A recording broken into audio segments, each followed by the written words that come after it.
Welcome back to another day of Final Fantasy XI online. We are in chapter 4, I believe, of Chains of Promathia. Summon some trust, just so we don't die.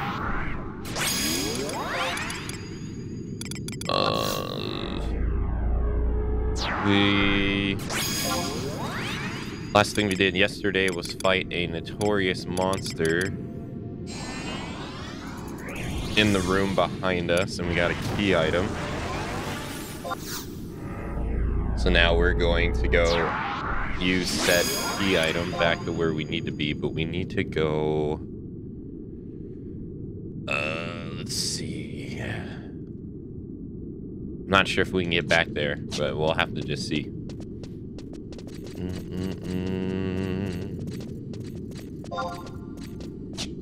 This way, I think.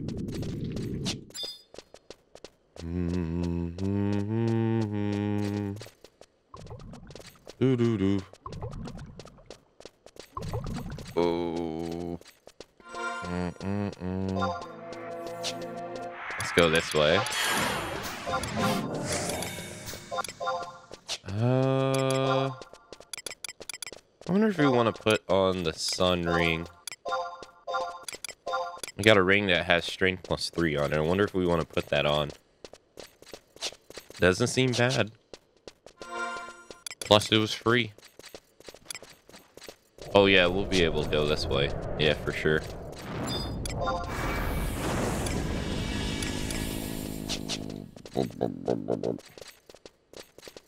Alright, let's go this way.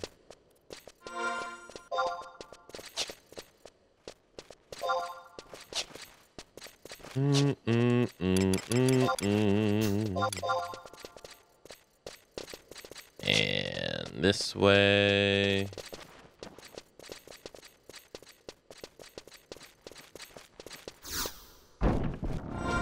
Is this the way that we want to go? Oh, no. No. We want to go in the map. Yeah, there's a door right here, right?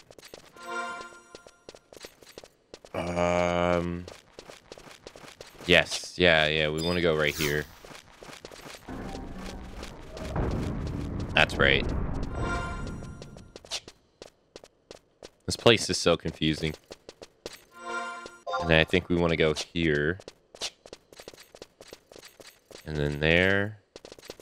There should be a door here. Yep.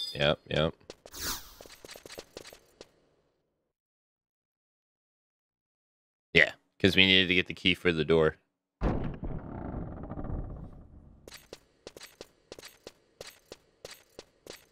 Hey, Fox. Morning. This appears to be some sort of storage room. Can the god of Twilight truly reside here? Uh-oh.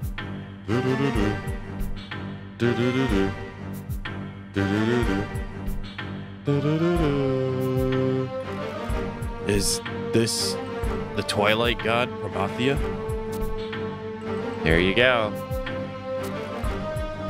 But this is nothing more than a statue. It was found by some thieves with more curiosity than sense. A lot of people lost their lives before this was finally brought here. I see. I've heard tell that the nation of Nazia had strong ties with pirates and other bandit groups.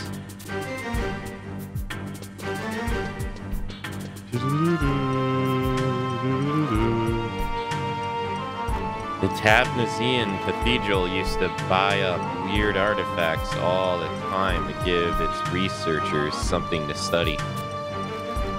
It all began as a search for paradise of the legend. You know, the place those ancient people tried to get to, the thing that ticked off Promathia so much. It's said that the gods sleep in paradise. the former Nazian Theogans thought that they could go there and ask Altanta to remove the curse of Promathia. If the curse of war and conflict vanished from the world, we would no longer have a fear. We would no longer have to fear the threat of beastmen. Oh, hey, there's the picture. And the left one is Sky. Yeah, the left one's Sky. With all the crag crystals in Delphid's tower in the middle. Huh. Look at that. No. I wish Price wasn't blocking the other one so we could take a look at it. But as things progressed, the aim of the cathedral's research shifted. As they continued to investigate the objects left by the ancient people, the Theogans realized that the older civilization was more advanced than their own. Oh, there we go.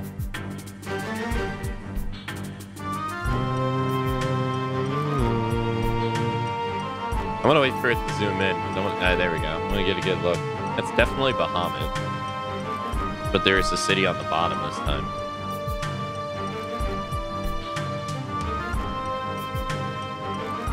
Even with their advanced culture, however, they were no match for Promathia. Their city was obliterated. So, this is what the elders of Tabnazian Cathedral proposed. What if they were to invite the Dawn Goddess to cross over to our world? Invite the Goddess. But before this incredible event was to happen, Cardinal Mid-Ruin arrived and Taznavian was destroyed not long after. Anyway, I found out something that gave Almia's grandpeer a heart attack. You see that glowing stone stuck there? If you stand here and do this, you can hear the voice of Promathia. Oh, shit. Lady Price!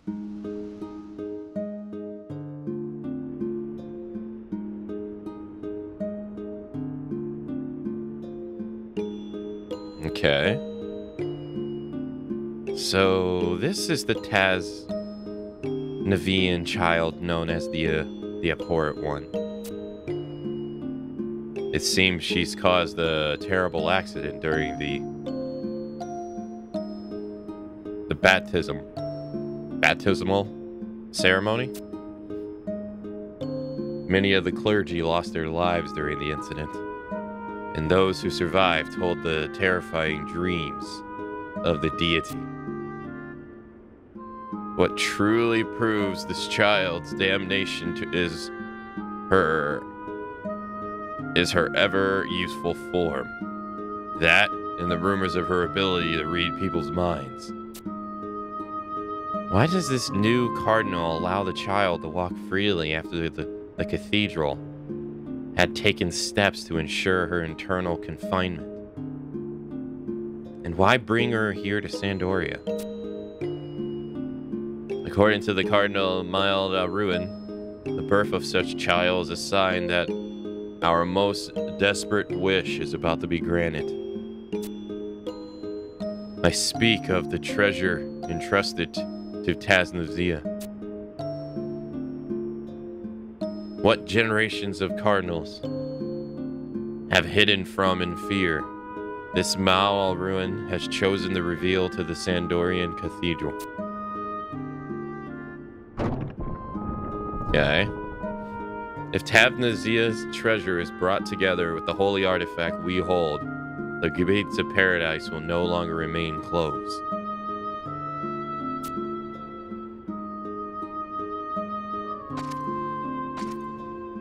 If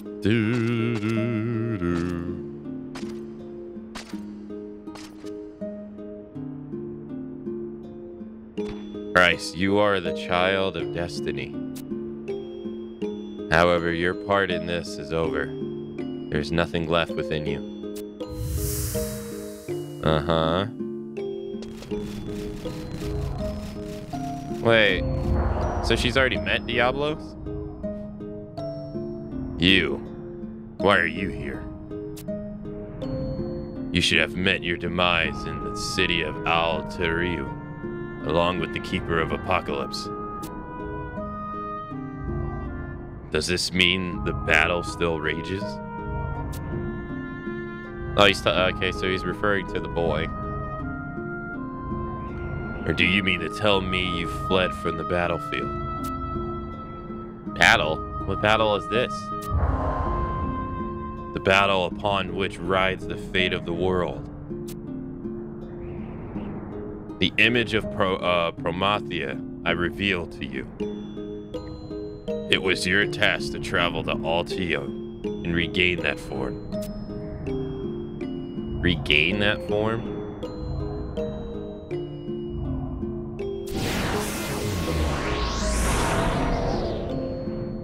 At first, I thought those Zillerans fools were to blame for this spreading emptiness that once again slowly devours Vanadil. Have you been taken by the emptiness? Were you defeated in the last battle at Altaru?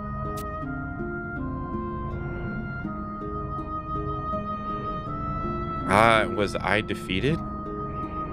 Was I victorious? I know nothing of what you speak. How can this be? My own existence is forfeit, but I have saved that which must be protected.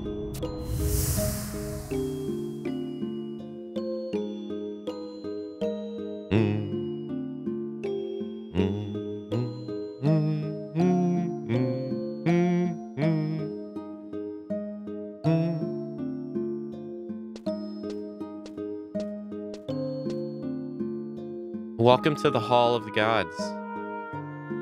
Hast thou come seeking the salvation of Altana, my child?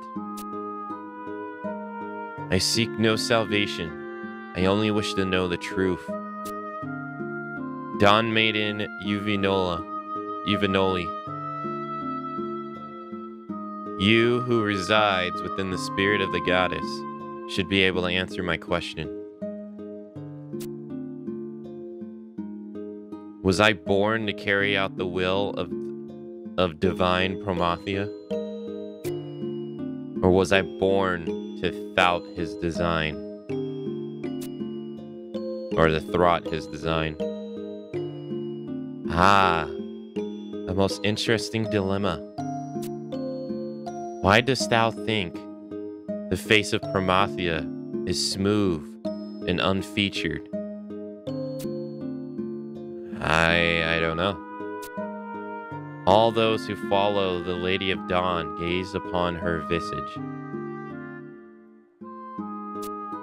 However, none have ever even seen the face of Promathia. He vanished from paradise upon his death. This is why we pray for his resurrection. For his resurrection and his destruction.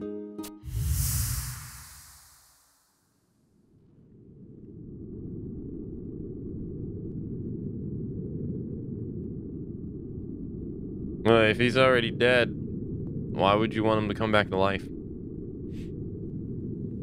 Just so he could die again. That part I don't get.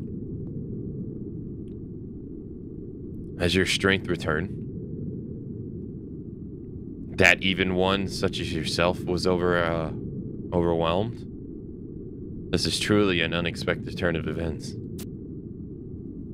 Lady Price seems to have survived none the worst of wear, or at least she appears unharmed. Price, what in Vanadil's name were you thinking? Why would you ever lay a hand on that horrid statue? Have you forgotten the warning of the Cardinal Maioron? That statue has the power to bring out the worst in people. We were never supposed to touch it, ever. I thought if I was able to figure out the will of Promathia, I'd have a better idea of what the hell's going on. And I think I've managed to do just that. What the Twilight God desires is his own resurrection and his own death. What can this mean? Death and resurrection? Why this contradiction? Price, you commune with the statue of the Twilight God? I guess I did. Could you truly be? Almia, are you afraid of me? Of course not. But Grandpierre will will most definitely not forgive this transgression. Do you realize what you have done? But you believe me, don't you, Almia? Yes, I believe you, but Grandpierre.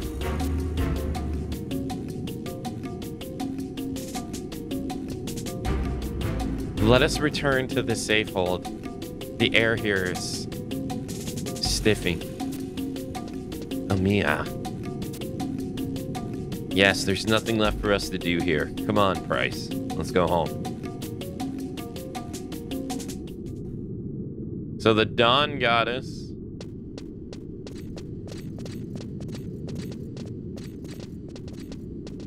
The Dawn, or not the Dawn Goddess, but the Twilight God wants his own resurrection, and he wants his own death.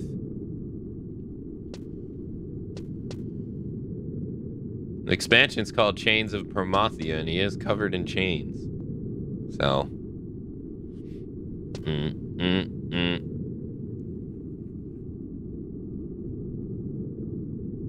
It'd be funny to see these too. Yeah, so these are the things we see in the cutscenes. We'll do this one first. Yeah, so these are all the crag crystals. And then we got Delphut's Tower in the middle, because it's connected to all those.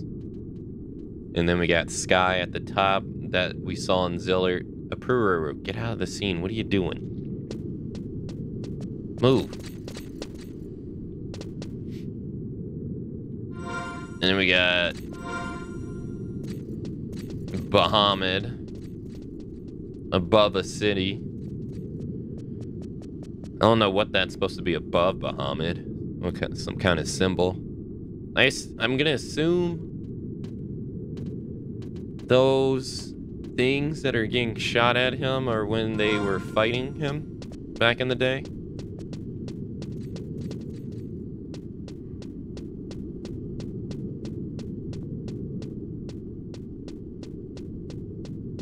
Literally? Yeah. Oh, they definitely mean it literally when they meant Chains of Promathia. We've seen a statue before. It's not the first time we've seen it. We just didn't know what it was. His statue's in the Hall of the Gods, opposite of Eltana.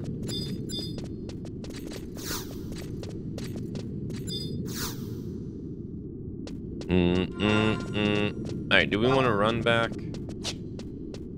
Or do we want to warp back? Oh, I have no choice but to warp back. I can't leave. Okay. Hey Stereo, hello. Hey Cut, hello. Hey Raz.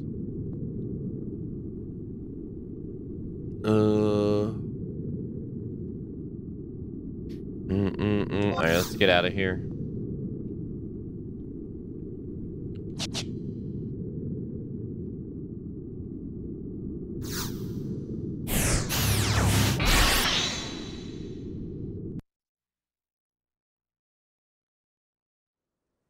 Okay.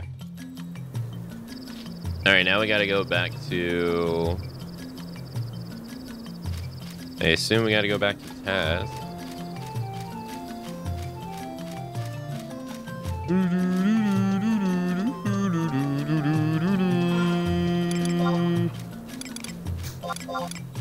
Oh, we got a subliger? A Dark Knight subliger.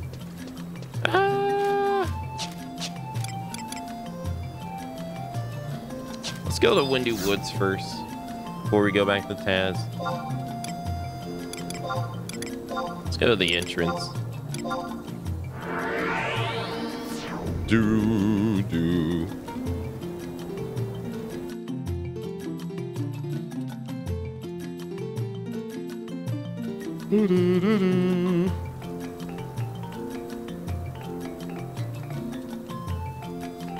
Alright, let's go this way. Turn this in. Now we got 37 copper vouchers.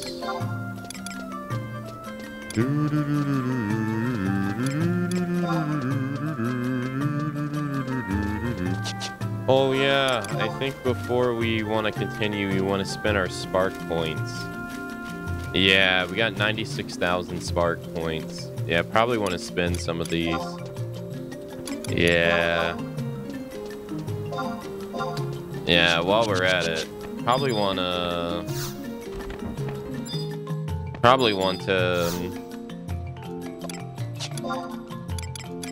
get rid of some stuff in our inventory too while we're at it.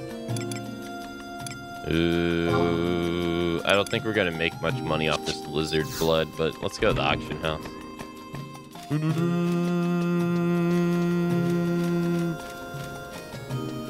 What do I like to use copper vouchers on?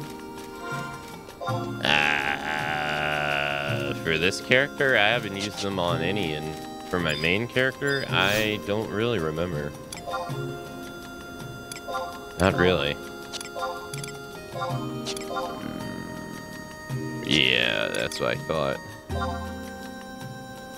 Wow, really? One sheet of this is 50k. Huh. Sure. What about a Fang earring? Why is the Fang earring so much?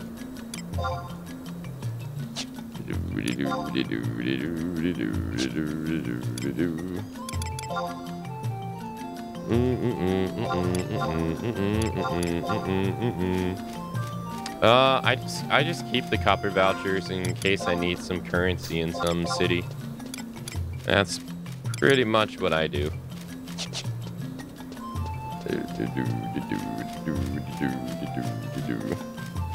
Because they're not going to give you, like, on my main character, they're not going to give you a reasonable amount of items to upgrade your weapons. Like, what is it?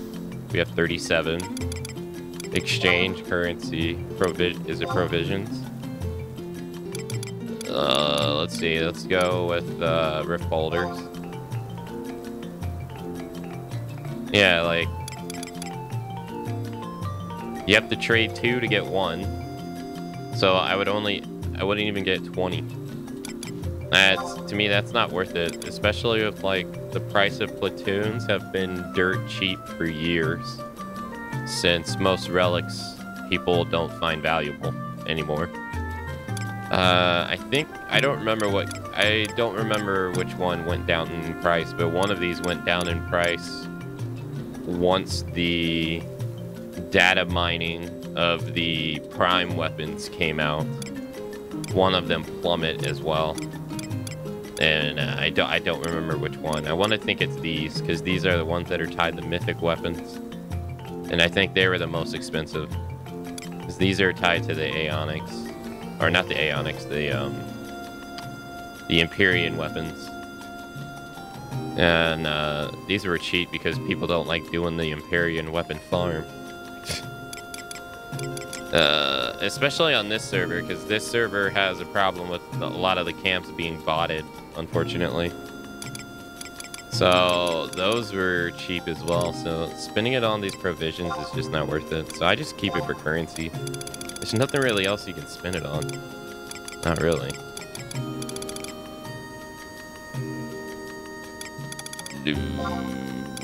Not really. How much gil do we have? 1.1 million. I'm about to have more.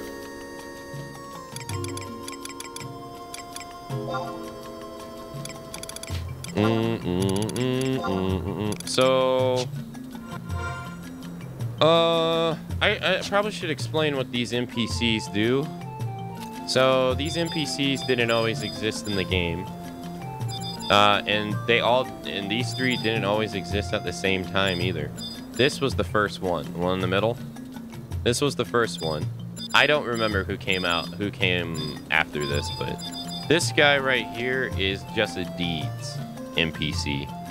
So every month in the Records of Impotence, you get a daily objective that restarts every day. It's the same 3 objectives. Vanquish 30 enemies, buff your party 20 times, heal for over 500 HP 30 times, right? So if you play a damage dealer, good luck getting the last one. And then the monthly ones, these switch out every month. But the High Notorious Battle one usually stays the same, but the thing you have to fight is what usually changes. These you can only do 4 times a month. And that is what this NPC is for. When you do one, you get 10 deed points. Then you come over to this guy, and he lets you use stuff based upon your total amount of deeds. So it's a cumulative. So once you get 20 deeds, you can get a Moggy bag, which allows you to use the bag 8 times with a cooldown of 3 days in between usage. And it can give you anywhere from like 100 gil to 4,000 gil. So it's not really a crazy item, but it's just there. A capacity ring that doesn't expire,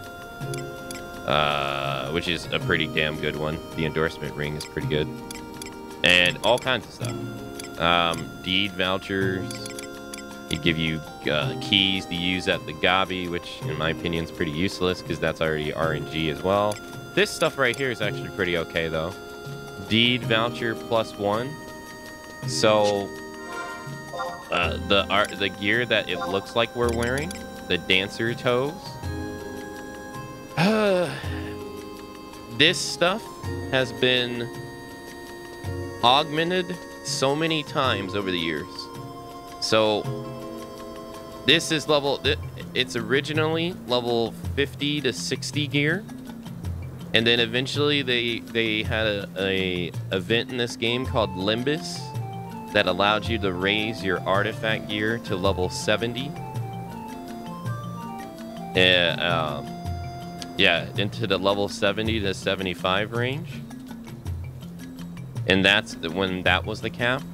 And then eventually they had a thing to where you could make it level 90, if I remember correct. I think. I might be misremembering. Because the relic gear, you could get to level 90. And you used to have to get these items in Dynamis called Forgotten Items. And you used to have to bring them to the Moogle in Juno to level them up through trial missions. But now, you can just come to this guy after you've done some deeds, and you can get a +1 version of them that allows you to claim 1 piece of level 19 artifact gear without even having to go through the trials anymore. You just get one. It's pretty nice. You skip a lot of shit doing this, and then you also skip Omen, because Omen is how you level this stuff up. Now, granted, you only get +1, and you can +3 these things. So +1 it's not like it's fantastic, but it's better than nothing. But you got to remember, you can only get 40 points a month. So if you want to get the 50 reward item, you gotta wait till July. And if you want to get the 91, you gotta wait till August. And if you want to get the 141, you gotta wait till September, and etc, etc, etc. And you can see how time consuming this goes. This is very time consuming, because you can't just get everything.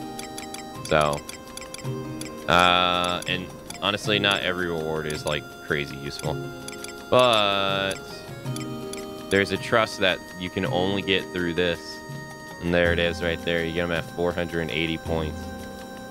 So if you wanted to get this trust, you have to be pretty diligent with the deeds, and make sure you do every month, so that you can get them pretty much. So it's just a system like that for people. I don't know what this stuff is. What is this? I have no idea what the hell this is. So that's what this NPC's for. This NPC right here, if you have eye level 19 gear, like this, like this dagger right here, or any eye level gear, and you don't want it anymore, you can trade it to this lady, and she'll give you points. Once you get 1,000 points, you get a copper voucher for this lady. So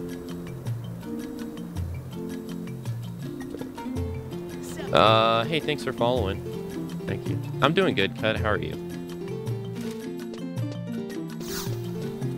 Thanks for asking. Is it good? Is it a good trust compared to what you're using? Yeah, he's actually a alchemist. So there's no alchemist job in this game, but he is technically an alchemist. So, and he's a white mage. Like he's a healing trust. So that means he never runs out of MP, because he doesn't have MP. He uses items. So pretty good. It's not like it's not like it's gonna suddenly make you be able to do insane shit, but you don't really have to worry about MP with him, and he's a healer, so it's really nice.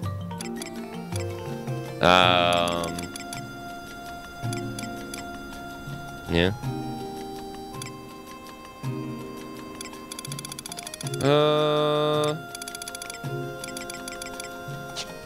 So that's pretty cool.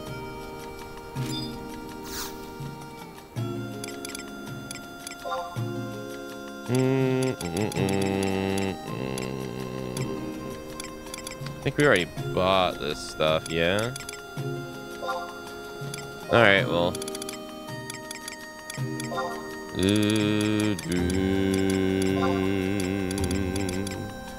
Time to do the age-old thing. I gotta use my points, or else it's gonna go to waste. Once you accumulate 100,000 spark points, you don't get any more, so you want to use your spark points before once you get to cap, because you can't use them anymore. So you might as well buy something with them if you don't even if you don't need anything. What most people do is they buy the shield. That's what most people do. Because you can resell the shield and get pretty good money. Granted, we don't really need money, but that's just now. We don't know if we need money later.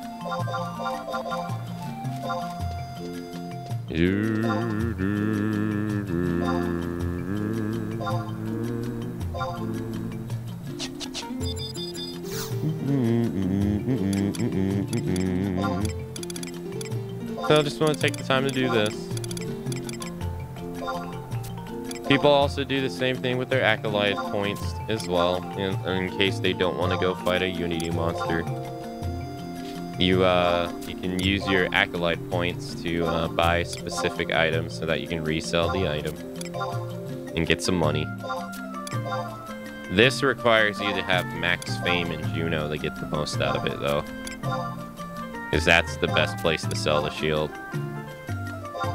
If you want to make the profits of this go as far as it can.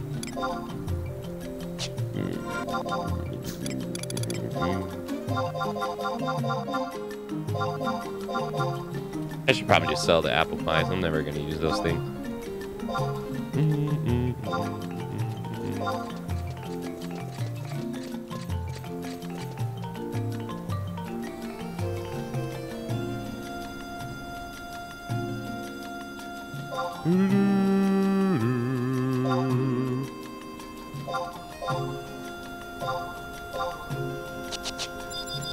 Alright.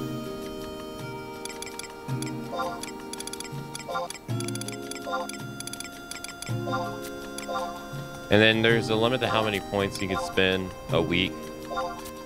Square put a cap on this after a while because they realized how damaging to the economy it can be for players to be able to accumulate millions of gil from an NPC and taking other players out of circulation. So eventually they made it to where you can only spend 100,000. There used to be no cap to this. So you could spin. There's also another one. I used to do something else. What did I used to do? I used to buy something else. It was 267. I don't remember. Let's see if I can remember.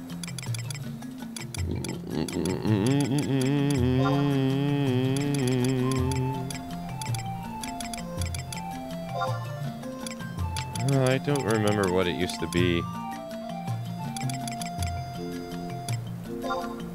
It was 267 points. Let's see if I can find it.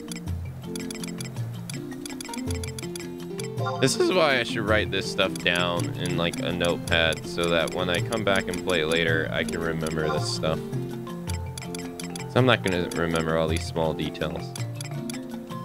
264. No. I remember it being 267. But I don't remember where it was. It's definitely not here because this stuff is too cheap. For sure.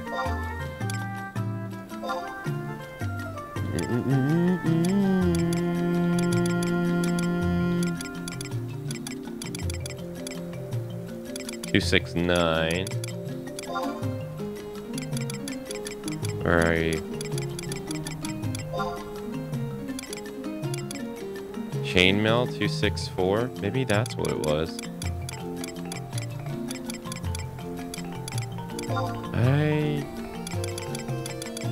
I don't remember. No. It's not coming back to me. I was hoping that going through the menus it would make it come back to you. It's not coming back to me. There's so many things to keep track of. Yeah, it gets even more hectic when you play with a windower and you try to remember all the plugins that you used to play and all the plugin commands. It gets even more hectic. Yeah,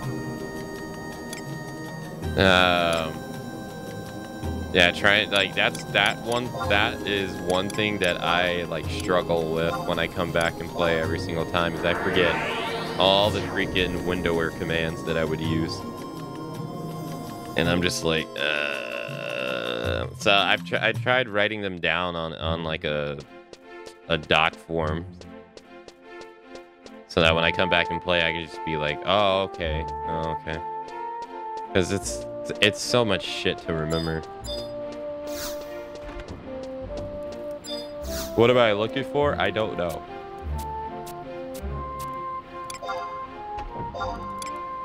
Alright, see, so I usually just come to this lady and sell them to this lady because she's just right here. It's pretty convenient. And then you just make 26k each shield. It's pretty convenient.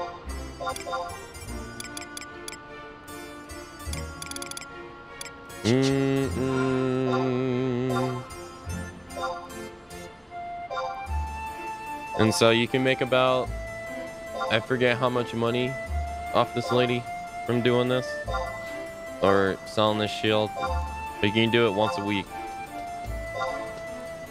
So there's usually a moment in time when gain EXP is going on. There's quite a few people that use that time to just max out their points so that they can get a million gil and then do it again next month. Because there's not really, once you have like your I-19 gear and all that stuff and you're working on the in-game stuff, there's not really much you need from that NPC. Not really. So you just use it for money. Which is nice, I mean.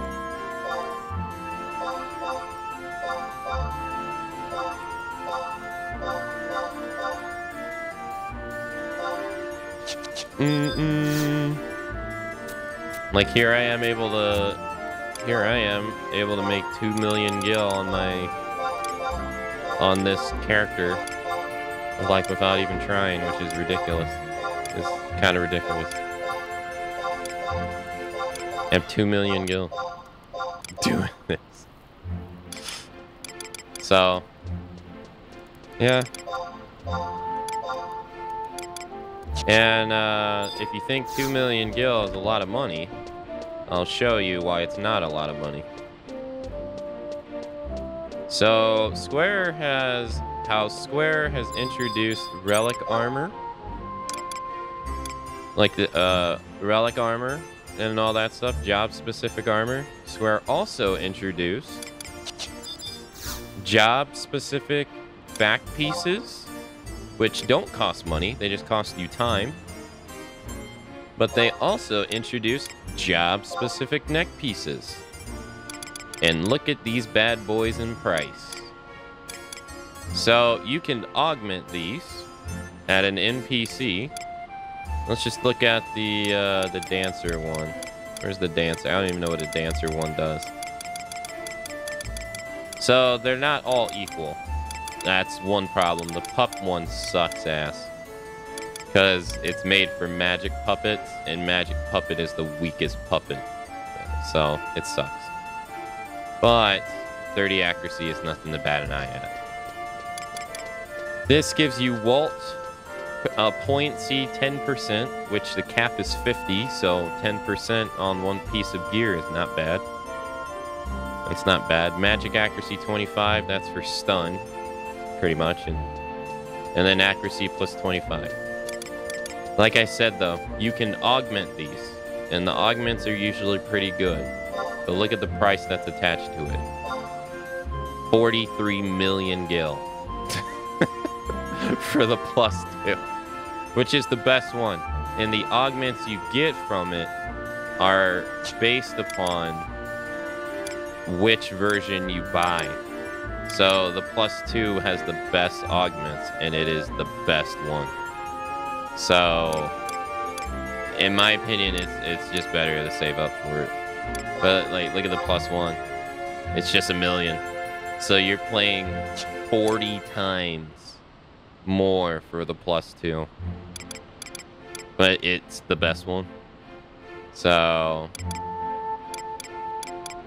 and the monk one is, you want to have the best one. The monk one is insanely good. It's insanely good. Can't emphasize it enough how good it is. And you will almost never take this off. You'll take it off when you weapon skill, but once you're out of weapon skill, like, it's super good. So, these were put in the game to also kind of make money for crafting, because there was at one point in this game that craft, with all the NPCable money-making stuff, it really kind of killed crafting in this game. When they started making a lot of the top-end gear rare in EX, like what this guy has on, you can't buy this. You have to earn this. Once they started making a lot of the gear like this, a lot of the crafting in this game plummeted. because there wasn't anything to craft that people were using.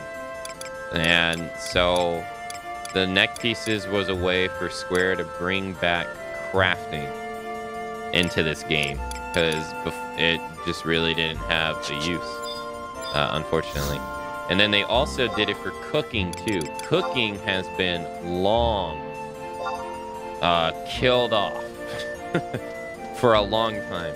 At the end game, you are not really going to use meat and egg food items, because these are generally associated with attack.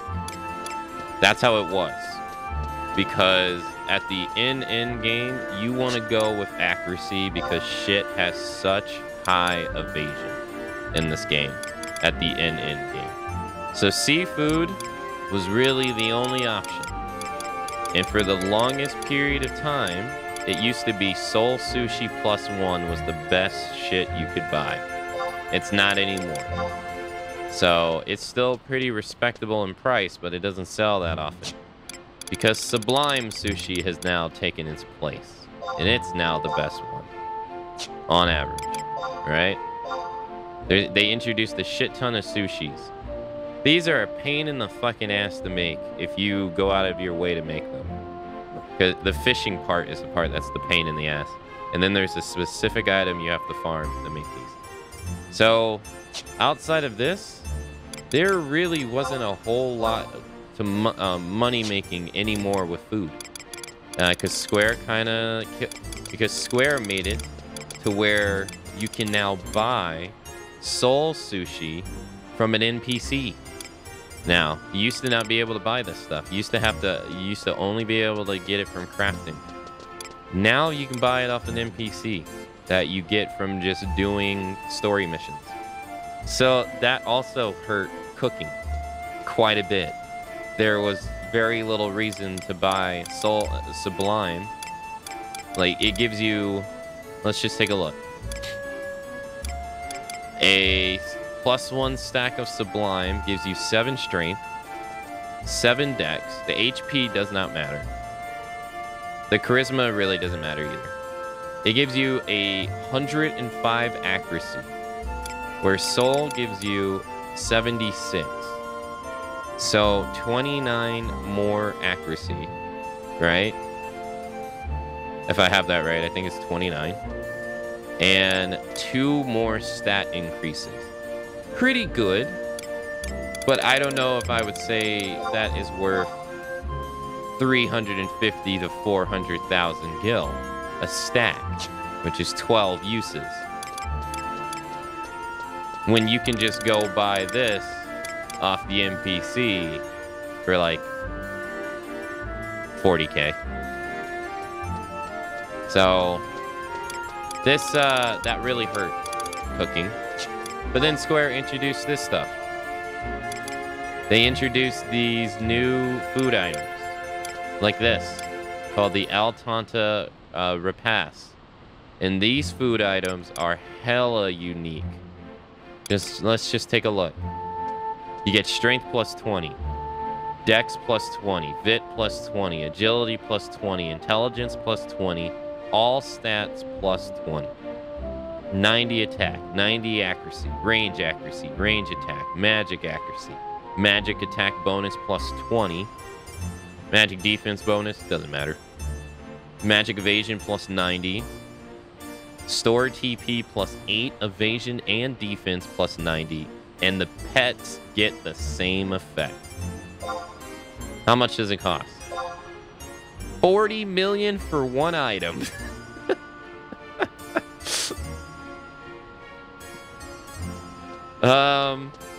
Why is it 40 million? Because unlike all the other food in this game, this is AoE and it works on everybody in your party, so only one person has to use it, and they get all those stat increases. So they added various amounts of I think like a couple of these.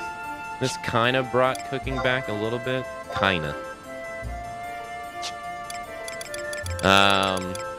But unfortunately, they've been having a hard time with maintaining crafting in this game.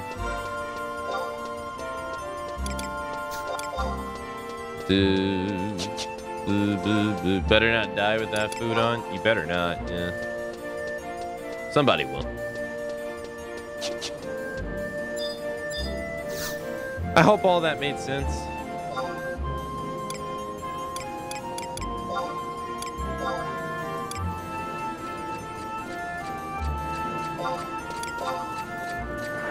Also, Cut, I don't know if you were here when I answered your question. I'm doing good.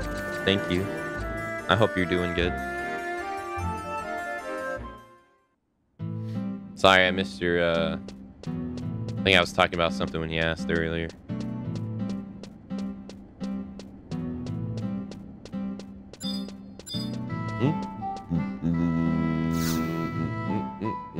Oh, block.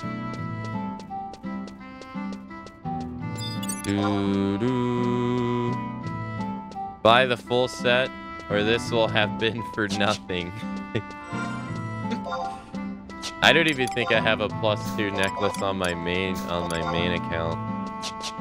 I don't even think I do. I don't even think I have the money to buy one.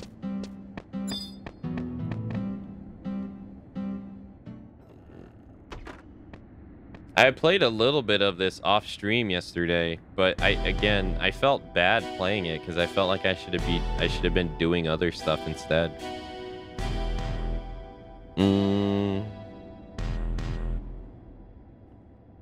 She spoke with the abhorred god of chaos.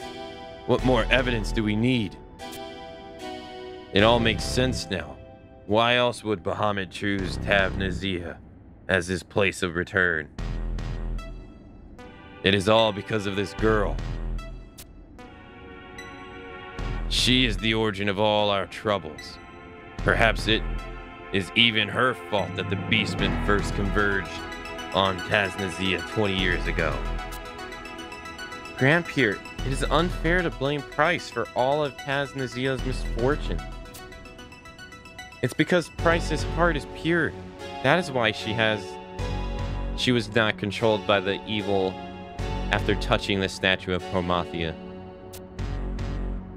She only did such a foolish thing to save our nation. Why can't you understand this? Save our nation? How am I to believe this after what I have seen? If the Marquisate remained, the cathedral's Theogons would have discovered the true reason behind this child's existence and the terrible things she is planning. Forgive me, Altanta. I should have revealed everything to Nago Mala. It was my mistake to conceal what I knew to protect our city's image.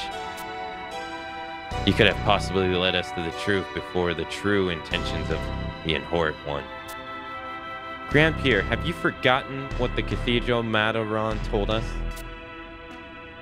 She told us that Price may have been born the abhorred one, but she was reborn through the power of Altana.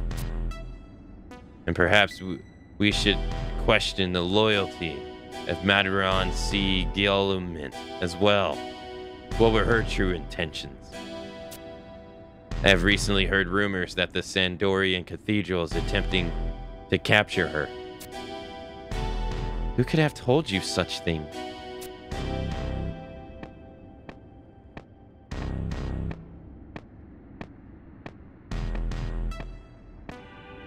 Who the hell are you? Let me introduce myself. My name is Louverance N. Mistal.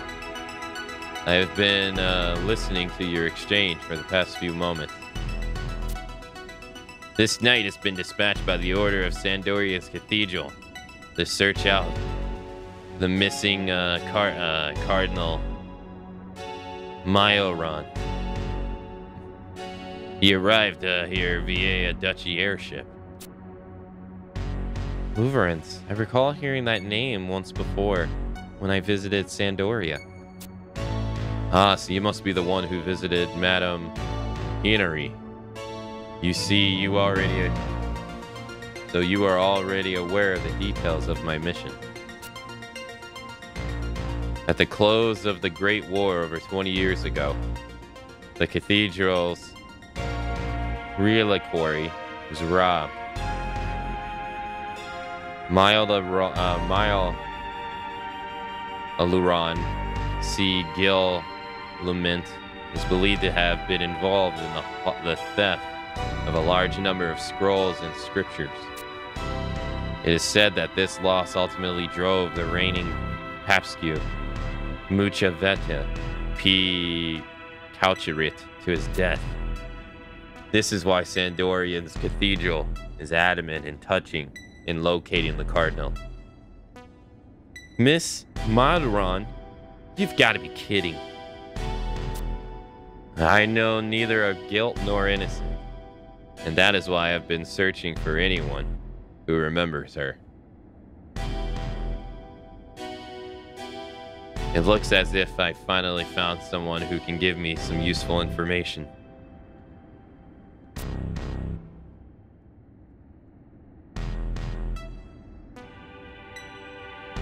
Let me take the girl. I can see that her presence has been quite a burden on you and your people.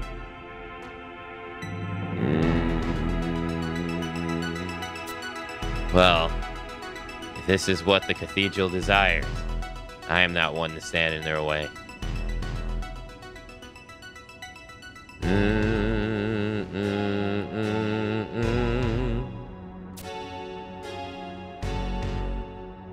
Grandpierre.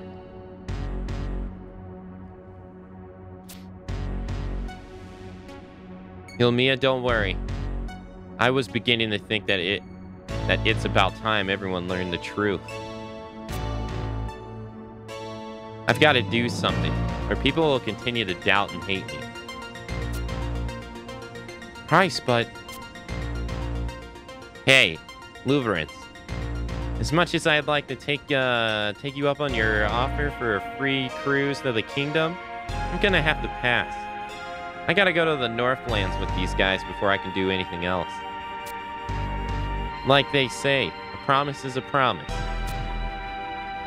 Yes, we must hurry to the Northlands to assist the Junian diplomat, Nagmolada. The future of Winders rides on this crucial mission. I understand your order, Sir Louverance, but there are more important issues that we have first to address. You're working with Nagmolada? I see. I offer you this suggestion. Come to my airship and tell me what you know of the Cardinal Maluron. When you have answered all my questions, I shall personally fly you to the Northlands. Can I assume that I, too, am welcome aboard your ship? As a messenger from the Eastern Dynasty, I request an audience with the Royalists. Understood. I'll be waiting at the Sea Lion's Den. Lady Price, I am pleased to find out that you are a woman of understanding. Now make your goodbyes and hurry to the docks.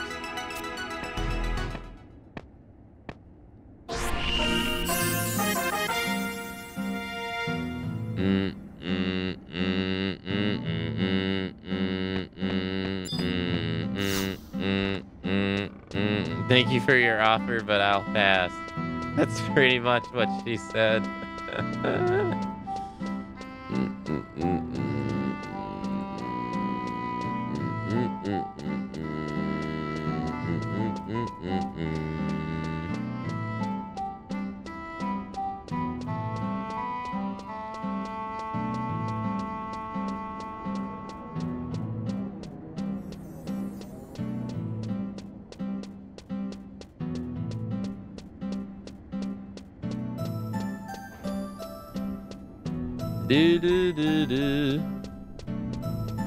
Hey, Starry Dance, hello.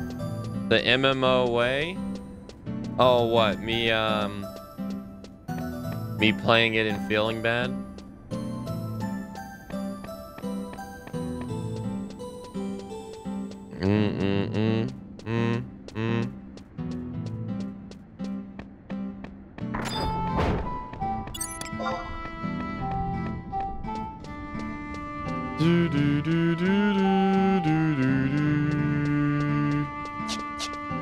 Well, it's just when I play this like off stream, or when I try to play it off stream, it's like I always feel like I should be doing something else. Cause I'm like, the time I'm playing FF11, I'm like, I really should be working on stuff to advertise my stream. I should really be working on that clip montage video. I should really be working on that video for TikTok instead. Or for YouTube, my YouTube clip channel.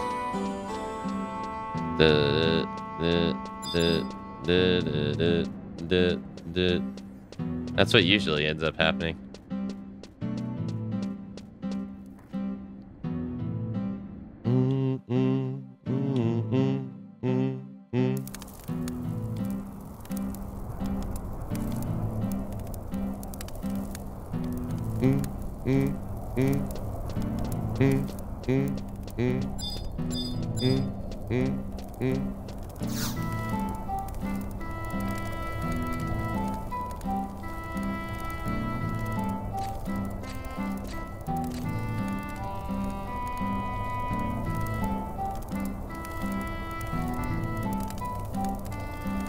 We will be departing shortly for the Sandorian Cathedral aboard Sir Louverance's airship.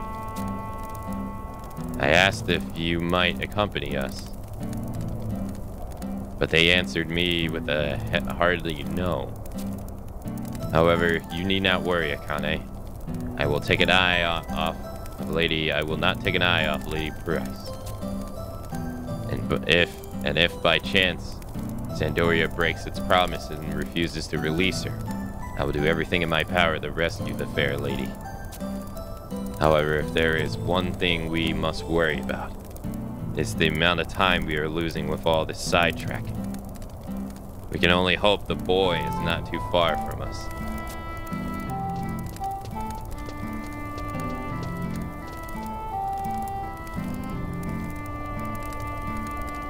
So, I'm gonna reveal something because there's no way you'll figure it out on your own because the game doesn't tell you. But this guy right here is an imposter. And the way you know is he's wearing a red mask.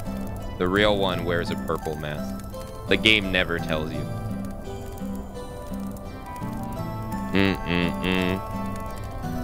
So he's not who he says he is. But there's no way for you to find out because the game doesn't tell you. Spoilers!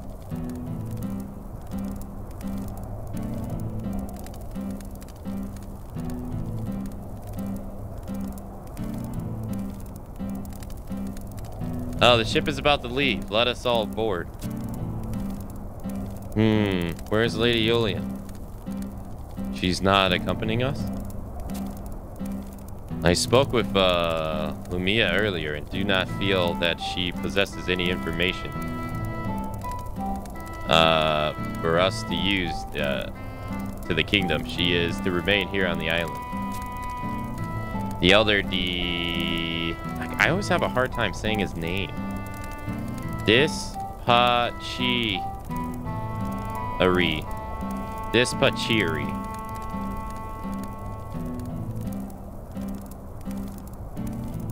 Will not even allow her to come to see us off. He is quite worried about his granddaughter, isn't he? Yes, I sense we are encountering much danger in our journey ahead. It is better that she stays here for her own safety. So she's not coming. I guess this means I'll never see her again. Right, so we all walk different paths in life. However, if those paths point in the same direction, there's a good chance that they will cross once again. Yeah, but to tell you the truth, I'd rather spend the next few weeks with Yulmia than I would with you. Lady Price, there are some opinions best left unspoken.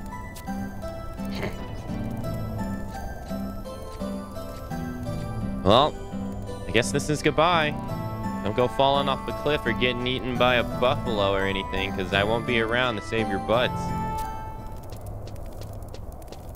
Wait.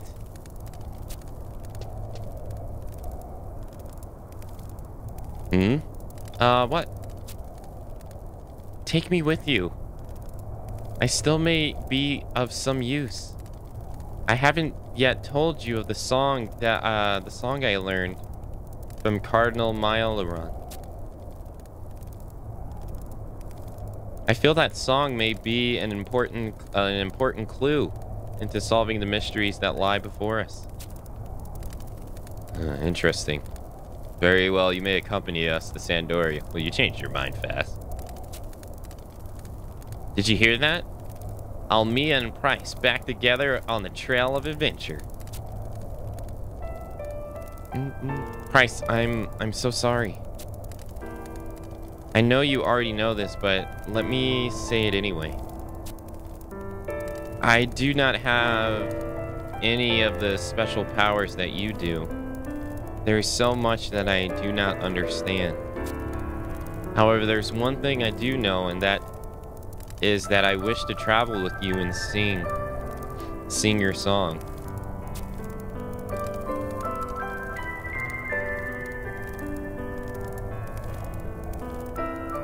It is who you introduced me.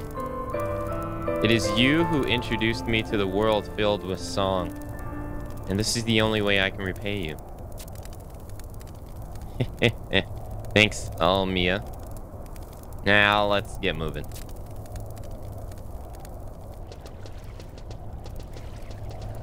Kane, we will await you at the Sandorian Cathedral.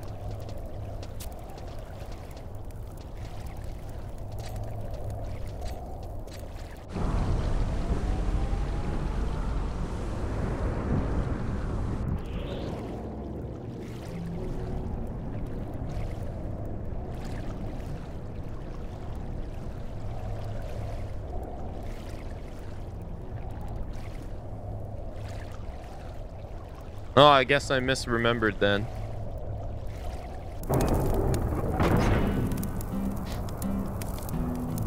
Well, that was chapter 4.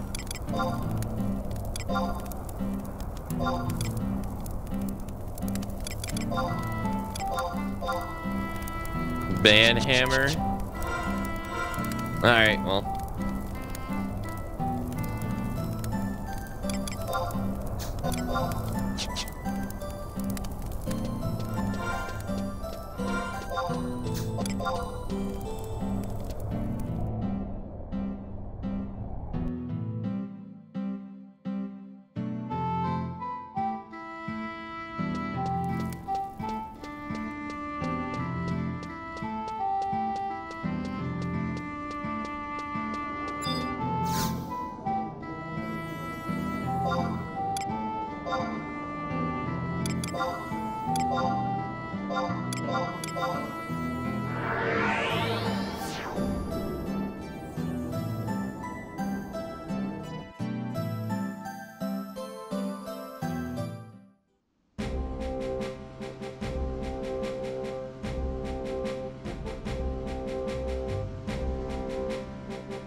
Oh, I'm glad you've been enjoying the 11 fresh playthrough though. Yeah, it's been fun to revisit. Yeah. At least for me, it's been fun.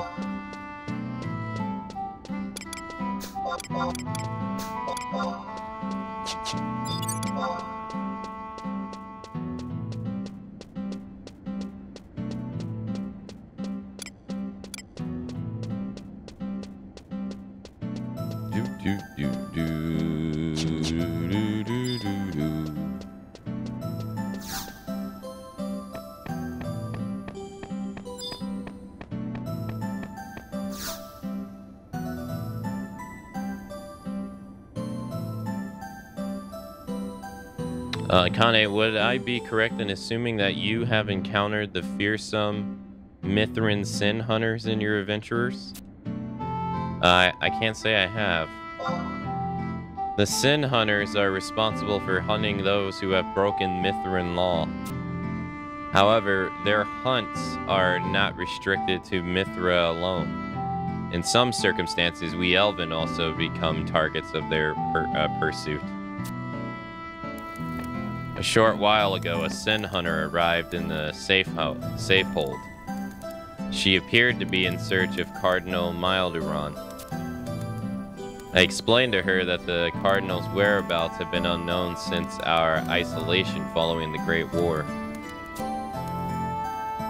Apparently, the sin hunter had learned about Price from her conversations with others in the safe hold and insisted on meeting with her. But after discovering that Price was not presently in Tabnazia, she demanded to see Price's room instead. Whatever could she have been searching for in Price's quarters? I do hope this matter will not bring misfortune upon our already beleaguered community. What is beleaguered?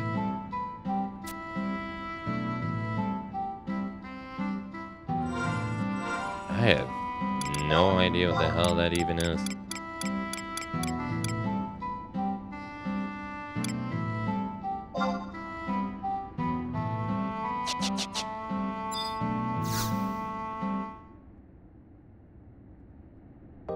So, Almia truly left with Price. Perhaps there was nothing that an old man such as myself could have done to prevent it. I would not allow you to go tagging along with the abhorrent one. I will not allow it. Grandpeer, you know as well as I do. There is nothing abhorrent about Price. And I can no longer ignore the problems that looms before us. Goodbye, Grandpeer. Elmia. I did everything I could to provide for my friends and family in this cursed place. I never realized that my actions were only tying them down. Well, yeah, you constantly calling her friend the horrid one who's pushing her away.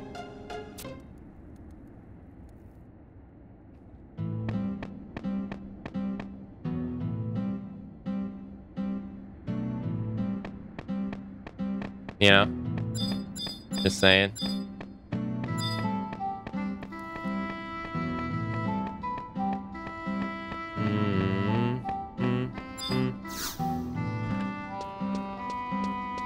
I don't think that's crazy to understand.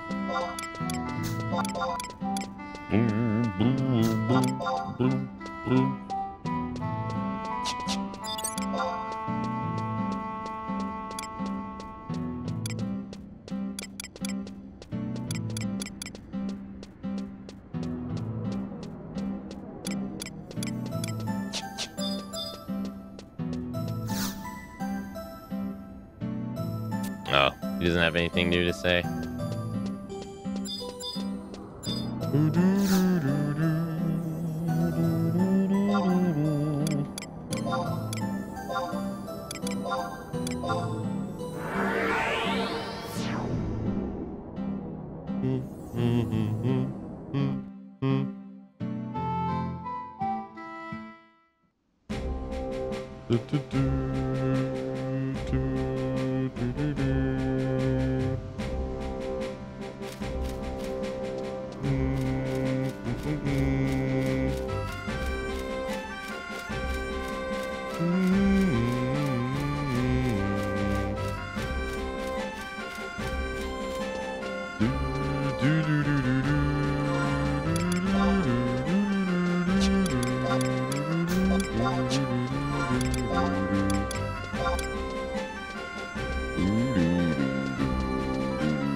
Ah, the adventurer I conversed with in the Requiser room.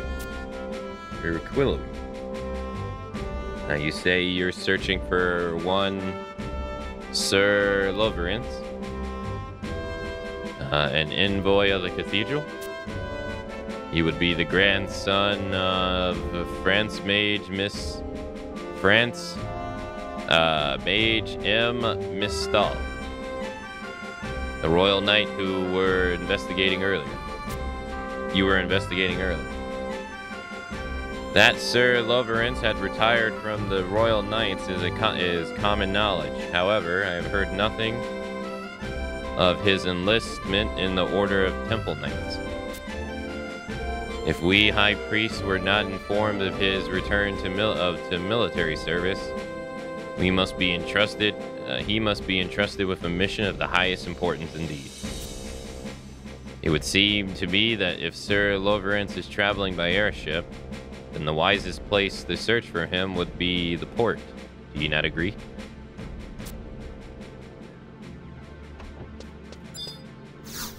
So he didn't come back to Bastok or to Sandoria. Remember they said they were going to Sandoria.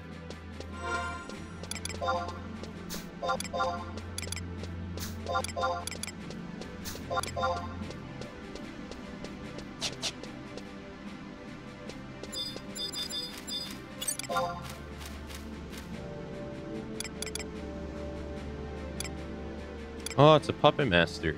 He has God hand. Nice. Oh wait, what do I do with?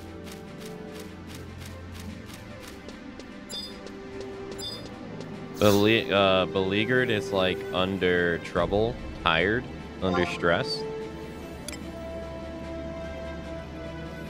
I'm under stress. Oh, I don't actually think we've been to Port Bastok, so I think we have to woof it, actually. Yeah. Yeah, we gotta actually walk there.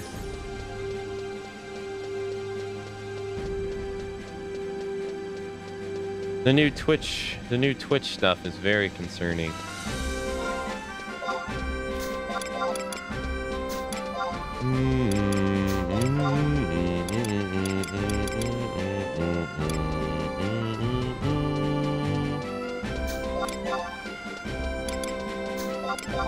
I tried to read up on it, but it was a lot of reading. Yeah, it is. This is actually the first time that I've ever... I actually consulted a lawyer about it. It's the first time I've ever done it. Because it's a bit,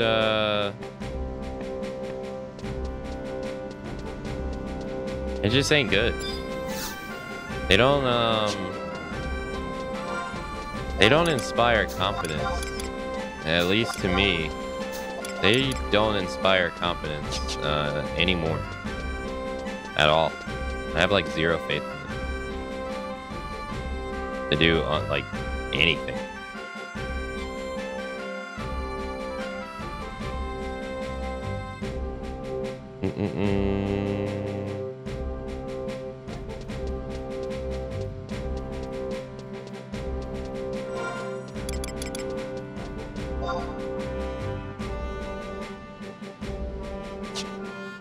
Let's grab the home point crystals while we're here.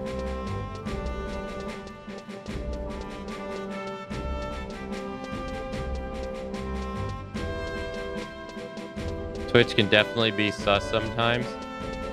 They literally, like, I was listening to like industry, like people who work in the industry and stuff yesterday on their talks and stuff. They had like open meetings that you can listen in on.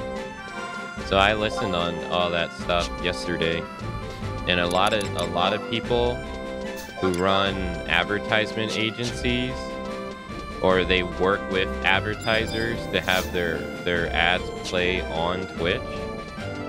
There's quite a few advertisers that want nothing to do with Twitch anymore, and that's not good. That's not a good thing. Like, people might be, yay, ads, less ads. That means that Twitch is one step closer to death. So, it won't be yay ads for long if that continues.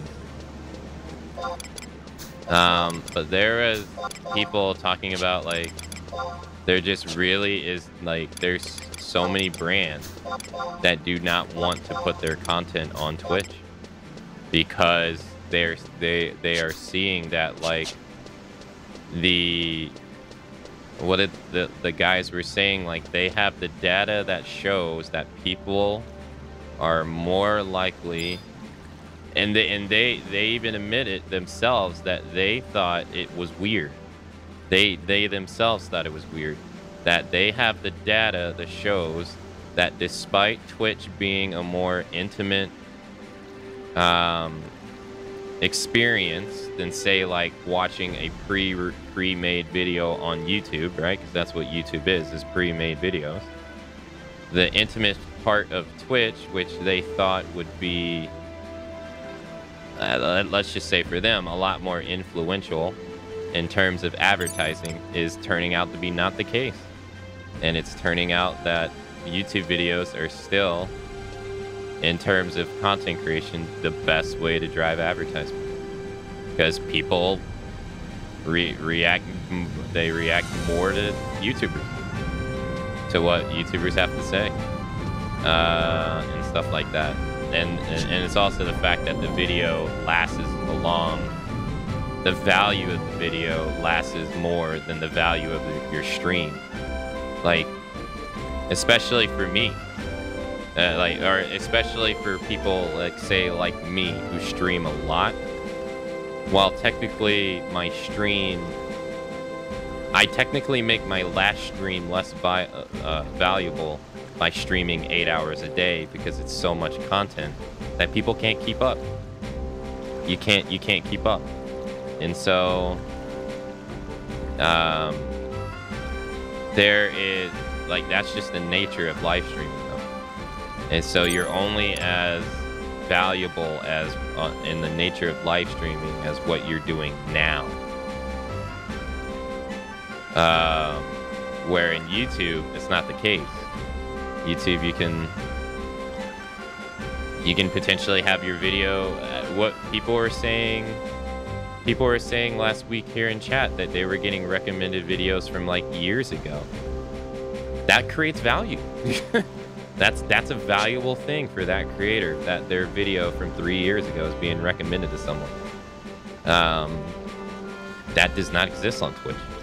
You're only as relevant on Twitch as you are presently. And once that's gone, unfortunately, you're gone. And so they're finding that advertisement like that is working the same way on here. And so there's some people that are just like, I'm only spending my advertisement dollars on YouTube. Or is it just stuff that gets passed during the advertisement, gets paused during advertisement? Even live streams on YouTube, they don't have enough data of live streams on YouTube because not much people stream on YouTube, to the point that YouTube themselves don't even keep track of it. Like Ludwig, who used to stream on Twitch, he had to ask the people over at YouTube if they could get better analytics, because YouTube themselves didn't even keep track of that stuff, because not that many people live stream on there, and YouTube doesn't care about it at the moment because it's not a priority for them. It's not their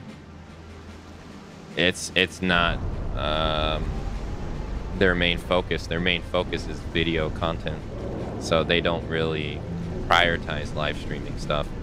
And also, live stream, to be able to handle what Twitch does is insanely expensive, and I think it's more expensive than what YouTube does. I mean, if you would put them side by side, not like to the scale of what YouTube does, but if you put them side by side, I think Twitch on average comes out to be more expensive for what they do. So I think that's one of the reasons why YouTube doesn't focus on live streaming.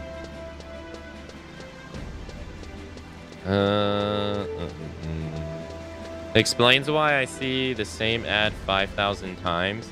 Yeah, because there's some people that don't want to advertise on there, or on it. And like I said, I can't reiterate it enough.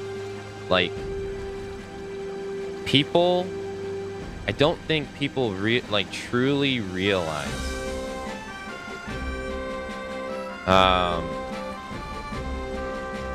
I don't think people truly realize when they're chanting for the death of ads, they're chanting for the death of Twitch. I don't think people even realize that, because there is no sustainable business model on Twitch without their ads. I don't think people even realize it. You can't really exist like Stake or like Kick does. Like, Kick can only exist the way it is because it's backed by a casino. There's no advertisement on Kick either. It's very hard to advertise on that website, but they can stay afloat because they're backed by a casino that, you know, gets backed by gambling. But I don't think people realize when you champion the death of ads, you champion the death of this website.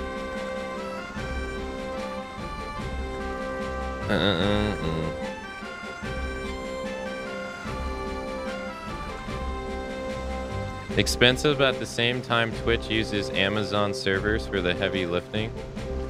Well, Twitch pays Amazon to use their own technology. That's one thing that's weird, is that Twitch has to pay Amazon to use their own technology that Twitch invented. They don't get it for free.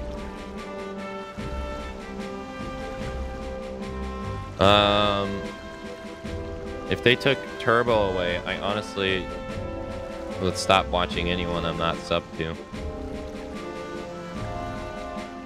I also don't want to hear it from anyone that like pushback online doesn't do anything, because they saw all the negative responses that people were, or like all the responses that people were giving them yesterday, and it wasn't just streamers, which people love to shit on for some reason. It was brand agents, it was businessmen, it was people that work at video game companies who handle advertisement. It was because they were blindsided. They were like, why the fuck were we not given a heads up about this stuff? Why are you blindsiding the entire industry with your rule change? And you never people are like, yeah, you mistreat your streamers and you don't give them information before you roll out updates, but why are you also doing it to professionals at video game companies who are working alongside you to put advertisements on your platform? Like what the fuck are you doing? Why are you not communicating with people? That's the weirdest thing. They're like, basically everybody was saying, like, why are you not communicating? Like an abusive relationship. Twitch is like the person in the relationship that doesn't say anything to you, but expects you to do XYZ. But it was everyone. Fighting game tournament organizers, broadcasters, people who handle public relations at companies. They were all on Tuesday like, what the fuck are you guys doing? And then they rolled it, like yesterday, they rolled it back. At least one part of their chain. The sponsorship shit. They were like, oh yeah, we made a mistake.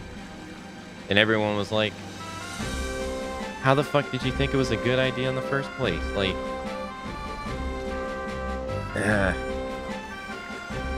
but they're still gonna go through with their partnership changes, and that stuff is not. Well, I shouldn't even call it partnership changes because they're getting rid of partnership and affiliate.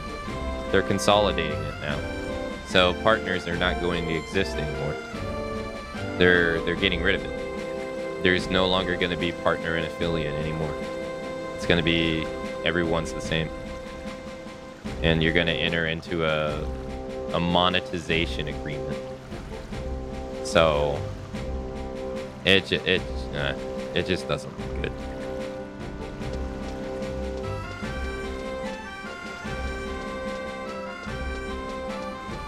After reading like the fine print and all that stuff.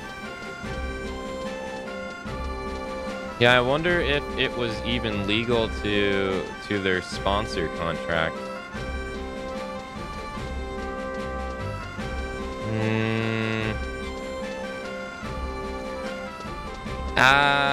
Not really. No, because they can't sit there and claim that they can't moderate their channel and use that as a way for safe harbor, because that protects everybody on this platform. Believe it or not, Twitch saying that it's impossible for them to be able to moderate their platform because there's so many people using it actually protects everyone, because it establishes safe harbor. So in case you do some copyright shit, you know, Twitch just takes it down. They don't like delete you, and that protects everyone. But then in the same breath, you can't turn around and say we're going to be policing this across all our website, which you can't say that because you just said that you can't do that in this instance.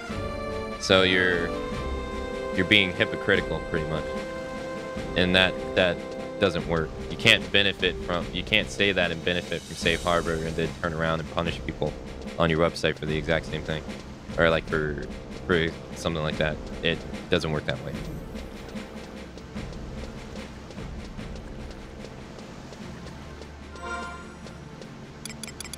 That's what they said.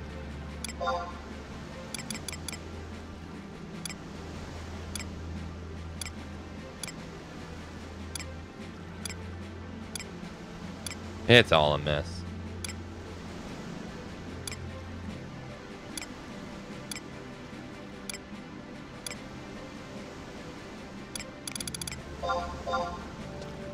Yeah, I wonder if it was in before Critical Role has their own website by next Thursday. Well, they had a lot of people say that they were leaving.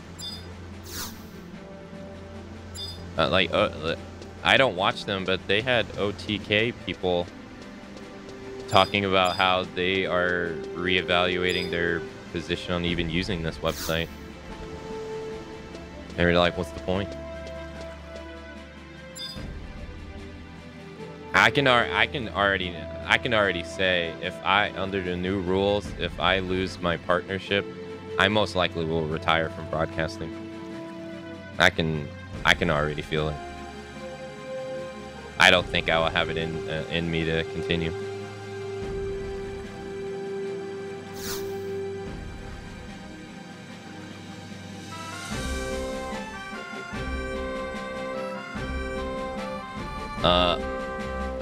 When will the airship from Tabnazia arrive? I'm sorry, but we have no records of the type of airship you described. Vessels not registered with the air travel agency are considered illegal and are only permitted to dock here in emergency situations. Did you truly see an airship like that? Are you sure it wasn't a dream or a hallucination?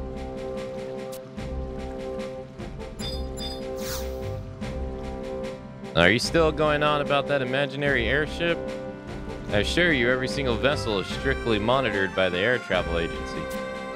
Even under the orders of the cathedral, no airship can freely commandeer to fly off in any old place in Vanadil, especially not Tabnazia Marcus. If you don't believe me, try asking at the other agencies. That is, if you don't mind having people doubt your sanity.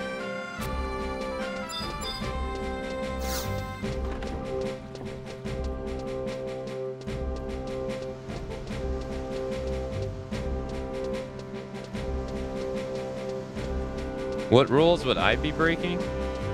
In their new agreement, they put in, well, see, the thing is, people complain about terms of services not being, what is it? Specific and direct. But Twitch does that because it gives them leverage over you. Because by not defining what it is exactly, then that gives them more power in terms of the use against you. So, say they could ban you and you didn't exactly break the rules because the rules weren't defined exactly in the first place. In their new partner contract, they have it said now that you are going to be required to stream a certain amount of time, which is no problem for me because I already stream a ludicrous amount of time anyway compared to most people. So that's no problem to me. The problem for me is they say they can take your status away based upon the quality of your stream.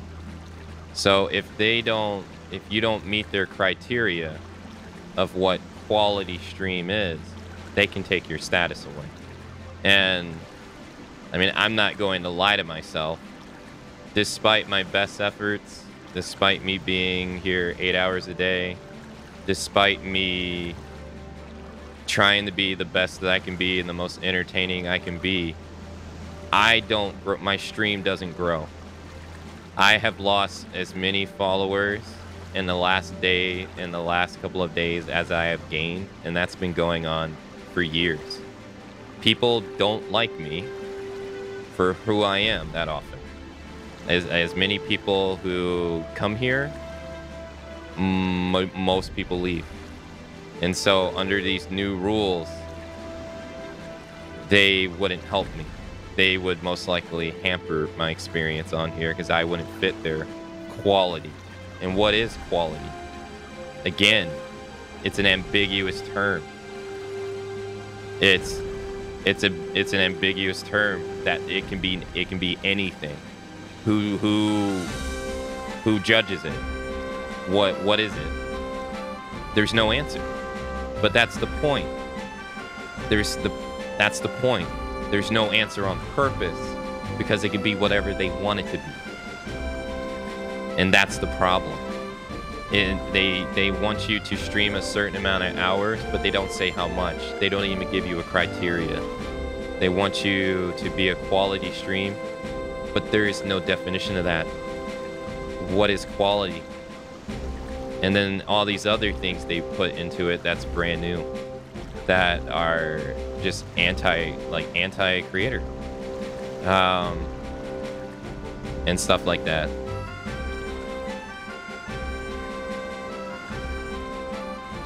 Thing is that we need context for the intention of that cause. They just don't want to say what bad apples they want removed.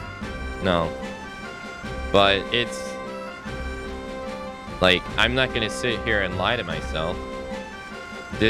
Like I said, despite my best efforts, I'm not a growing stream. And it doesn't change no matter what I do. And most days, I'm left speechless. I don't really know what to do anymore.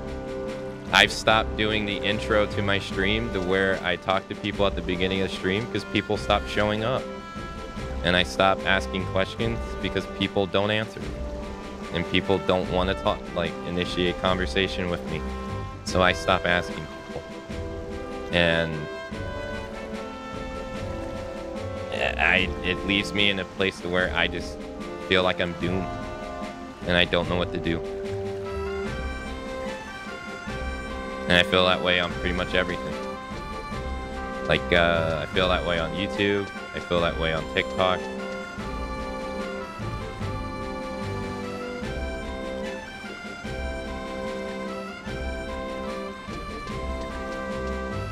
So, under these new rules, I don't feel like I'll last.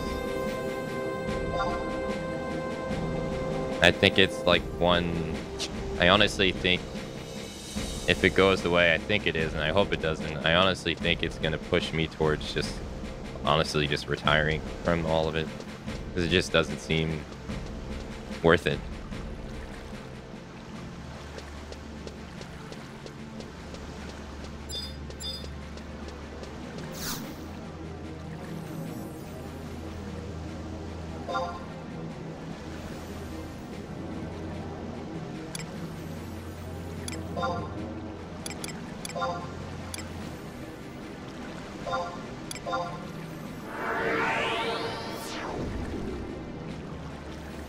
I can't make it to the start of the stream because Doggo refuses to get up. Nah, it's nobody's fault. I mean, if it's anyone's fault, it's my fault for not, like, it all rests with me. I'm the entertainer, so if people are not engaging in what I'm doing, it means that I'm not entertaining enough for them. It all lies on me. There's no one to blame except myself. I'm just voicing my frustration and not being able to come up with anything to innovate for myself.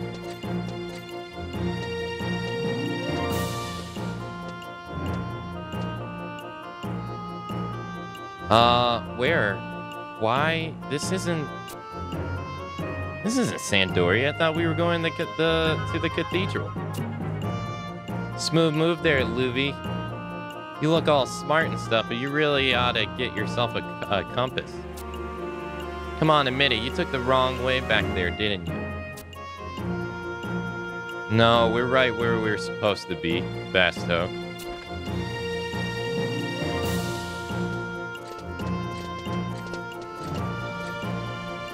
However, we have arrived slightly ahead of schedule, as I do not see our welcoming party. Well, this is no matter. Let us be off to the metalworks.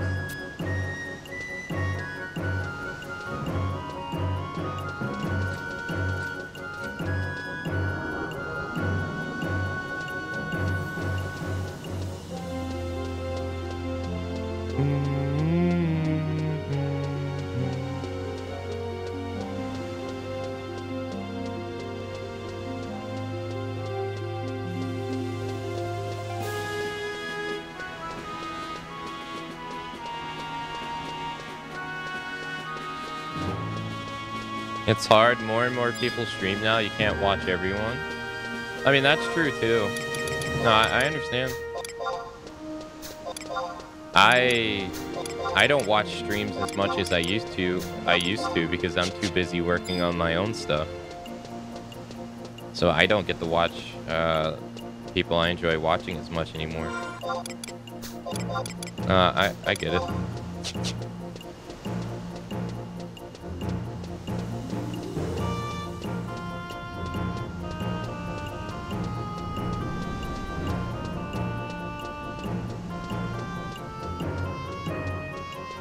All I'm saying is I'm really starting to feel that, like, the light at the end of the tunnel, I don't think I'll ever reach it. I don't think the dreams that I've had on here, I don't think they're obtainable for me anymore.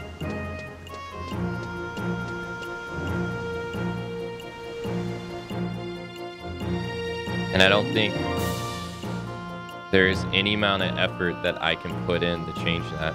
I don't really think there is.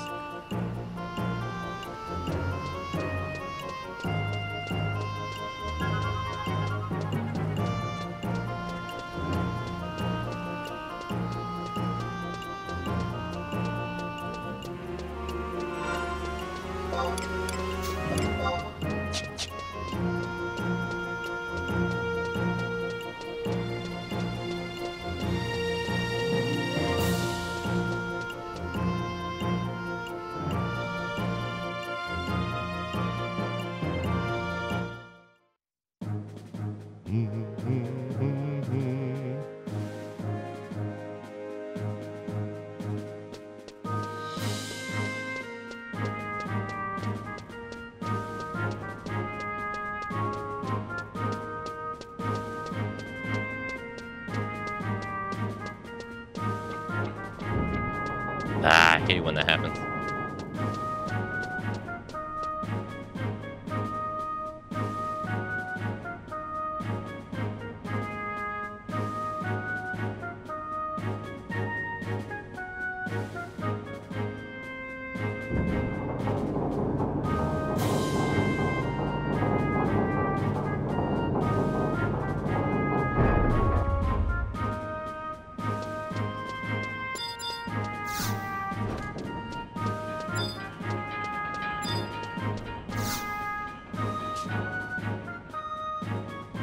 Oh, Akane, what are you doing here? I heard that you went back to Tabnazia. Did you already meet up with Loverance? Oh, there he is.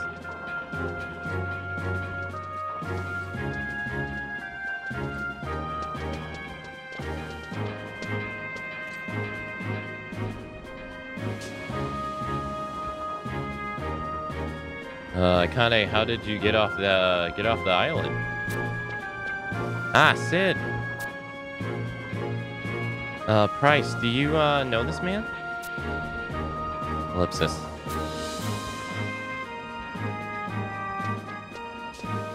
Master Sid. Were we able to return? We were able to return earlier than first planned. I must thank you again for allowing us to borrow such a wonderful bird. The airship has been handed over to the good men at the dock. So how did my Sid fly? I bet the ride was smooth as silk and soft as Sarita cotton. There are still a few stability problems that need to be stomped out, but her speed is far superior to that of the ships in the Armada. Quite superior indeed. It was a wonderful experience. But this adventure in the sky reminds me of how I incessantly plagued from terrible luck. If I only had the good fortunes of meeting with you sooner, Master Sid. You got it wrong there, Loverance. You were lucky to meet me when you did. If you had come along any earlier, I wouldn't have been able to help you. The Sid was just completed a few weeks ago. Why, you're the first to ever experience her turbo engine. The first. So, did you find this Cardinal Mideron you were looking for in Tabnazia? Unfortunately, no. The Charon has not been back to the archipelago. I was able to retrieve valuable information on her past from these two young ladies, but I'm no closer to grasping her whereabouts. That's not good. What about the magnesite? Were you able to find out anything for me? Actually, I did learn something very intriguing. However, this is not a good place. Did you say magnesite? You heard me right. Akane, you said you were looking for some, too, right? I was hoping that you could join, me when Loverance tells his story about, Tasmazia's magnesite. But first, why don't you tell everyone about what we know about the energy source in the Northland? Yes.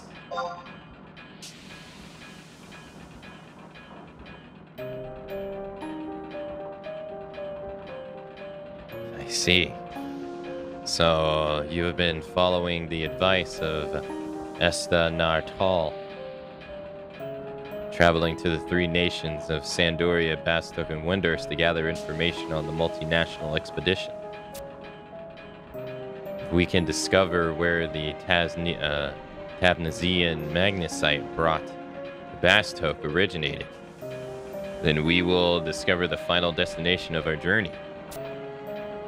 True, but after I told Akane what I knew about the Dark Gem, I did a little more research on my own. When I asked an old friend about the subject, he told me something quite interesting. My magnesite wasn't found lying in the Northlands, but inside a strange relic that was brought back from the Northlands. A strange relic? Yeah, some kind of strange box.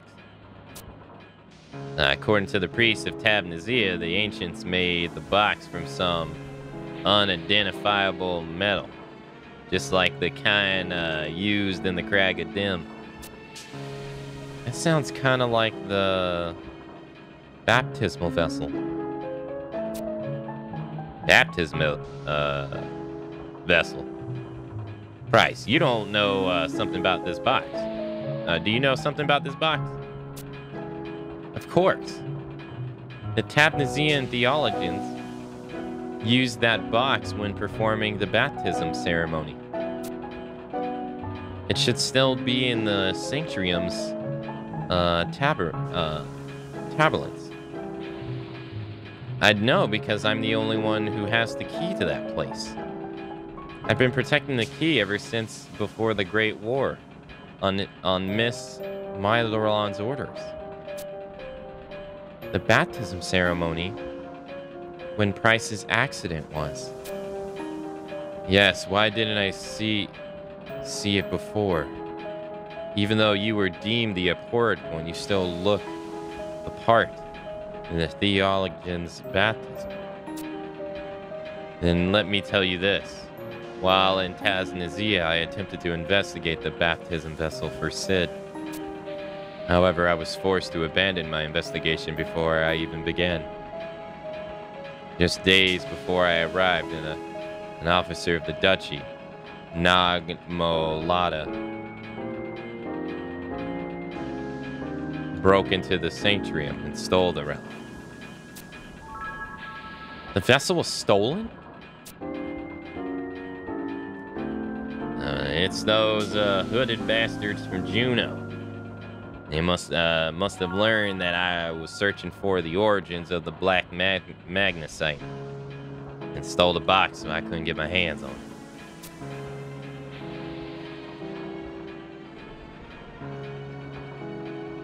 I was so close.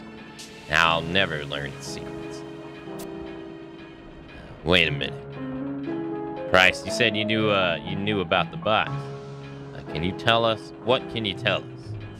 Even the smallest detail of information could help. The vessel's evil. It changed my life.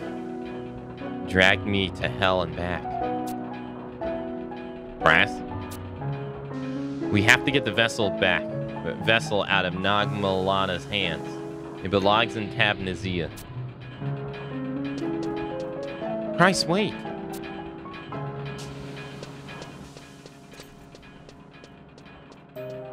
Price, you can't keep going off on your own. It's too dangerous.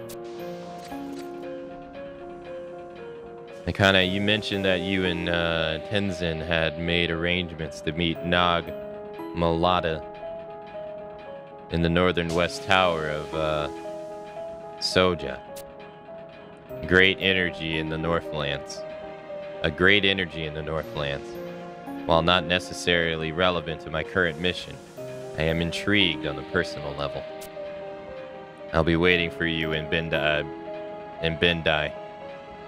Akane. Well, this doesn't look good now, does it? Akane, you should probably try catching up with your companions ASAP. Me, I'll try finding out more on the magnesite. I still got a few cards up my sleeve.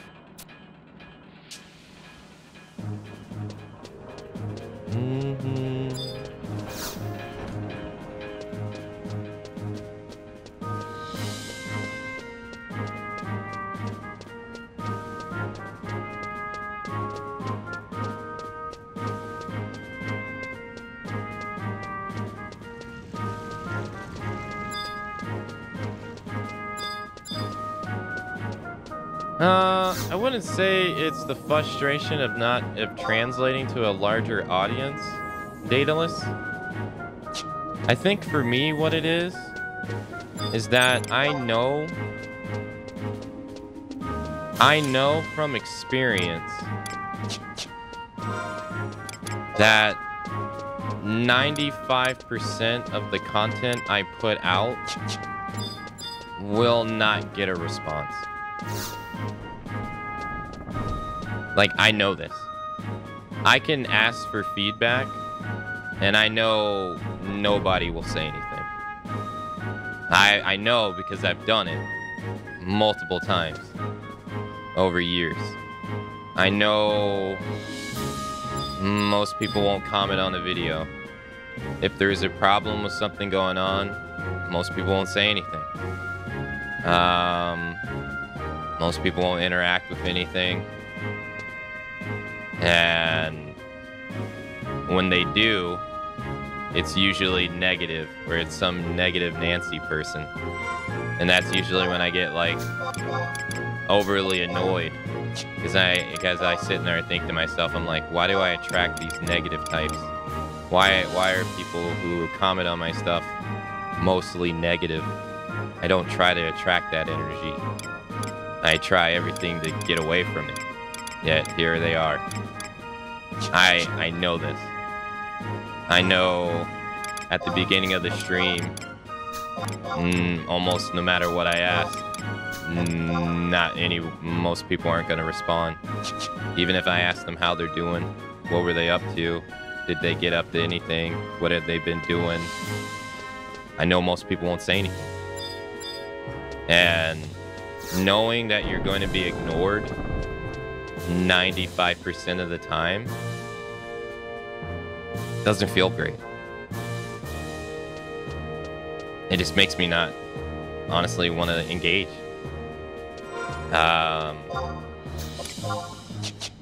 The alternative was I would look up things to talk about. Because I looked it up, people would be like, well, if people aren't engaging in what you're talking about, it's obviously because they don't care about what you're saying. Which is true. So then I would go and I would look up topics. I would go and I would look up topics to talk about to try to find things for people to be interested in. And I would write them down and I would talk about those. But then people wouldn't even want to engage with that. It felt like I was a dentist and I was pulling teeth. And at that point I was like, I guess it's just me. I'm like, I could talk about anything and it wouldn't matter. Because I'm me. And there's no value on me for people to care. And I just did, like, I know this. It's the truth. Because I've experienced it for years. Across pretty much every platform. I know when I tweet out a tweet, no one's gonna comment. I already know this. I know when I tweet out a use a TikTok video, no one will say anything. Because it's been like this forever.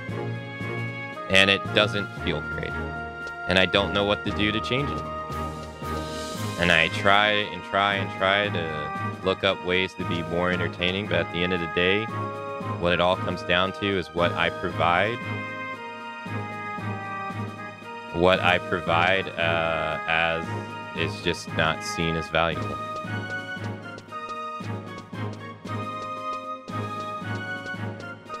And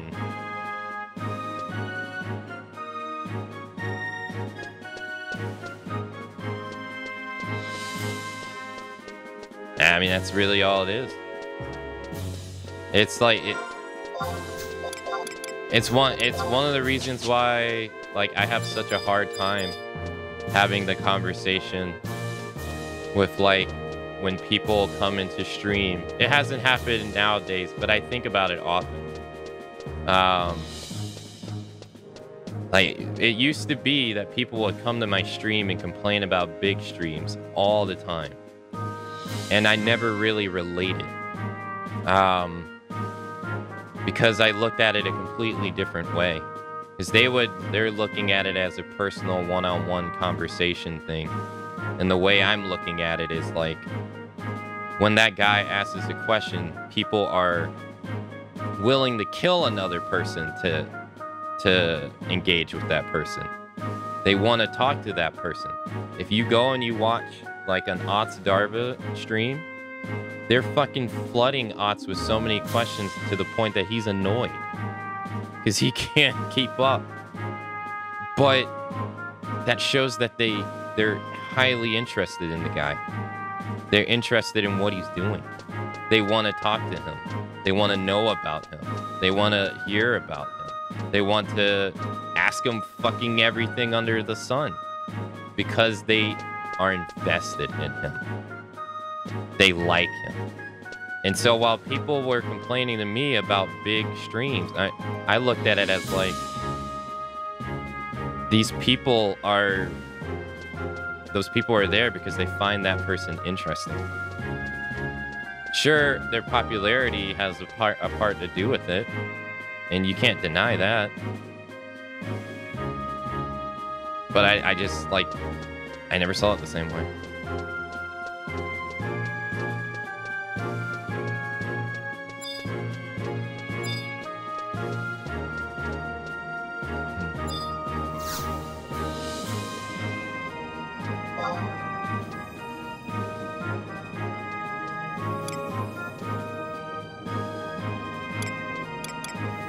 But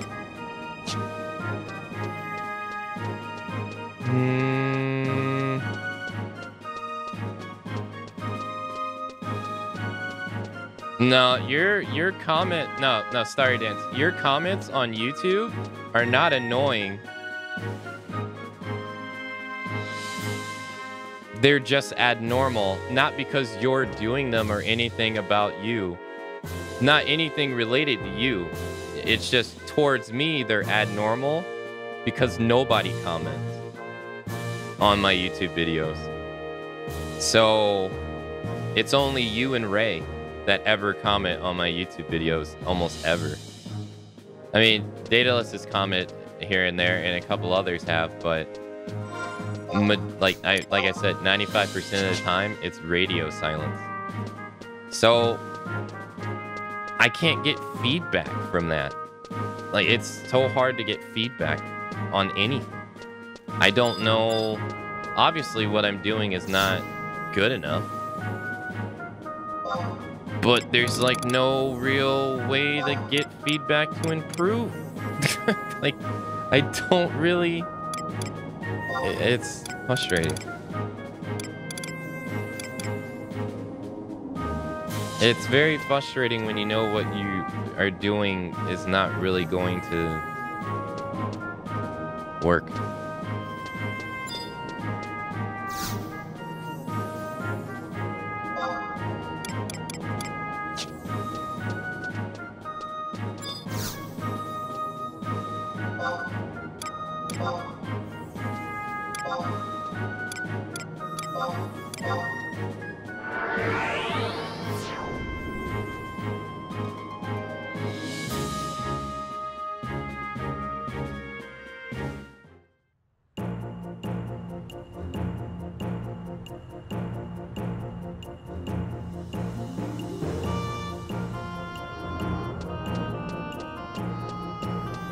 No, my TikTok stuff is not... It's not directed towards you guys. It's more about trying to find... people on that platform. If you don't use it, then it's not directed towards you.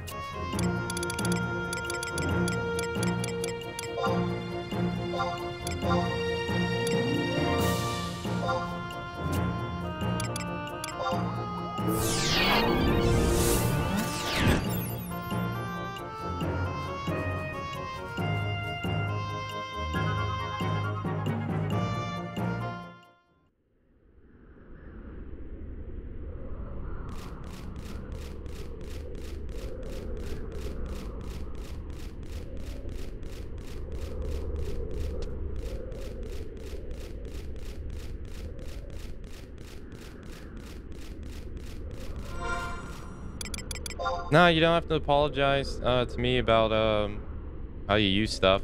That's not what I was. It's not what I was trying to do. I was just voicing my frustrations. I'm not really trying to say, hey, the way you use stuff is wrong because it benefits me. That's not what I'm saying at all.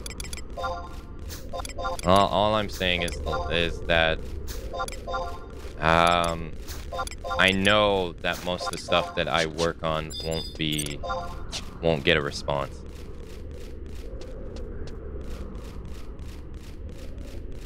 Which in turn makes it to where I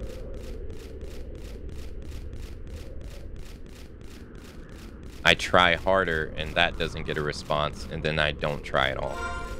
Because it just seems futile. That's all I'm saying.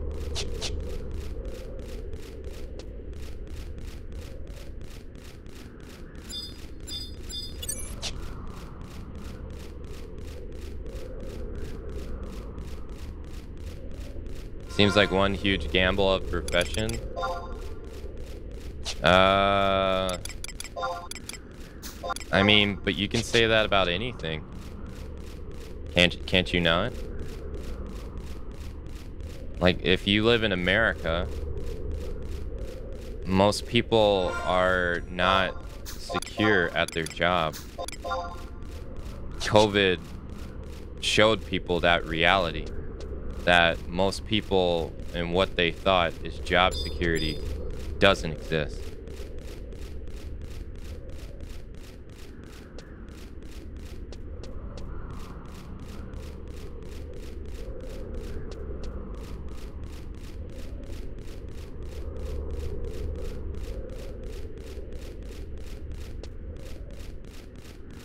And then you can take a look at like the people working in Silicon Valley or people working in tech. I mean, look at the video game industry and use that as an example for the tech industry and how often people are getting fired, how often people are getting let go, and how often that stuff is happening despite companies making record profit money. You wouldn't be letting, like, obviously it's greed. It's greed, but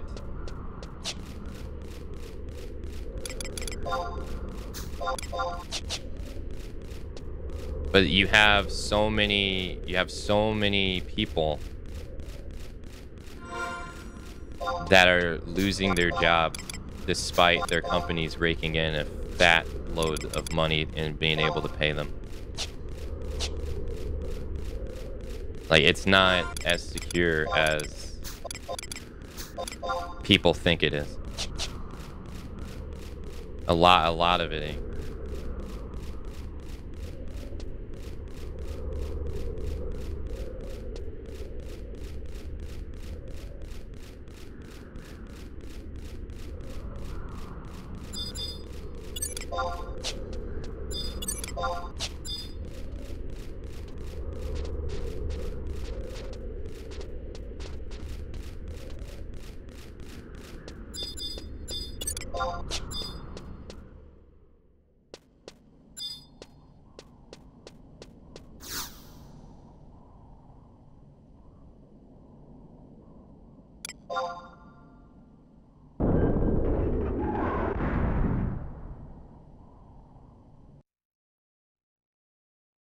Yeah, no, video game industry has like zero.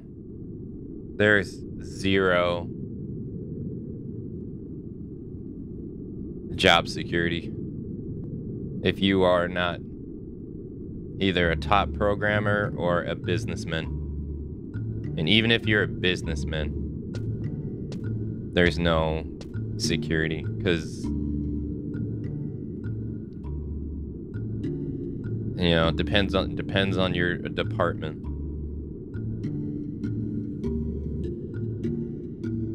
Well, where the hell have you been, Akane? We have been waiting for your arrival. Did you encounter something unexpected?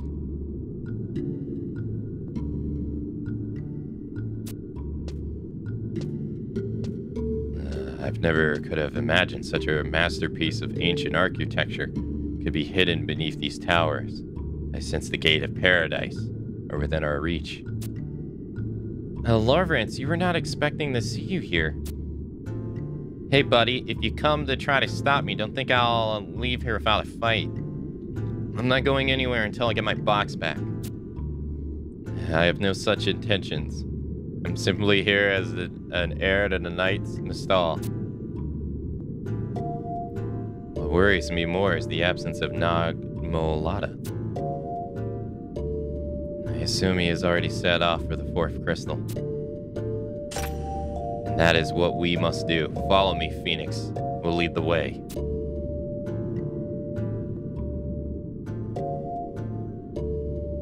The only job security you have as a good video game programmer is that you'll find your next job easier. Yeah. But, yeah, no, if you're any kind of artist, if you're any kind of... You have no job security. Yeah, sure, maybe if you work in, like, Japan, where... But that's different because their culture is different. But even that is different.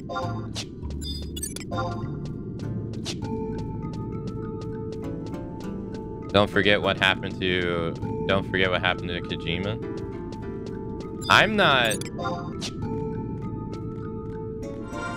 I've never really been on the side. I don't know how to word this properly because it makes me sound like an asshole, but that's not the intent. But the way they handled him and mistreated him in the public by trying to erase his existence, I think was terrible. But ultimately, in the end, if you, like, business-wise, I don't blame them for getting rid of him. But the way they treated him was awful. Like, they tried to prevent him from being able to accept the award at the Game Awards that year. And they tried to do all that. That stuff was shady. But business-wise, it was the right move to remove him. Because he was often just doing anti-business stuff. And that just doesn't work when you're publicly traded. It just doesn't work. And so I've never been like the one guy that commented on my discussion video where he said it's amazing how people have forgotten the whole Kojima stuff. And I told the guy, I was like, dude, I've never been about it. It was the right decision to remove him. They just handled it wrong. But you can only go over budget and be late so many times when that money that you're spending is not your money. It's fine when it's your money. It doesn't matter. But when it's someone else's money and you have more people involved, then it becomes a much bigger problem. You can't... It becomes not just a problem for you, it becomes a problem for your company. And then your company starts worrying about that. And then they start worrying about where they're going to secure their funding for their next project. So I've never agreed with this whole, like, fuck Konami thing. Like, fuck them in how they treated them, sure. But business-wise, I never thought it was a bad decision.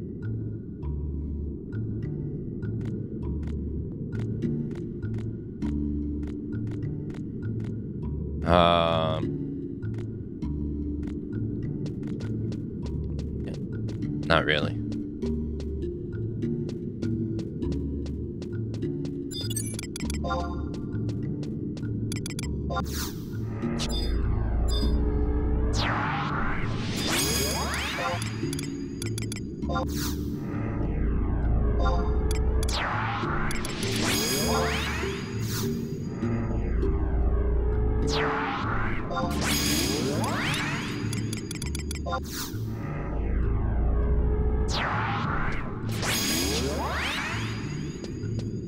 Nah, I don't think they were being fair to each other either.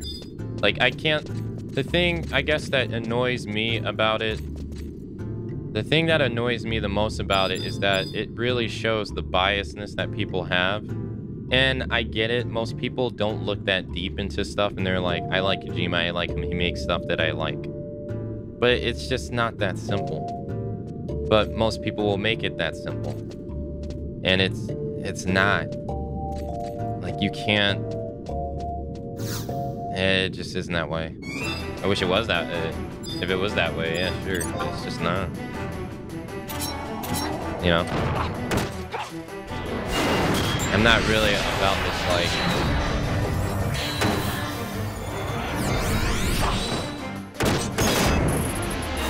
I don't know, I guess I view it as, like, blind loyalty to someone you don't even know.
Yeah, no, it makes sense.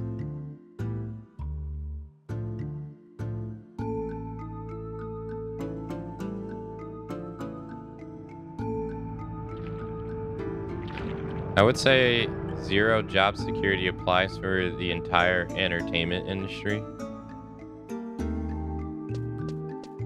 And that's probably why a lot of the entertainment industry has been striking. They've been going on strikes. There's been another strike approved. As they're realizing, like,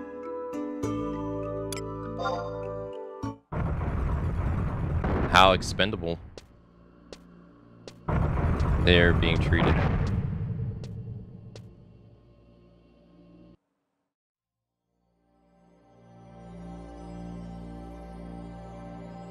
Good Lord. It's the Mother Crystal. Legend says that Vanadil was formed when it's split into 5 pieces. This is one of the pieces. The divine light it emits. This is from where we are born and where we are eventually returned. Simply gazing upon its beauty soothes the mind and soul.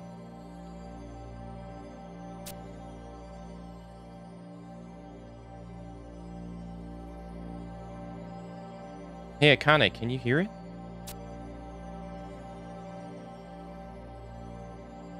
That song. The crystal, it's calling us.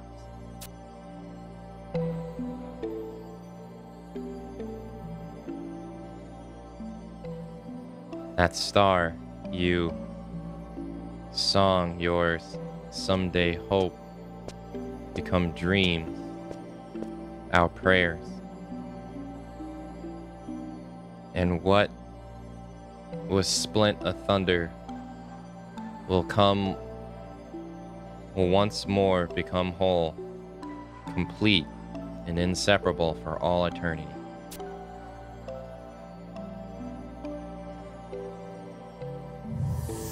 Ellipsis exclamation point.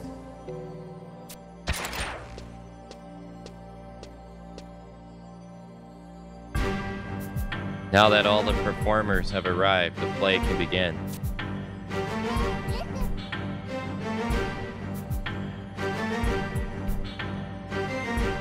Hey, yo, Snake, hey, thank you for the raid. Hey, thank you. Hey, Cereal, hello. Nagmo Lada. You slimy thief.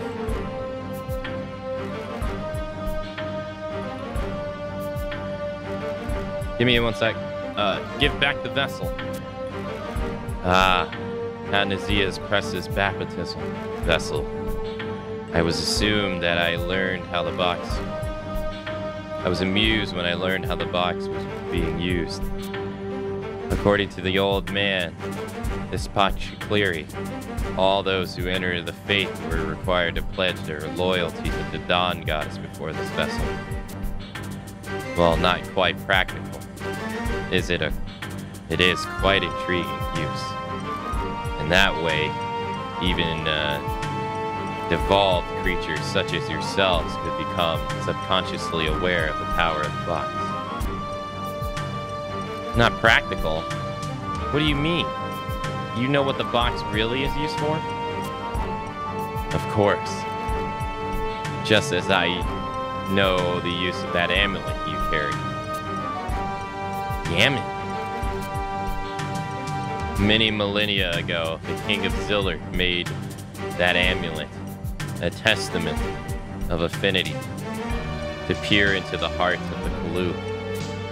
The Zillard were born with the ability to communicate directly with the mind of another. This is called the Whispers of the Soul. However, as centuries passed, some people were overcome by the emptiness and lost this power of communication. Those who could no longer harness the Whispers of the Soul were known as Kalu. Oh, so Kalus are just Zillard. Or just Zillards. Oh, okay. The Zillard king ordered the production of the amulets, such as the one you possess, to contain the darkness residing within these unfortunate souls and open their hearts. And thus, the thoughts of all those who wore one were known to him. The amulet you hold, it was given to you by the Zilliran prince, was it not? And now you have begun using it to further your twisted schemes. Akane the boy's been using you as a guide over space and time into a world unknown to him. Using you to guide him to the mother crystals. And that's why I can see what he sees? However, it seems as if he made a poor choice in guides. It too took long for you petty adventurers to reach the 4th crystal, let alone the first 3. Thanks to your incompetence, I had enough time to obtain this box, as well as find out who you really are. It was you who brought the end to our era. You who betrayed us. You, Salithius. Though you bear the mark of the Kalu, you betrayed your people and trust of the Zilliran prince. Though you have inherited the will of the slumbering gods, you betrayed them as well. And though you were born of the mother crystal, you now plot to betray her. My heart yearns to know why you have chosen the path of the traitor. However, the answers can wait for a later day. The answers I seek now is that of a different question. Tell me where you obtained the power to control the emptiness. When the attempt to open the gates of paradise failed and Altilor was destroyed, why did you only survive? What happened that day? What did you see? What did you learn? What unspeakable powers do you possess? It says nothing. No answer, Salithius? Then only option left to me is force them from the emptiness inside you. Price. Get wrecked.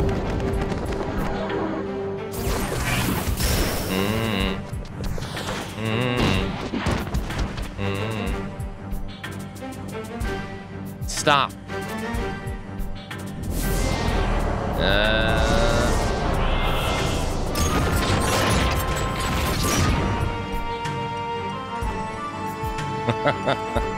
Behold the true power of the eye of Altanta. Behold the transformation of the emptiness to magnesite. Did you forget to sleep, Fuse?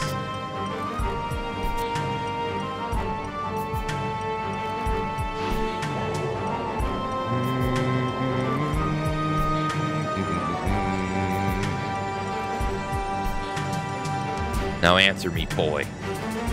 Unless you want to be nipped, ripped apart from the inside.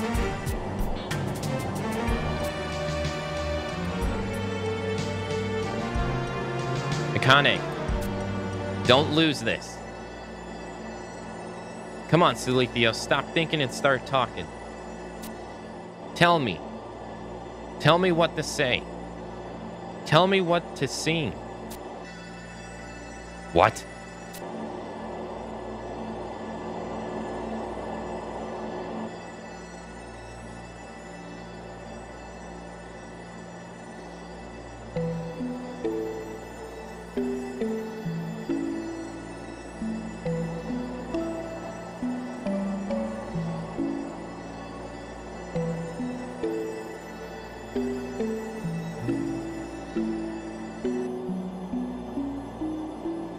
Oh, it's probably another verse in the song by the gods.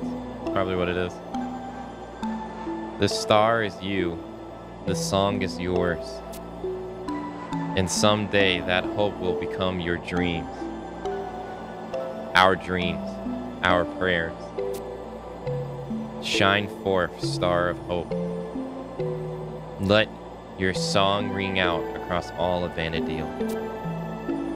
And what was split asunder once more become whole, complete and inseparable for all eternity.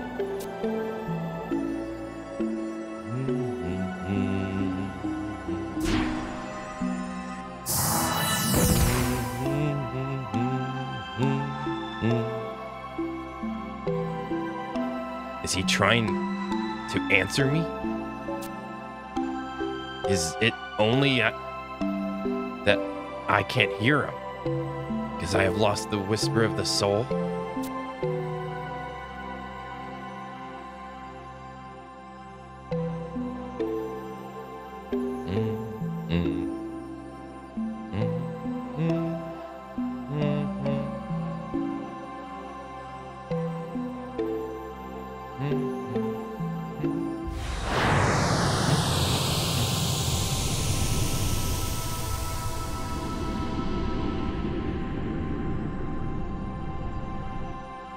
Hope you had a nice stream, Snake.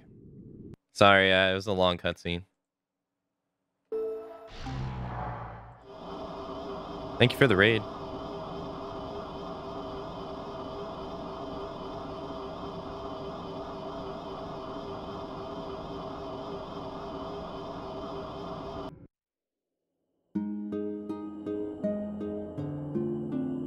Oh, that's a long stream. 9 hours? That's really long.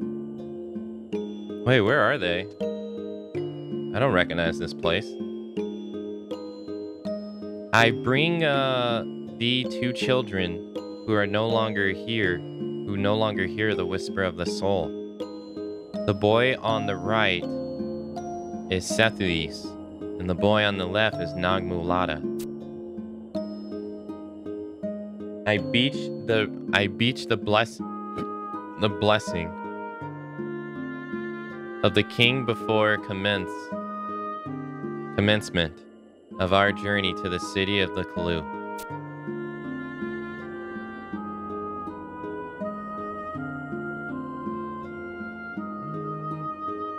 Thou hast nothing to fear.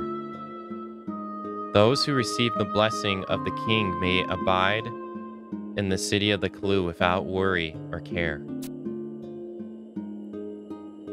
We had made a pledge to the dawn goddess, Altanta.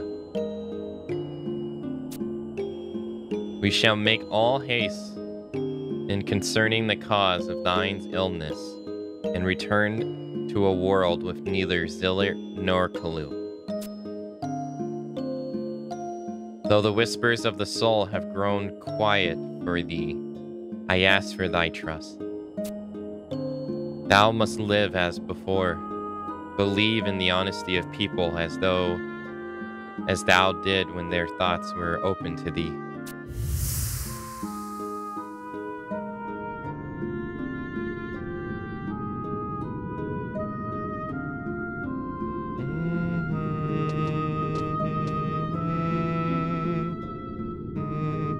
Oh? So the living immortals have finally been born amongst the children of dawn. Why dost thou seek to show us this vision of paradise? This heavenly garden Zillard believed to be the goal of all Vanadil. What are you waiting for? Graviton, all of us, we should strive for that perfection. If we behold that vision, we too can understand what they are aiming for. We can join with the Zillard and be whole once more.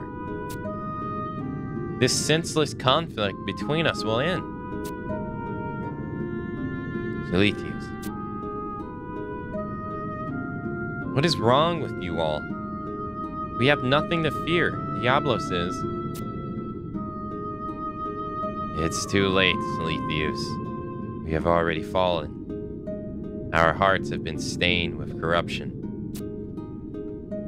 It can't be.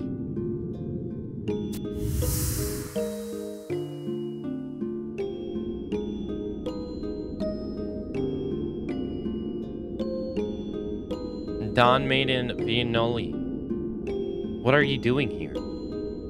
It is forbidden to enter this place. Magmolata, why dost thou, a Kalu, work for the Zillard?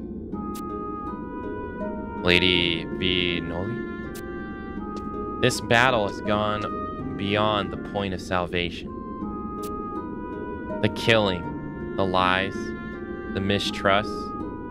We are no longer capable of understanding one another.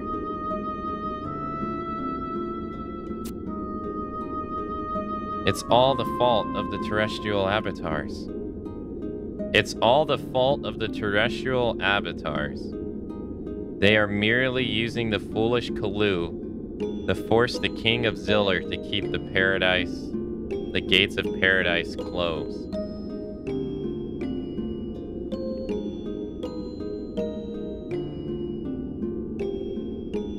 They are merely using the foolish Kalu to force the king of Zillard to keep the gates of paradise closed. And then there is that traitor, Silithius. All his blood has been spilled as a result of him breaking his promise to you. Thou dost yet believe in me, Magmolata. Thou dost believe my words, my pledge to return this world to a place with neither Zillard nor Kalu.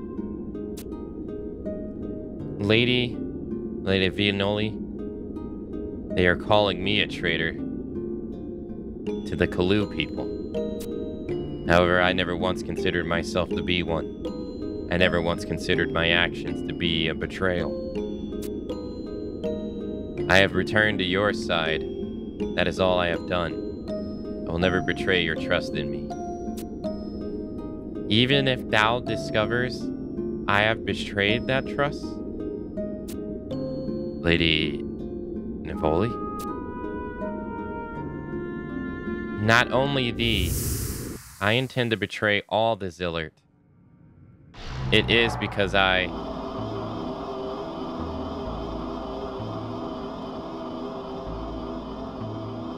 Cause what?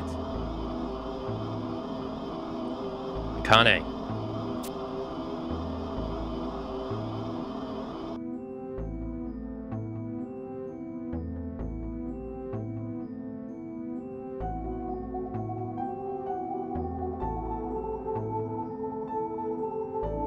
Where are you?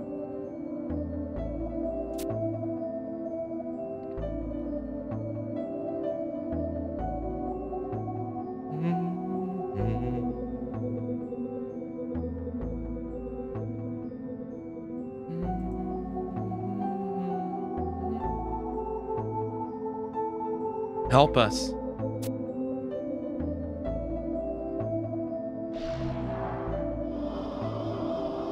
You cannot remember when exactly, but you have obtained the light of Vazal. The mysterious amulet has been returned to you.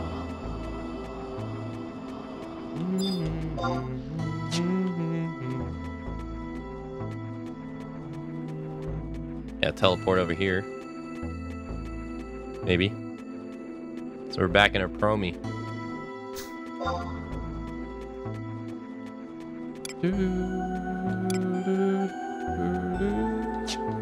Oh, no teleport.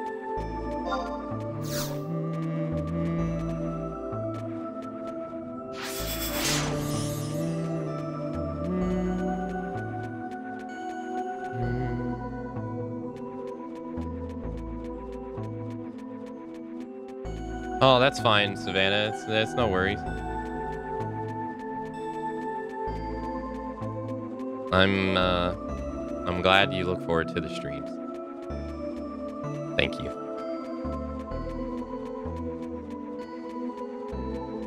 Oh shit. Yeah, we don't want to go there. Those are Apex mobs. I'm pretty sure I'm the only person here, aren't I? Oh, there's actually other people here. Really? Has to be an Apex group.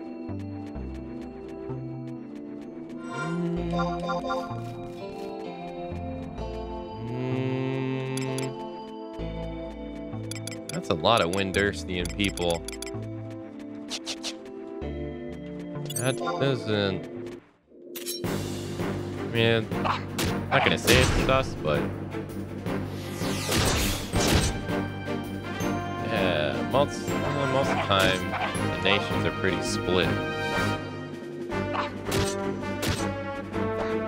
I mean, the bottom two are.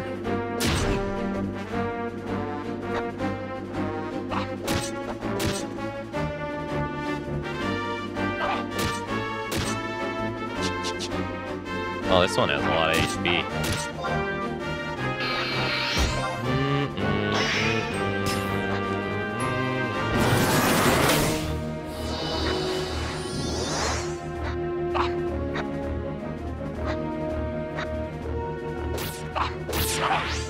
It says the person who does 687 of 8-hour streams per day. Well, I mean, I know that what I do is not normal, even for Twitch streams, because I wasn't really considering myself in the equation.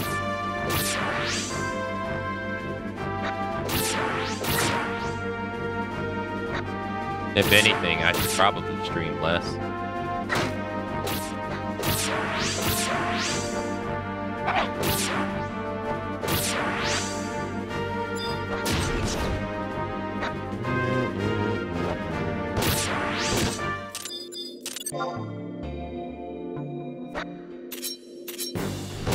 Oh, okay, no, it is here.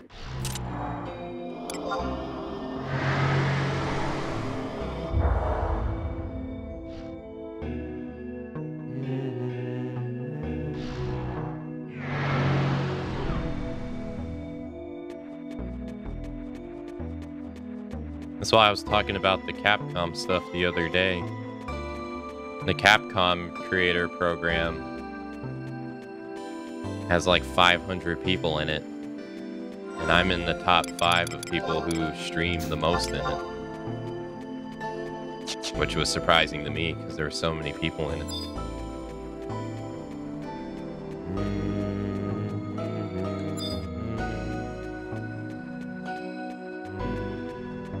Oh, I know. Who's above you? Bakfa soup. Some guy that doesn't even actually stream. He just AFKs. I don't know his name. I know his account logo. And some other ones. Some people who are, I think they're full-timers. Like Box a full-timer, so he Sometimes he'll stream like 12 hours a day.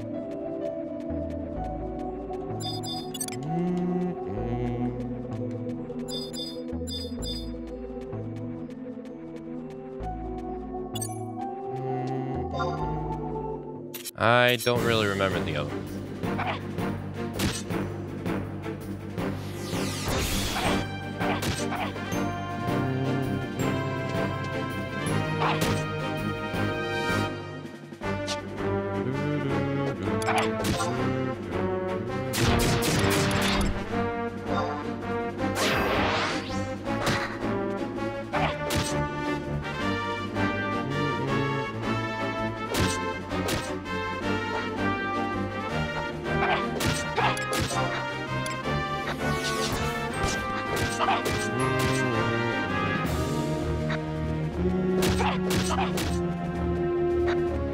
They're really... I gotta turn this off.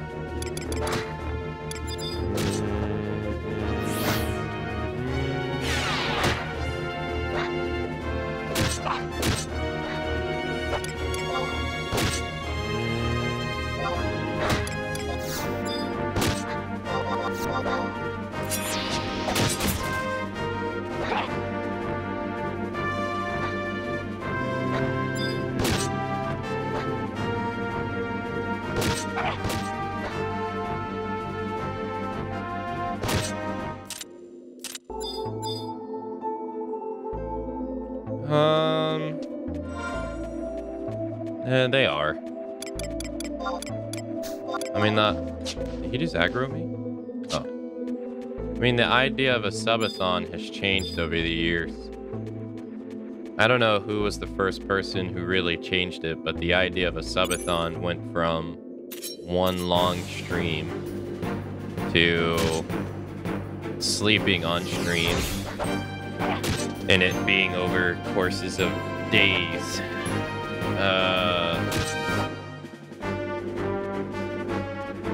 So like sleep streams for those things are not really uncommon now. Pretty common. But like deliberate sleep streams outside of a subathon.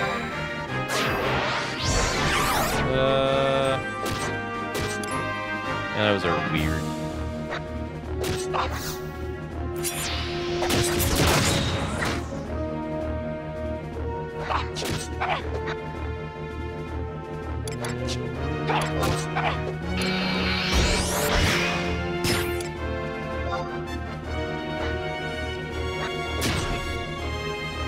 It'd be horribly boring to watch sleep. I'm a log all night, not moving. Well, it's just my guess. But I'm gonna assume people are watching it because they're hoping something bad happens. That's my assumption.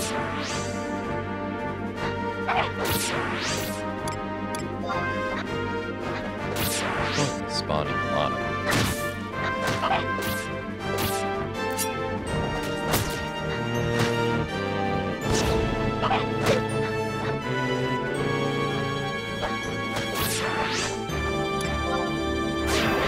That's a relative term. Yeah, as in like...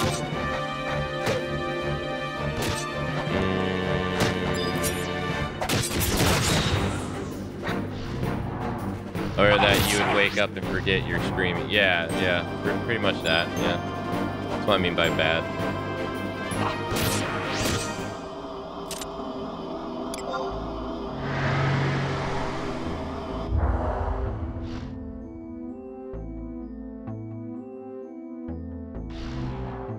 I mean, but also, like, there's a broadcaster that I know called Strippin', and he did a subathon, I think, last month, and it was one of those that he would, you know, stream for like 18 hours and then sleep for like 6, etc., etc.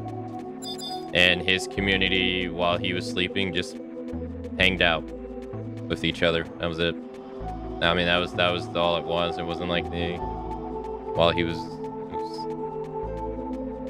Wasn't really trying to do anything. They were just talking, goofing off.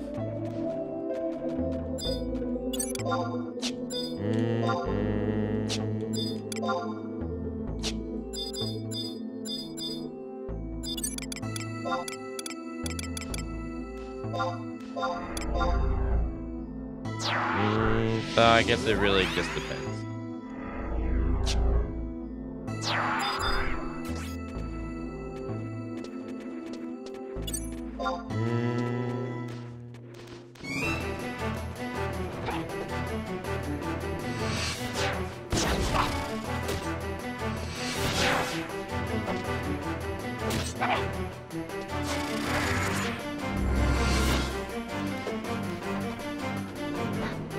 Can you imagine an odd Darvish sleeping stream? I can. Yeah.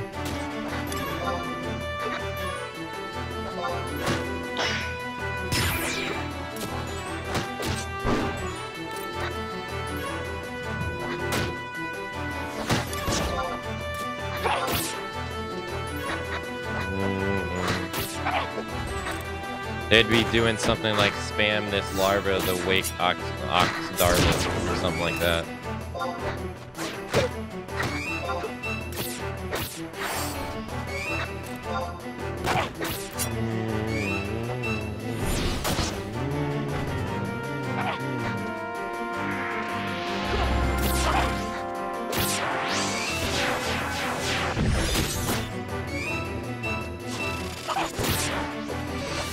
The filling. It's not this shell, it's the filling.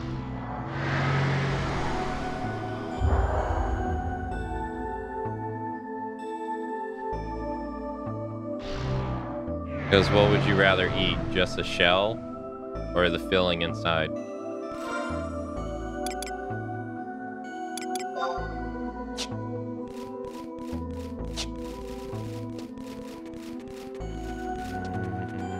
Plus, the shell is just one thing. It's either corn, it's either flour, hard or soft. But the filling can be multiple things.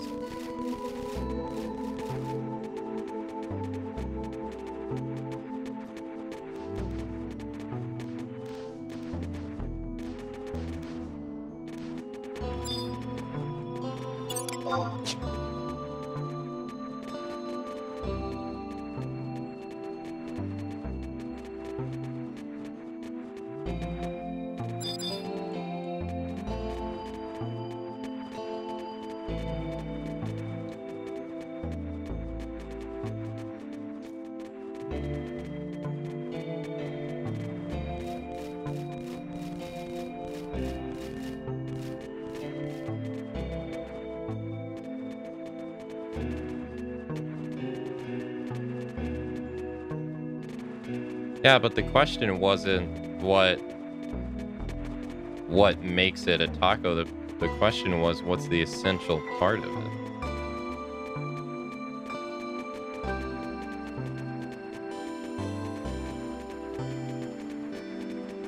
I'd rather have the filling than the actual shell.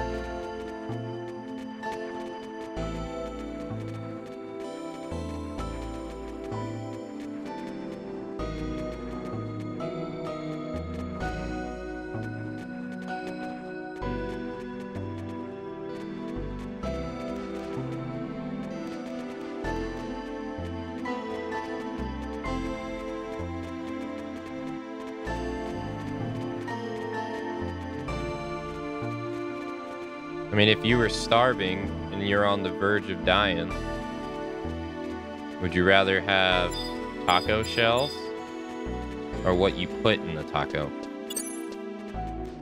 You can only pick one. I'd go with the toppings 100% of the time.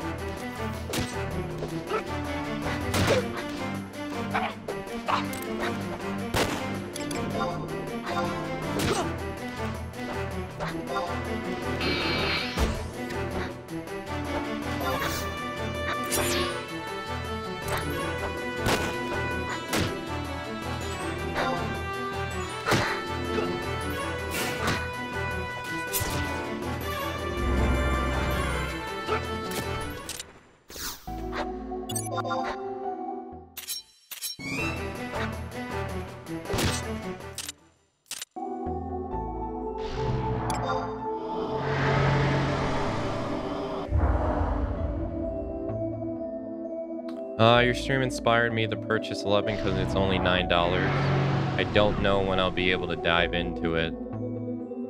Well, whenever you do dive into it, there's two things. Well, the one thing doesn't matter anymore because you already bought it. But you can play this game for 14 days for free before ever buying it. If you go to the Square Enix shop, there's a 14-day free trial to where they allow you to play the game. I don't know if there's any restrictions though. You're allowed to download this game for free right now. Anyone can download it. You just can't play it.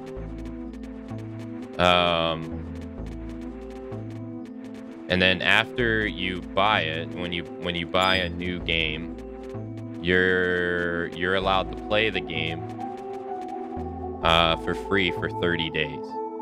So this character that I have created right here, I haven't paid for it. I mean, I bought the game. I did the same thing. I bought $10, but I haven't paid a subscription fee for this character at all.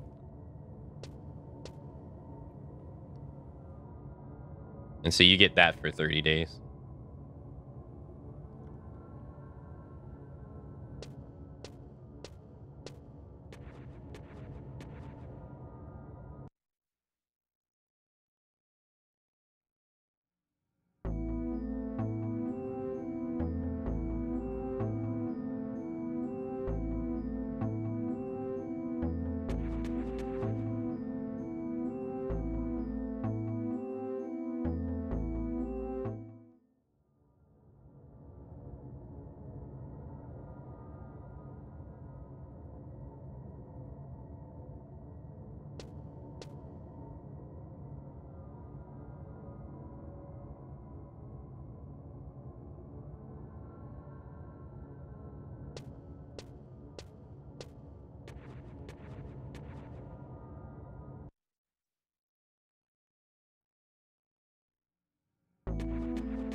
Hey, Intra.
Hey, Lumi.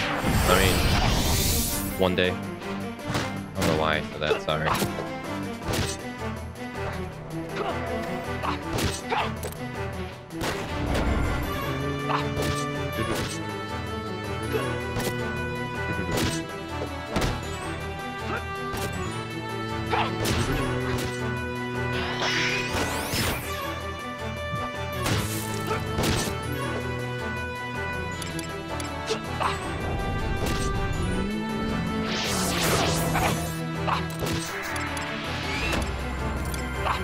Oh,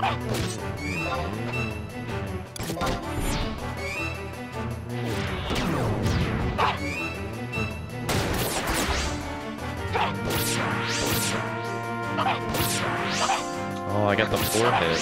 Nice.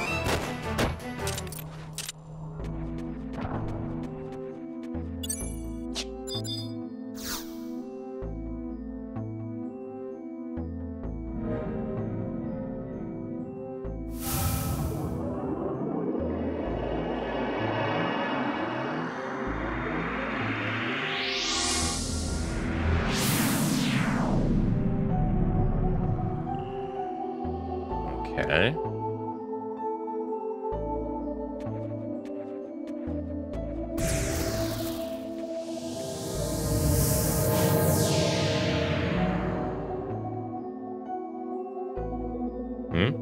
Akane.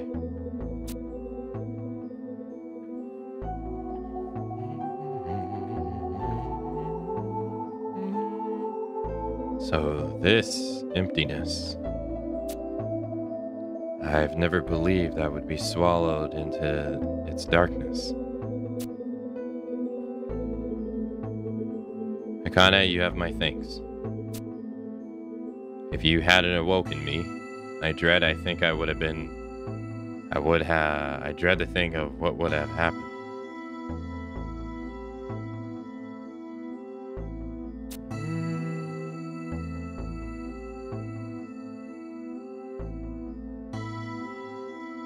That if I am here, it is possible the others have been taken by the emptiness as well.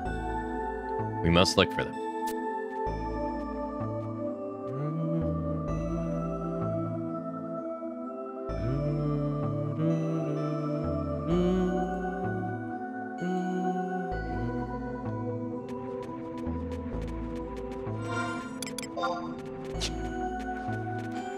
I'd like to really know what's going on with all the follows and unfollows, though.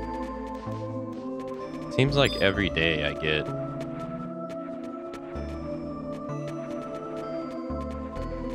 It's happening more and more.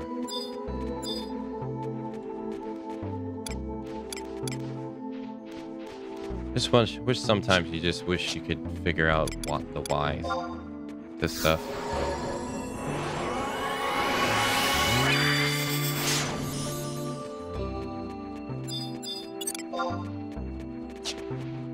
You think they're fake accounts? There's no way of knowing. I mean, they don't really allow you to look back that far.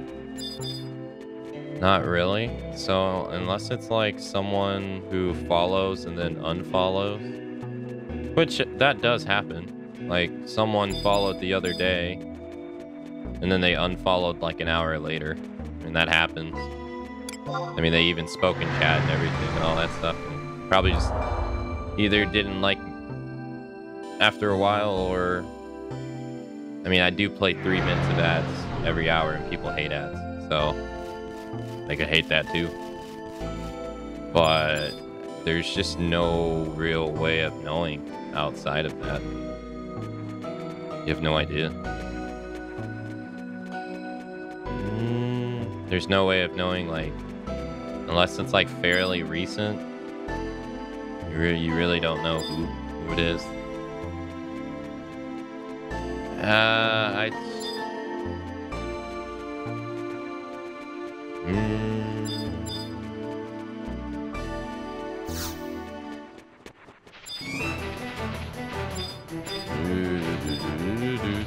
I wish I could target you. Thank you.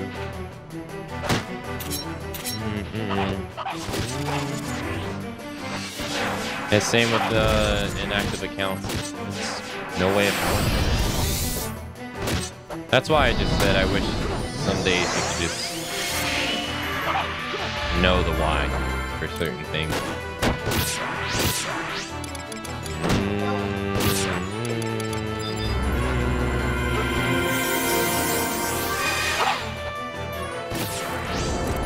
Because honestly, madness is just... Madness is just in, like, trying to figure out the reasons behind it, not knowing. So then it just leaves you to wonder.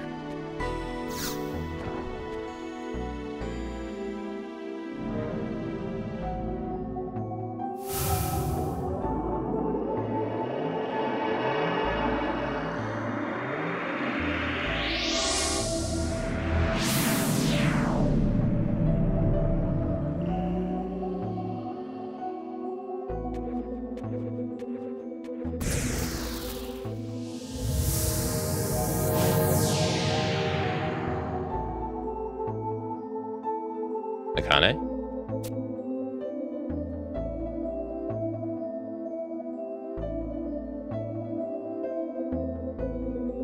This place, the spark of life has never flared here. I feel. Is this what they call emptiness? I knew that if I followed you, something extraordinary was bound to occur. But this, my mind reels from the knowledge that the Zillard and the Kalu still exist in this world, the ancient people who tried to open the gates of paradise. And to think that the legend of the Mother Crystal entombed below the surface of Vanadil was true.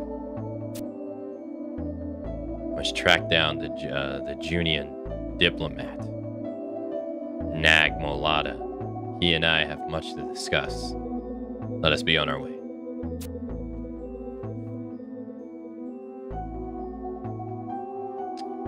Some streamers have commented to me that they have thought I was a bot because I usually alert.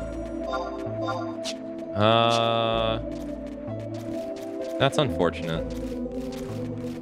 That's unfortunate for you, and it's unfortunate for them because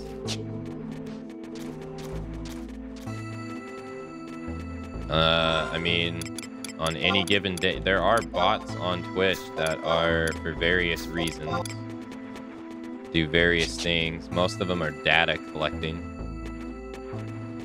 Like, Commander Root is the most popular one, I would say. So his account shows up in almost everyone's stream because he's collecting data for his website. Which, so far, you know, he hasn't used for nefarious things and has only really used it to, like, for stuff to benefit people. But there's other bots that do the same thing that you have no idea what they do. So, like, any stream, almost any stream that I do, you know, if I turn on my chat at 1:55 in the morning, and I look at the viewers list, there's like the same names there every single time, and they're all bots. Not, you know, outside of the people who are obviously not bots,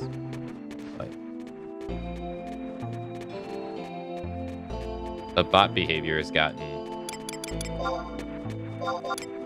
so weird.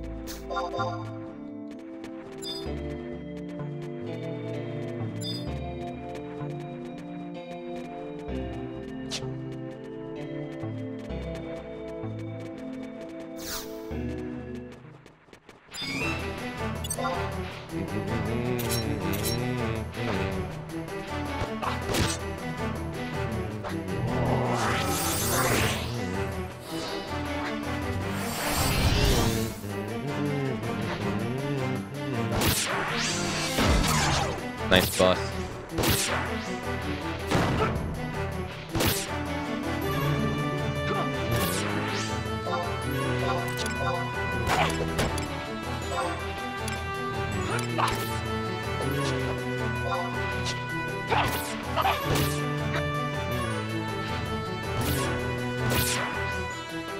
Bots are notoriously bad on YouTube, though. They're like very bad on YouTube. There's a lot of scams going on YouTube.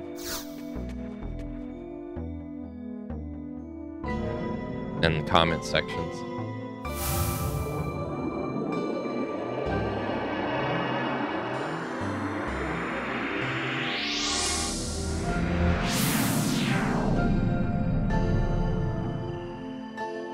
Oh, snowy.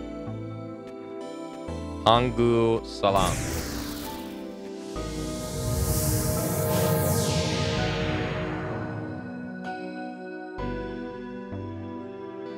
Akane, is that you? Where is, Price? Why isn't she here?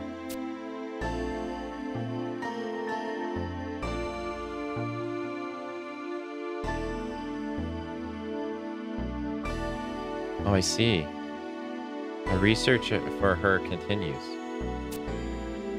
This may sound strange, Akane, but as I lay dreaming, I'm sure I heard Price's voice calling to me. I believe she is somewhere deep in the bowels of this dreadful realm. Please, Akane, help me find Price. We must all escape this awful place together. This zone is super trippy. That's kind of what it's supposed to be. It's supposed to represent emptiness.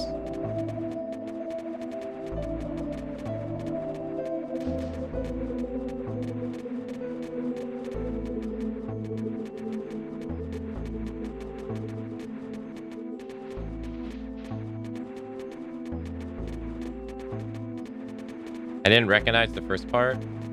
Oh, really? Isn't H-A-N-G-U-G Korea? Or Korean?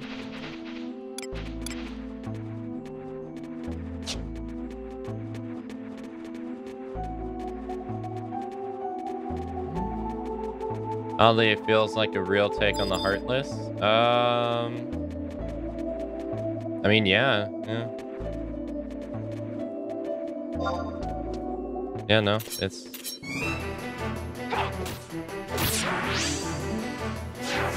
Oh, there was a K? It said G-U-G.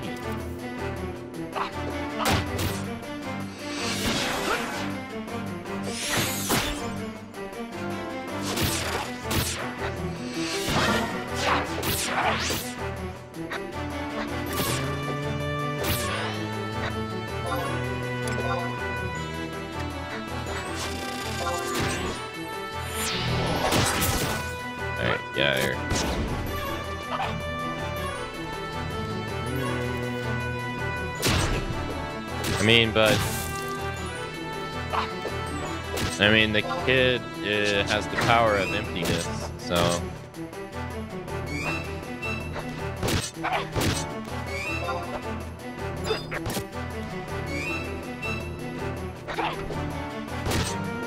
It depends on personal preference. Oh. Oh, so it's not a gender thing?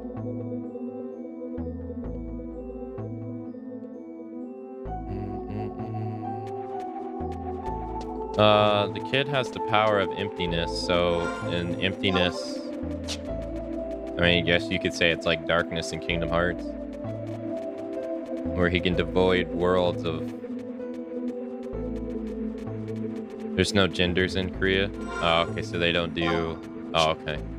They don't do it like how Japanese does? Okay.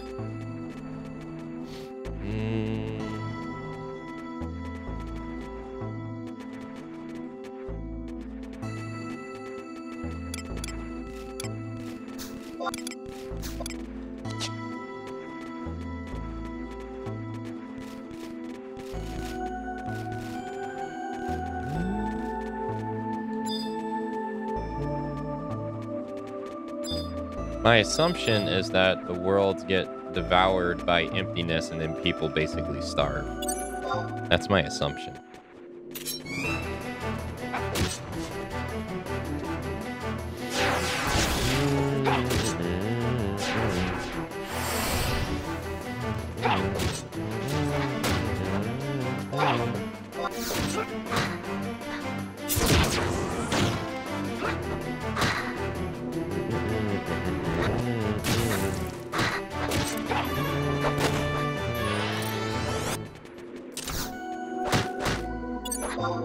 I just want to take the teleport.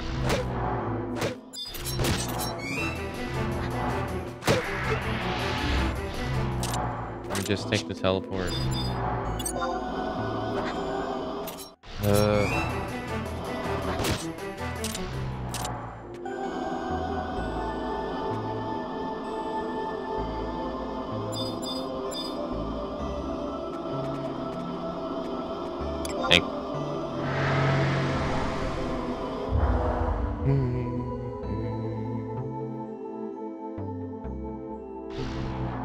But the music here is really nice.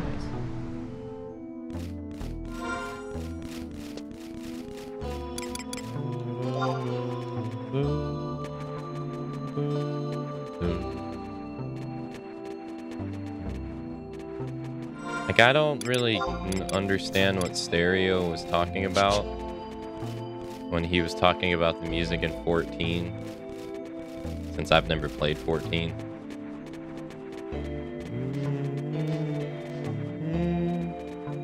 I always found the music in 11 to be really nice.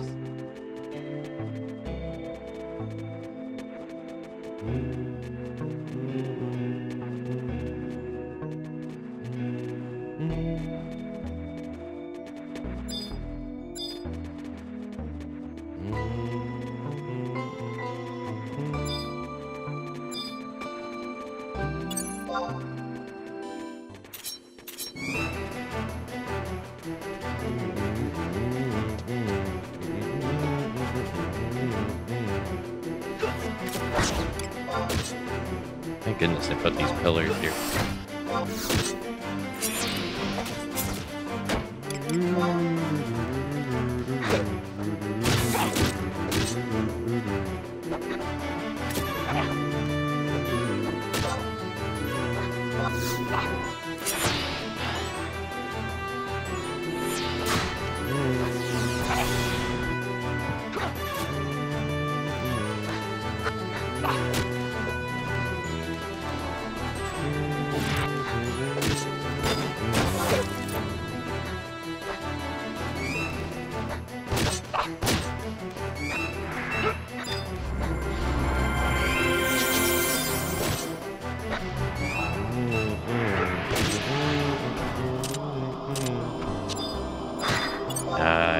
Skip.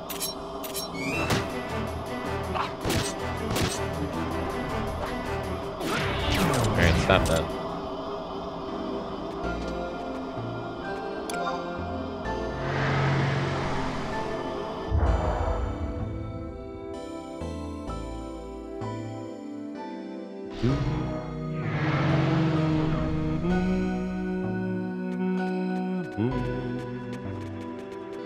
Now we gotta go to the central pillar.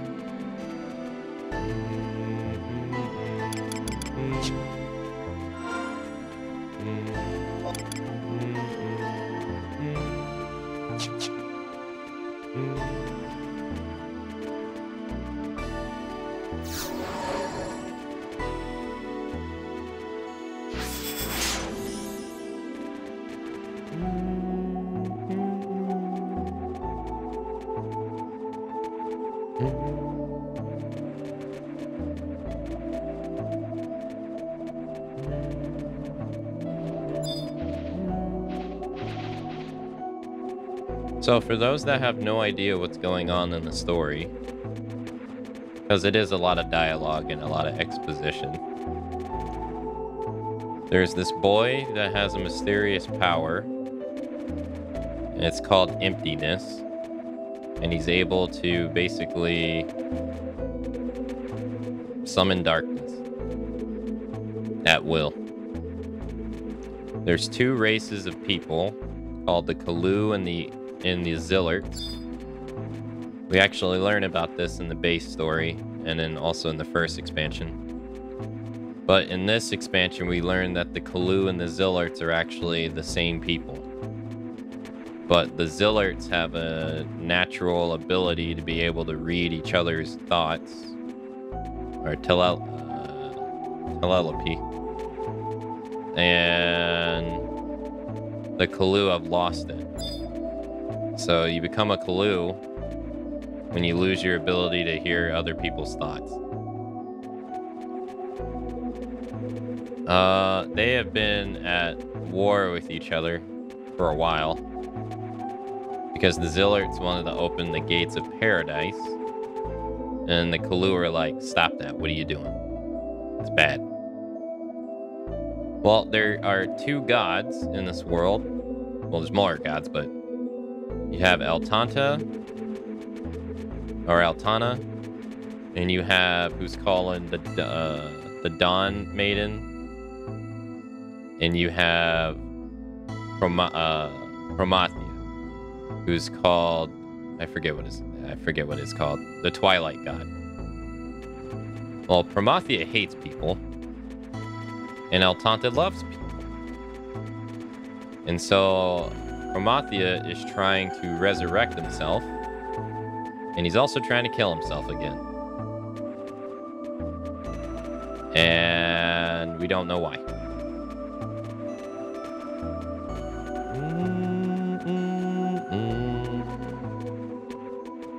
Is there anything else?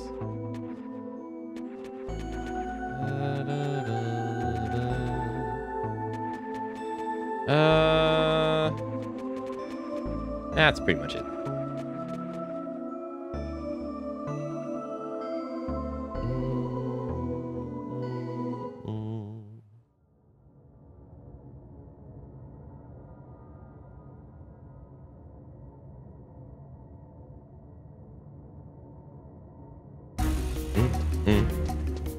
Why this music?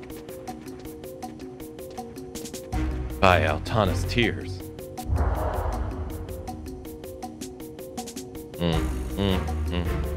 If we go any further, we'll plunge into the emptiness. Then we must backtrack and find another path.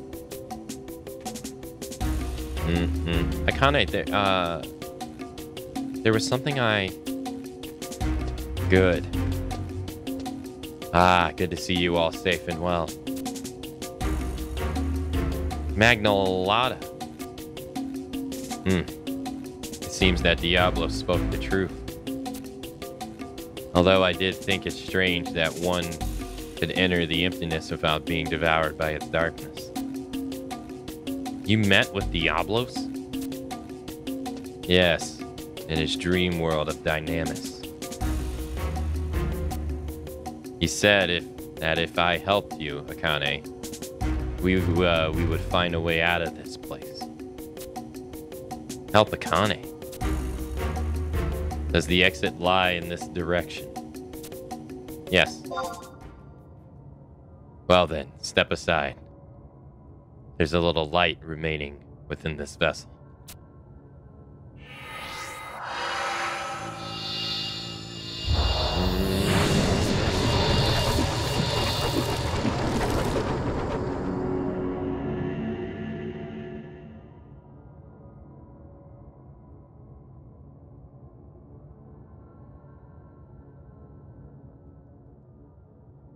Cepheus, as long as I have my breath in my body, I will find you, no matter what it takes.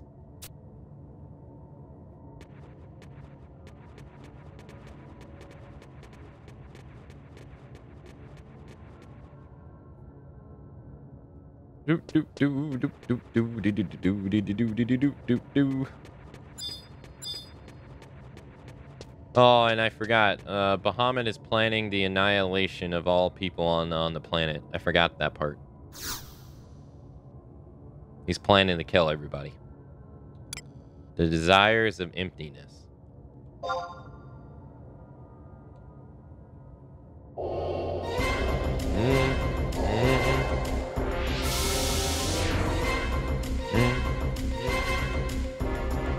Forgotten the small little detail.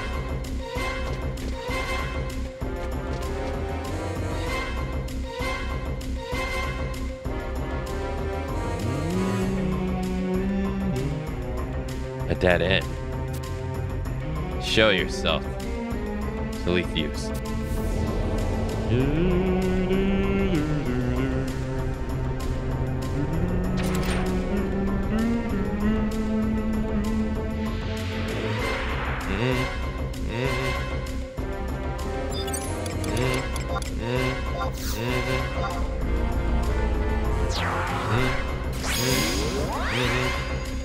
Oh, just everyone on the planet? No big deal.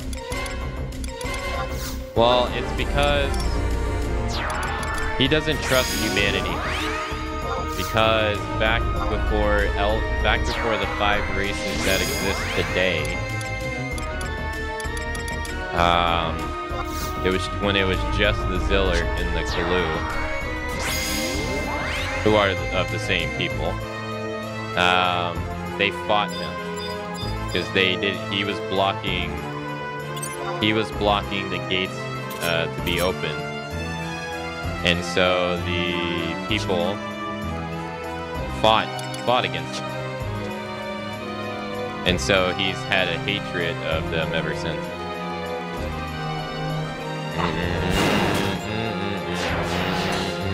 Or he like looks down on human beings ever since.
Well, it's Diablo.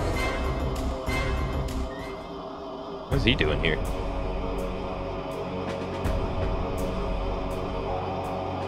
That's the Dynamis music, too.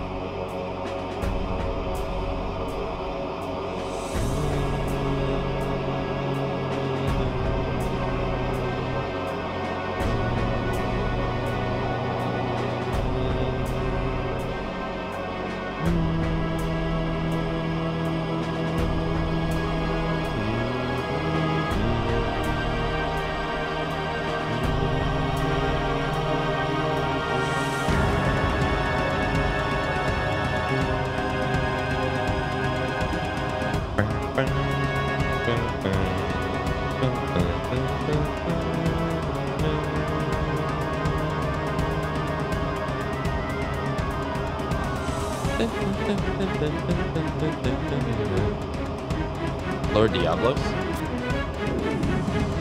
Oh, Price. So we meet again. He who is one with Celebes.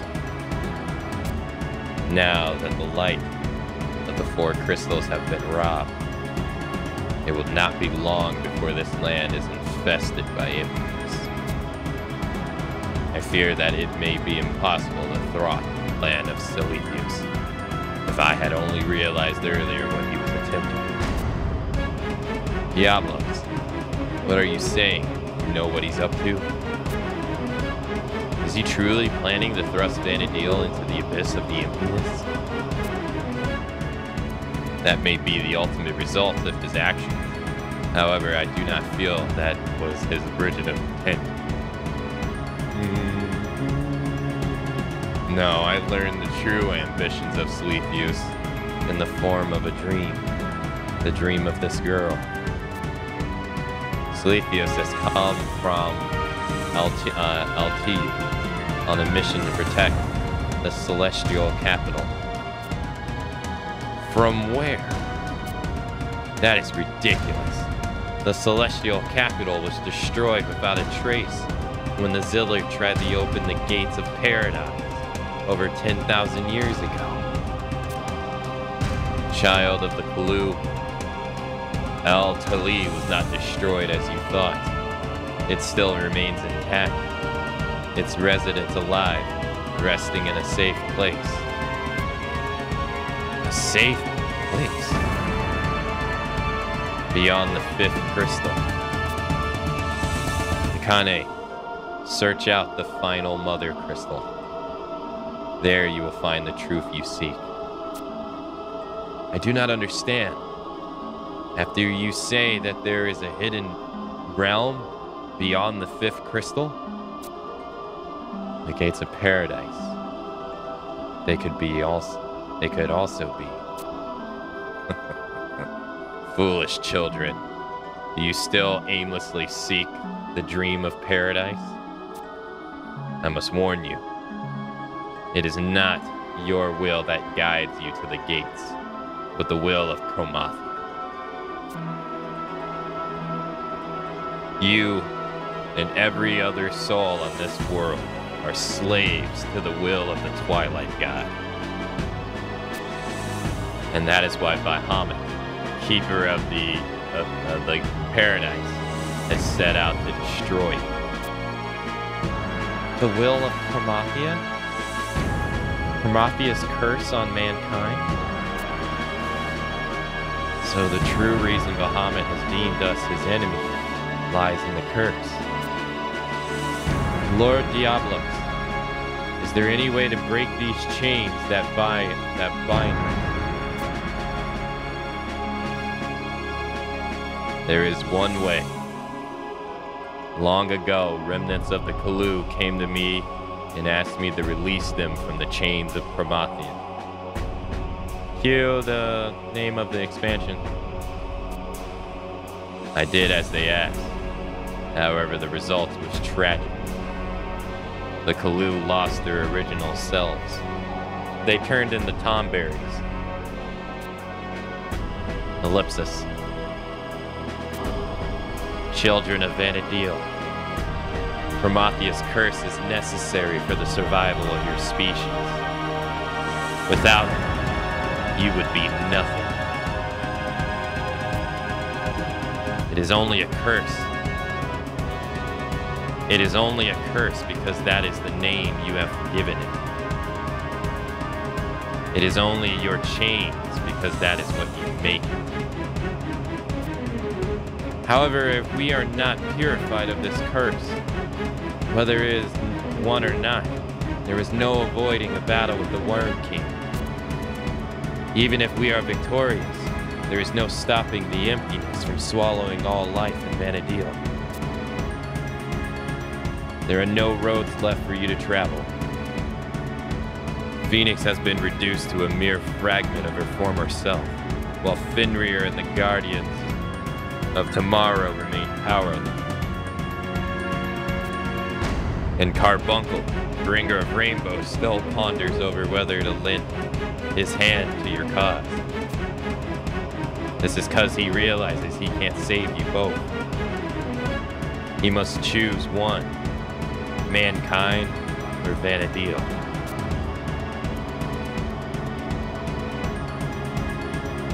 We must learn from Silithius and the mistakes he has made, and attempt to save both sides. He only caused them much pain.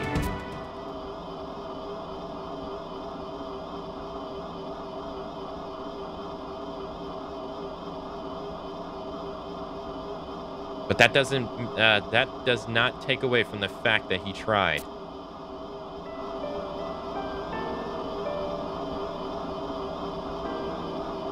Right.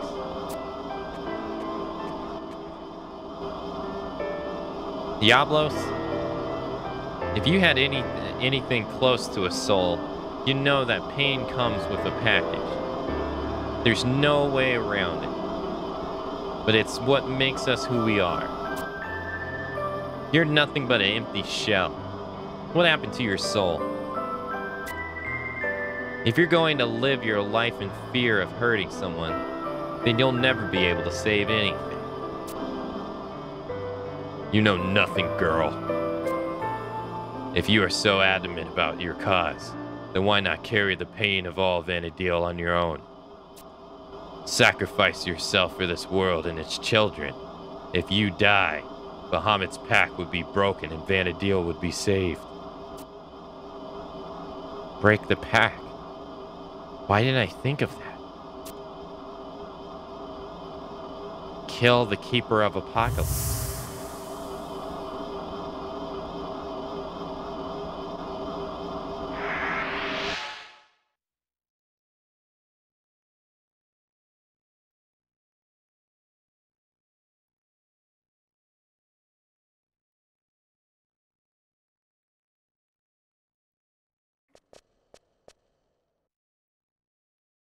Hey, I found something. You found something? Show me, show me, show me. No, wait. It's a body. Just a body? Why does this keep happening to us? We gotta go tell someone. But before we do... Russell. Little shit. The mysterious amulet has been stolen. You three. The mysterious amulet returned to you. Mr. Nagmolada. I'm glad to see you're okay.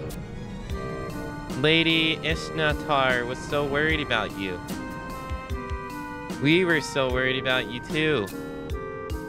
I don't need your paladins.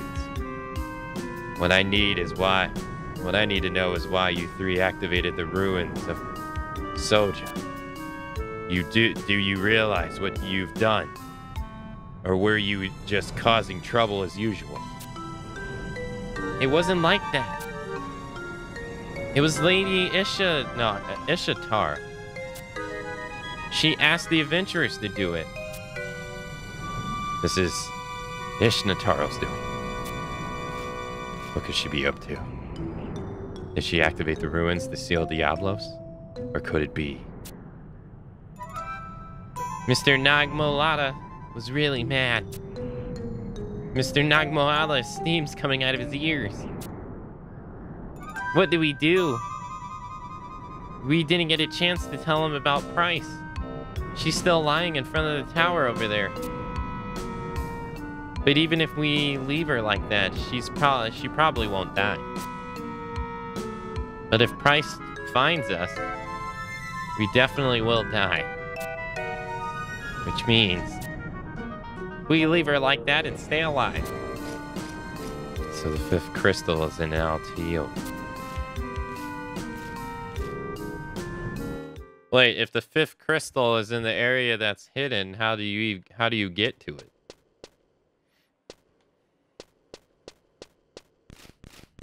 Huh?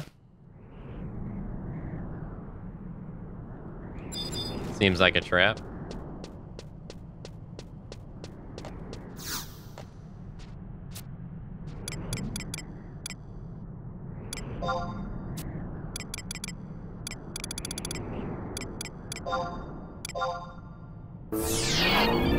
Will we be entering Dynamis soon? I'm not so sure. I haven't really gave it any thought, if I gotta be honest.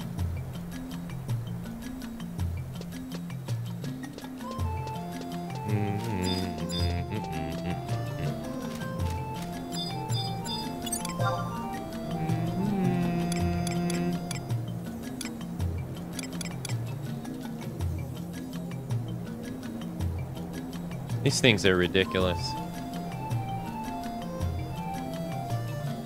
I'm so jealous. Golly, it's so much kick attack. Jeez. 20, 25, so that's 45. Oh, they did Dex plus 30. Why did they do Dex plus 30 over accuracy plus 10? I get why they did double attack, though.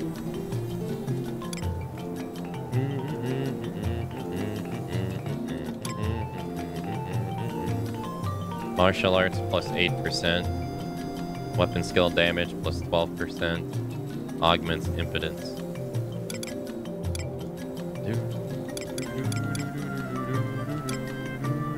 Kick attack plus 30. Oh my god. That's ridiculous. So you get plus 10 from the mantle, plus 30 from the pants. That's 40. You get plus 10 on the feet, so that's 50. And you get plus 25 from the neck piece. That's freaking 75. That's ridiculous. That's insane. Jeez. Man, is it a great time to be a monk player right now?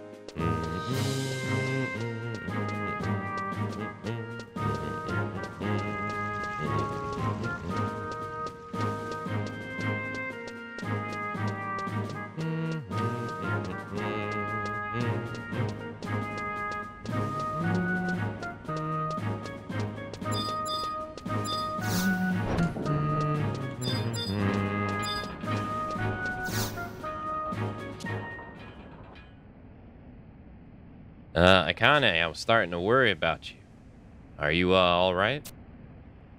I heard, from Lorverance that you weren't able to get the box back.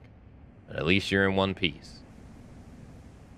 Somebody up there is smiling down on you, that's for sure. Master Sid. Ah. Lady Akane.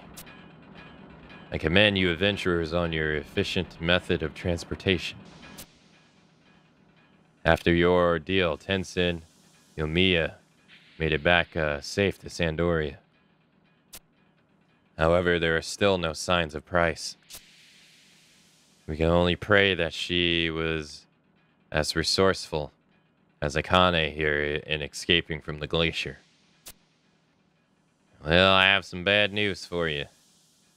The communication has been sent out to all 3 nations. Price is wanted on criminal charges. The Duchy have issued a warrant for her immediate arrest. That is preposterous. When Price sung her song, Zethios was able to escape. Nagmo Lada believes that Price and the boy are working together. Price's song, the 4th version of Memoria della Stona. But where did she learn it? I don't know. But one thing is for certain. We must find Price before Juno does. We then can ask her for the song and of the Keeper of Apocalypse.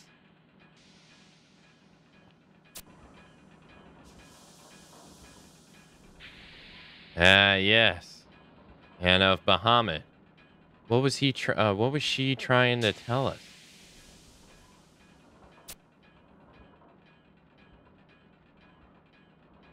How to break the pact with the Worm King? How to remonstrate against his actions? The pact. When the Keeper of Apocalypse arrives, Bahamut shall destroy mankind. Destroy mankind? You mean to tell me the conqueror of the skies, Bahamut, is planning a mass genocide? Unfortunately, yes. As far as we know, the Keeper of Apocalypse has already arrived. in the form of a boy, Seletheus, sent by the ancients from the celestial capital, El Tilil.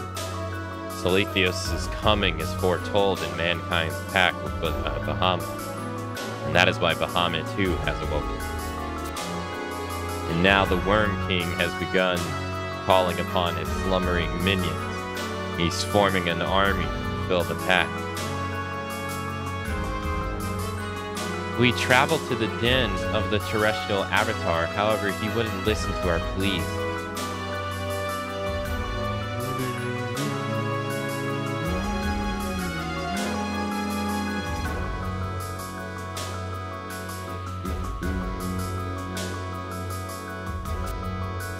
His heart is stained with anger, and there's no way to cleanse it.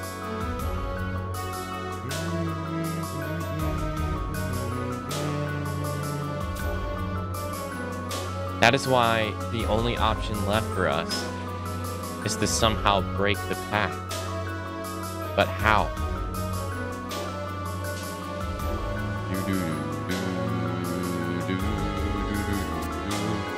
Break the pact. This can't be that hard. Let's think about it. Keeper comes. Diablos wipes out mankind. Keeper comes. Diablos wipes out mankind. Keeper comes. Diablos. Wait a minute. That's it. What if the Keeper of Apocalypse never comes? Then Bahamut would not have to. I don't know if that is what Price was trying to say, but if we can do something about the Keeper, Bahamut wouldn't have any pact to fulfill. Then the deal will be saved. The problem is finding this Keeper. But we already know where he is. The Keeper of Apocalypse is Celestius. Capturing the boy has been our mission from the start. It may be a near impossible task, but we had the assistance of Carbuncle.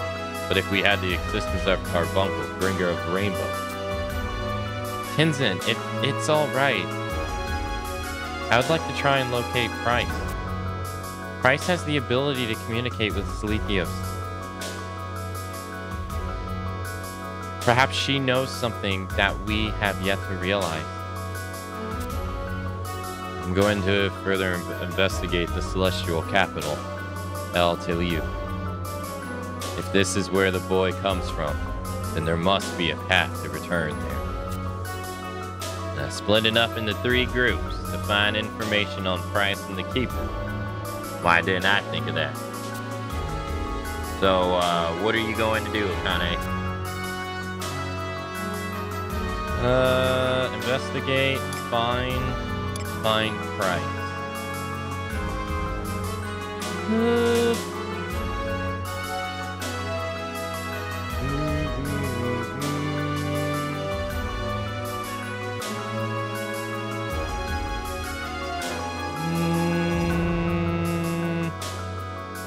I don't know.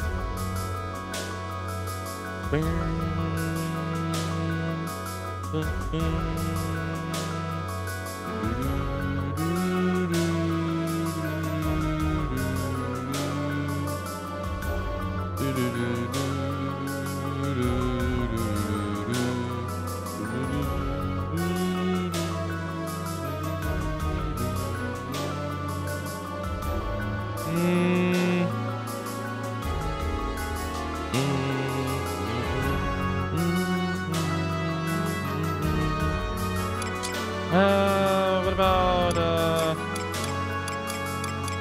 I don't want to find Price.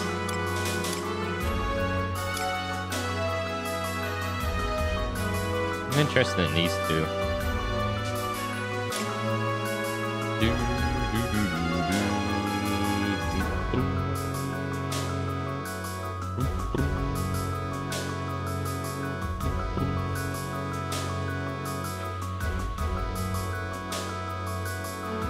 how about we investigate?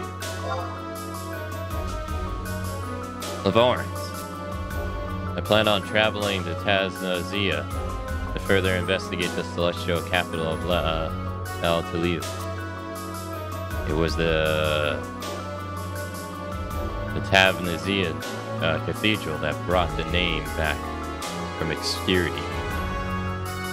It is more than likely the place that the Cardinal Malderon seeks out.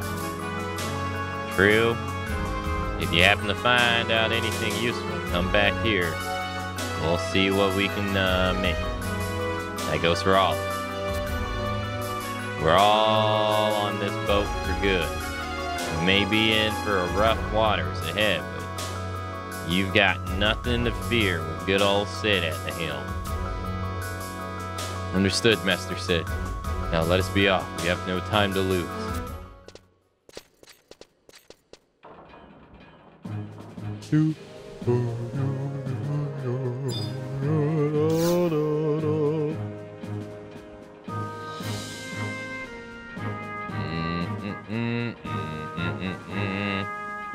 So, what are you going to do, Kane? Lawrence? He said he was heading back to Tasnazia.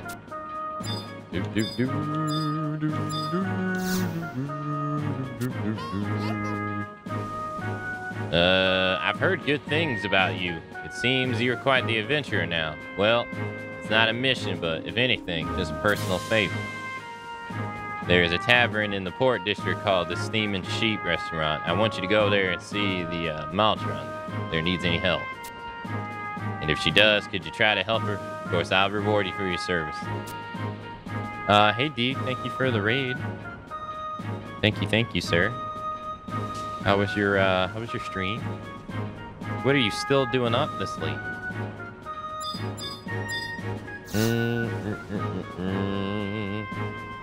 Oh, remember what I asked you to do, right?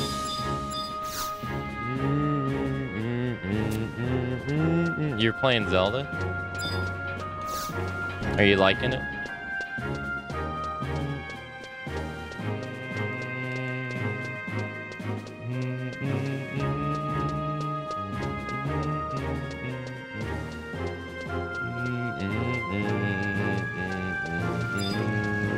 You love it? D, but that's impossible, though. You can't love Zelda Breath of the Wild. It's on hardware from... That's weaker than a cell phone. It's impossible for you to like that game.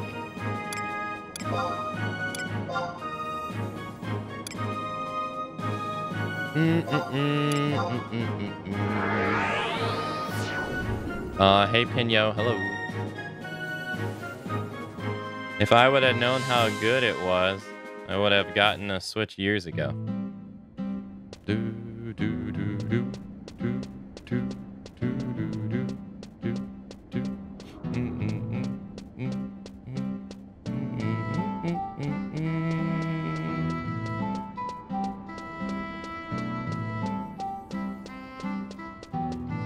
I'm glad you're having a nice time.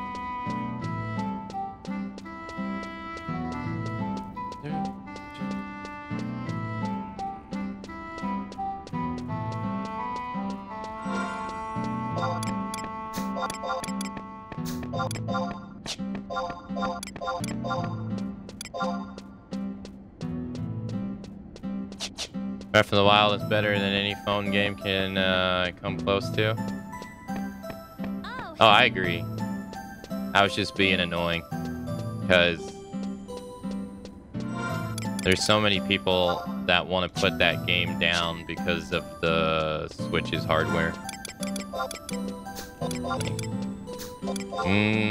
But I'm like, the game's fun. That's all that matters.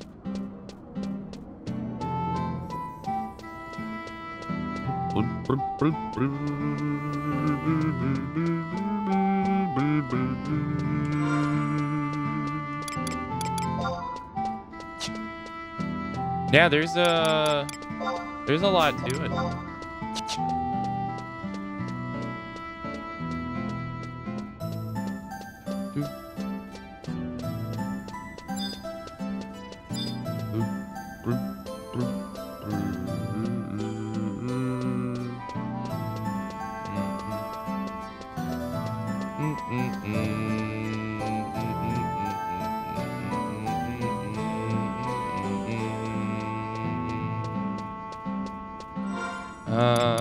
Okay.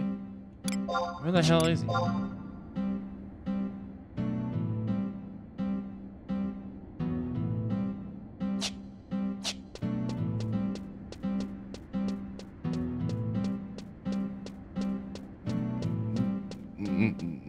I really enjoyed myself when I played Breath of the Wild.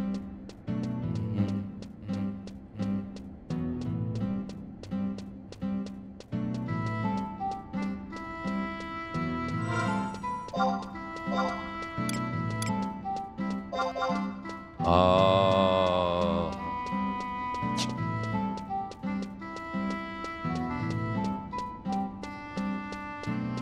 Thanks for following.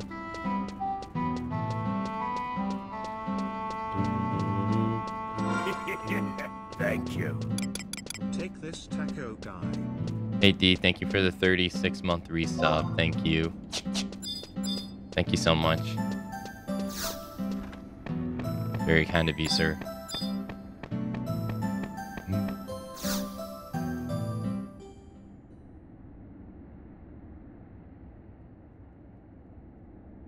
Oh. Is Lumia? How is she doing? Oh, I said it backwards. 63.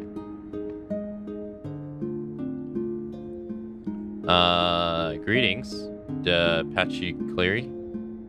It has been too long. Ah, Sir Lover. You need not worry, she is fine. Akane and I travel the world in search of the truth. A single truth that will restore the light to Vanadil and her children. Your granddaughter embraces the same goal as we do, and she will not give up until she has reached it. I can sleep easier knowing that such a noble knight as yourself is watching over my dear Lumia. However, she is often one to hide her true feelings away from others, even though she may be in pain. You are not causing her any pain, are you? Lumia is a strong-willed young woman. She understands the responsibilities that lie before her and will not cower before them. That is why she blamed herself for not knowing more about the paintings of Altair kept in the Tabnazian Cathedral. What? Lady Lumia is not a Theolian of the cathedral. No one expected her to know the paintings. However, exactly. There's no way she could have known the paintings. She was a mere child when the place was donated to the cathedral. Oh. Why must you blame yourself, poor Lumia? Sir Loverance, I know some history behind the painting. Let me tell you what I know. Long ago, I helped in the transport of relics to the cathedral. Much tumult arose as a result of bringing that painting here. What the hell? Tumult? I don't even know what that is. Your assistance is greatly appreciated, Dispatch Clary. I will relay everything you tell me to your granddaughter. Yes, it was some 25 years ago that painting was brought to the archipelago. According to the Marskuets officials, the painting was found deep within the ancient ruins known as the Temple of Ugapa. It is said that the painting depicts a scene in the verse of a legendary song, the ancients in their attempt to open the gates of paradise. Yes, I remember it like it was yesterday. A gate of light hovering over a grand city. The keeper roaring to the heavens. The gatekeeper took shape of a mighty dragon. However, his 4 legs were bound by mighty shackles. This image was the strongest in the painting. Many missionaries have come to view the painting, would often call it a relic of the chains, or more, the relic of dragons.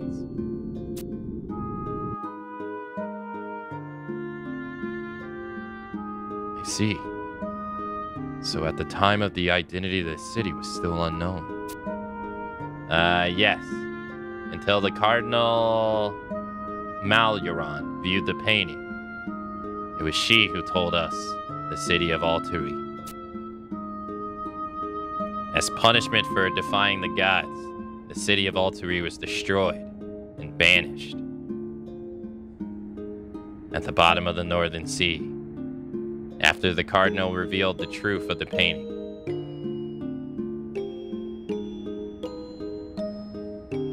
Many acanticles was snugged of this legend. There wasn't a soul in Telznazia who had not heard one while sipping down a glass of brew at the local pub.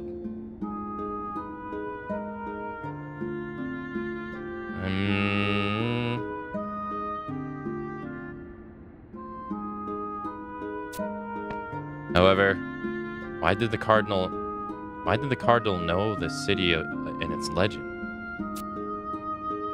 Though it may be mistaken, I seem to recall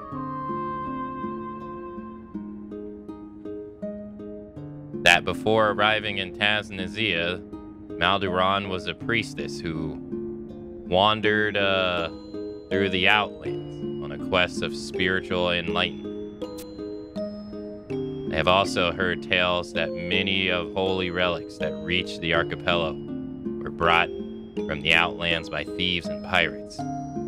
Perhaps the Cardinal obtained her knowledge of Al-Talui in these forsaken areas.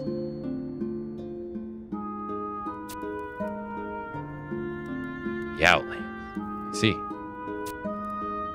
Yes. I also remember how a group of Mithra came from the Outlands, demanding that we return the painting to the temple. I too have heard of that tale. After a long series of talks, the Cardinal was able to convince the Mithra to allow the painting to remain in Tabnazia without defacing the honor of the cathedral. Yeah, we were relieved. And with those Mithra beasts gone, we could go back to our normal, everyday lives. Mithra. Perhaps they know more about the painting. The Pichia Clary, would you happen to recall the names of the Mithra or where exactly they came from? I do not remember their names. I do not like referring to them.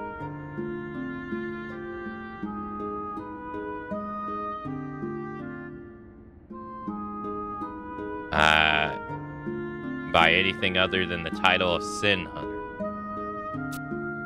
Sin Hunters. Assassins sent from the Mithran homeland to do dirty work of the Grand Chiefness.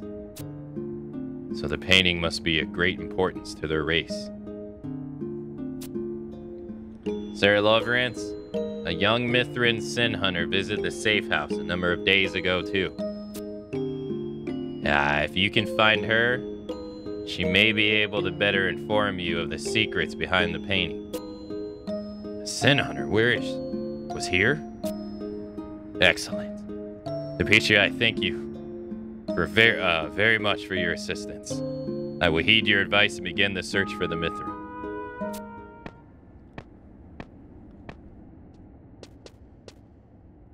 A Sin Hunter in Taznazia. Quite an unexpected turn of events, wouldn't you say, Akane? Let us travel to Windurst and inquire with the chiefness about the Sin Hunters and the painting they desire.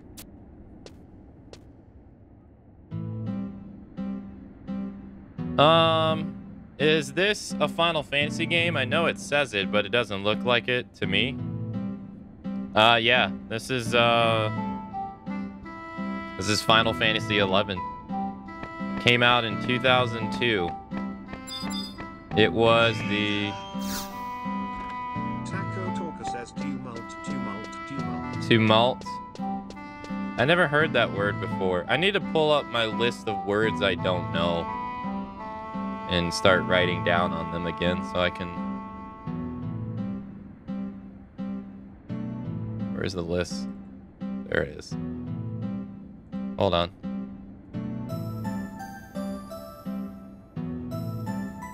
I'm gonna put T-Malt on there. I don't know that one. T-Malt. There's also... I don't know what this word is. Requarium?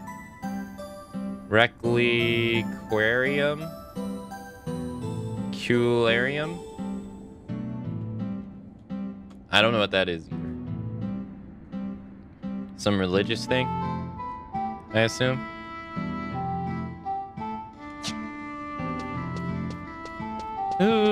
But what was I saying? Yeah, this is Final Fantasy 11. This came out in 2002, originally on the PlayStation 2, if I remember correctly.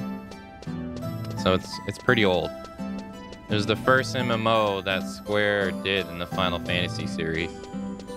It's not popular nowadays. It's really old. It's no.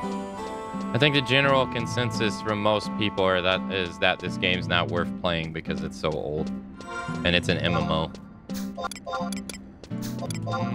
I think that's... At least that's the vibe I get from people who talk about it. Or who I see talk about it. Thank you for the 100 bits, Intra. But, it's pretty good. No, I'm not gonna play it when it comes out, do you know? Most people don't even know. No, they don't. But that's kind of the problem this game faces, is that now that there's two MMOs and one is more shinier and new, people are gonna gravitate towards that one. I would say probably 9 times out of 10 before they would even consider playing this one. So that naturally hurts this game, even without them even playing it. So that can't really be helped. I don't think that really can be helped. Not really.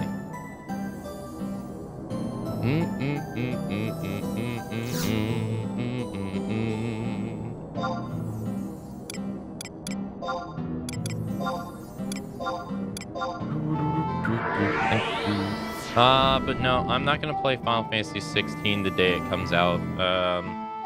One, it comes out, it would interrupt the order that we've been doing. Like I want to play it after 15, after we play 15. And two, I mean, I'm a small broadcaster in a sense, and streaming new games when they come out is never really a good idea. You just get drowned by all the bigger creators, so I'll wait. I generally do better when I wait to play stuff. You know, people can actually find my stream then. So I don't really think there's any harm in waiting.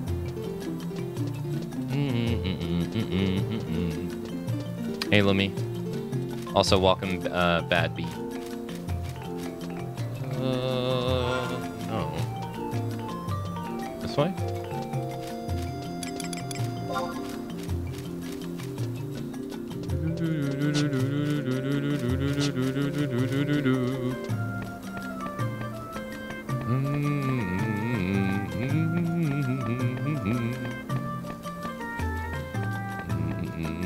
Alright, I think we gotta take a left.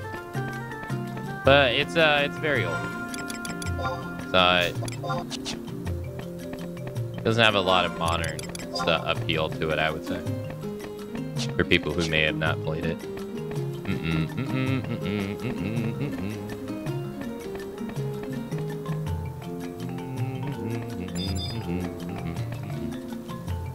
She the lady that has the hairstyle you can't get? She is, yeah. I see, my child. You've heard of this new trust initiative. If it's a scroll you seek, then I bid you talk to ffxi. Yet I warn you, should the ritual truly require strong bonds, then you would be wasting your time and hers. Not really what I was here to ask, but... You wish to hear Altiu's adventurer?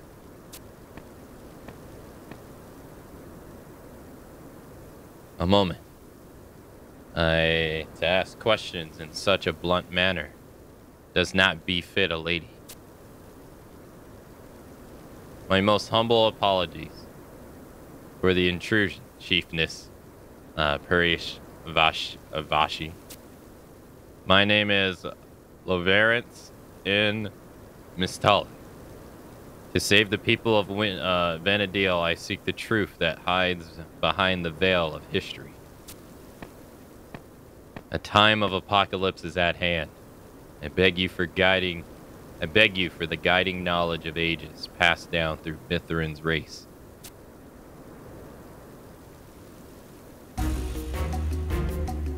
I understand your situation. However, I know nothing of the city painted in that picture.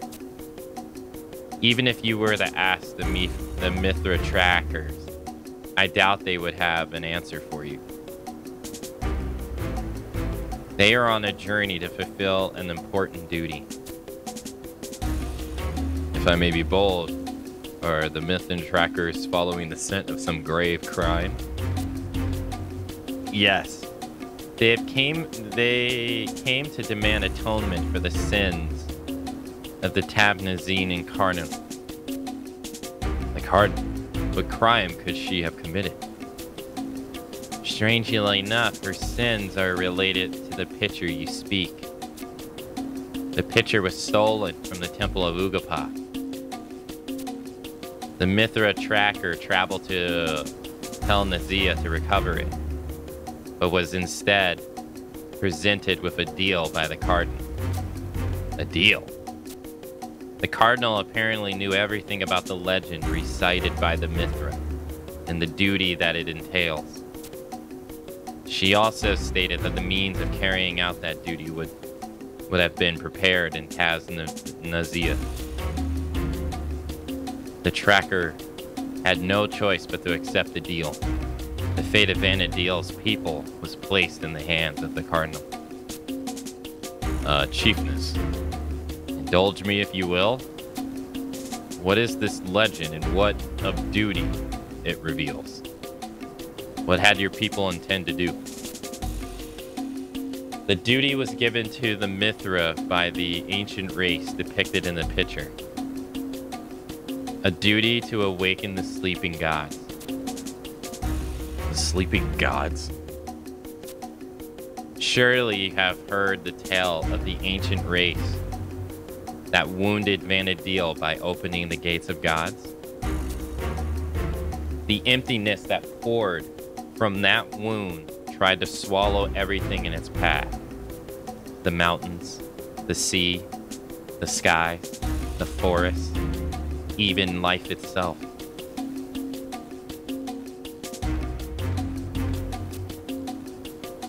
The living beings of Vanadil decide to use the tears that Altanta had shed to cleanse the world.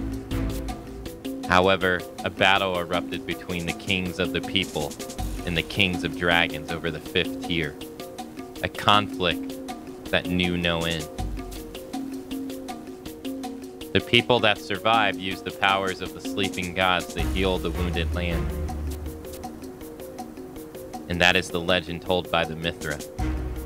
Adventurer, in your travels, have you seen the giant flowing crystals that lie hidden far away from civilization? Those crystals are the resting place of the gods. Slumbering within are the immortal beings who were called forth to heal the land in ages of legend. The wounded land of Vanadil bleeds forth dreaded emptiness.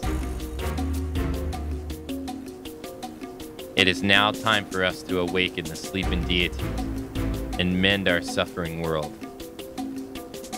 And this is the role that the Cardinal attempt to fill? But how? That has not yet been revealed to me. But if you must learn the answer to that question, you should ask the Tabnazian Theogun, who survived the Great War. Before she is punished for that crime. Ellipsis.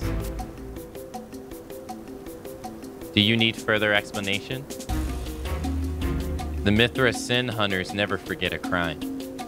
Sin does not die with the sinner. Be careful with your actions. It is not your place to judge your sins, but in time, your sins may come to judge you.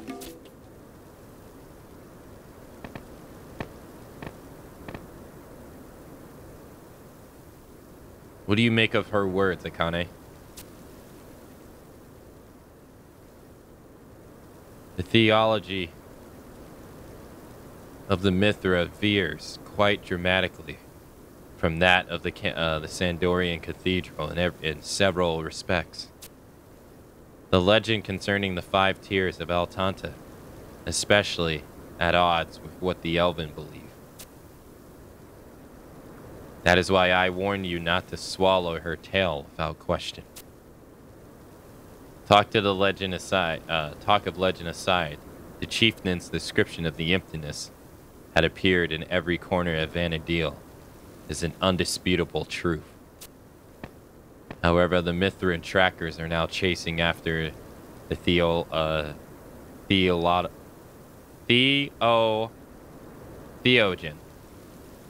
Price and not Cardinal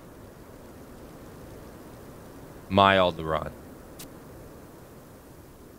which would mean that even the trackers were unable to locate the whereabouts of the Cardinal.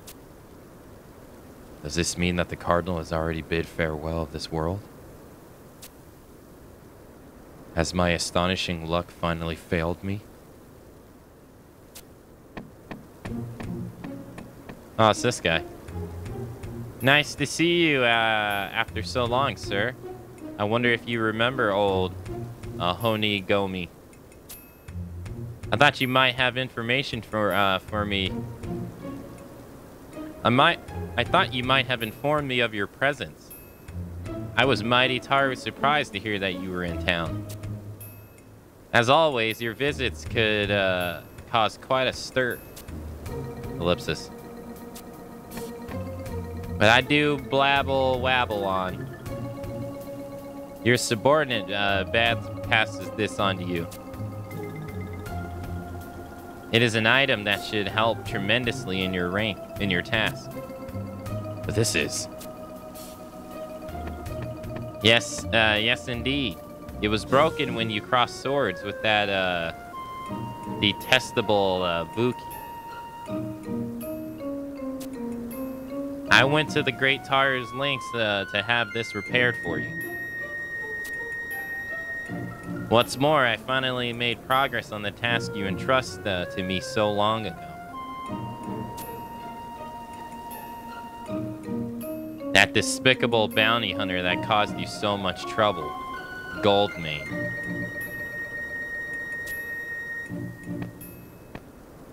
You have information? Yes. According to some Mithran pirates, the rascal has purchased the small Desutarod Island, south of Mara. I see. My luck has not forsaken me after all. Akane, I ask that you leave the rest of this task to me alone. My incredible luck does not extend to those around me. It may prove to be more of a hindrance than a help. Until we meet.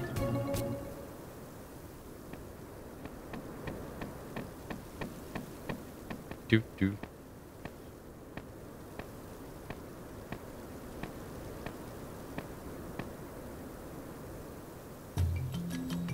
Okay.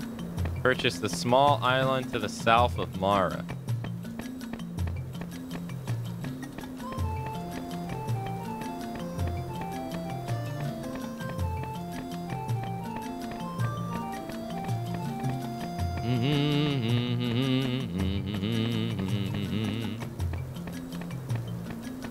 Hey, zombie doll. Hello.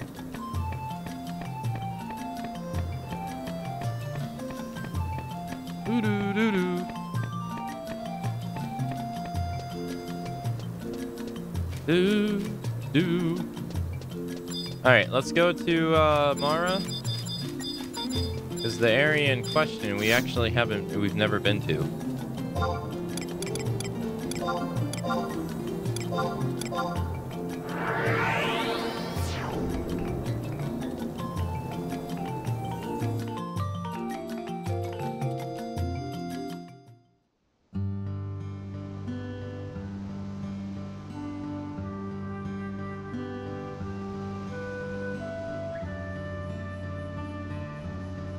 Okay.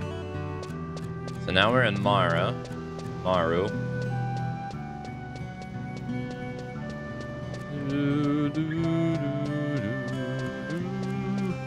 I'm pretty sure there's a faster way of getting here. But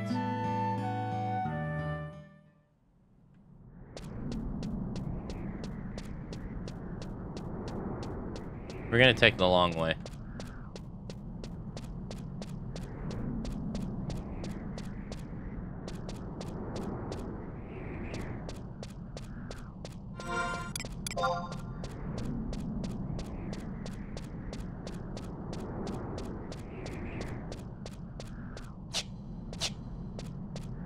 I don't know if I remember how to actually get to the area I want to go.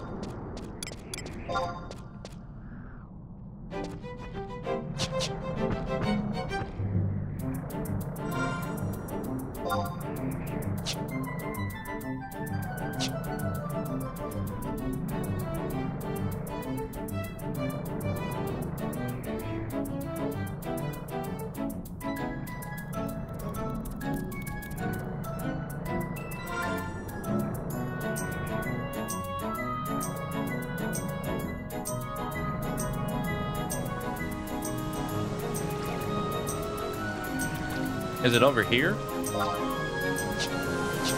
I think it is. Yeah.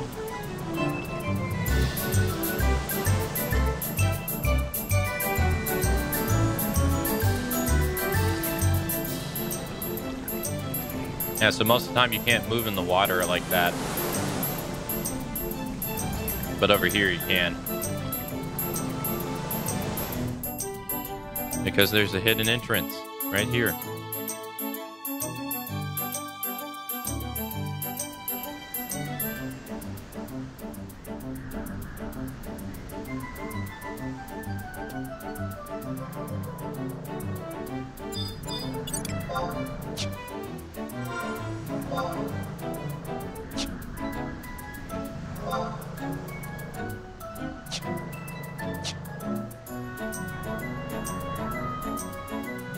This was the area that I first hit 75 in so long ago. Oh no, the boat's leaving. Dang, so unlucky.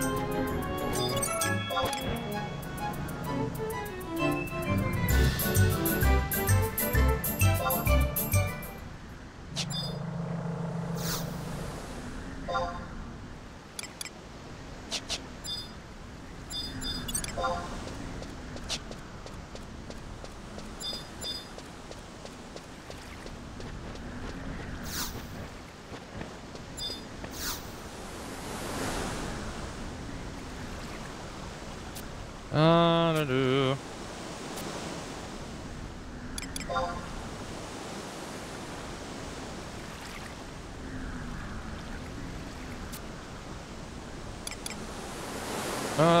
Let's do the man clipper ticket. Yeah.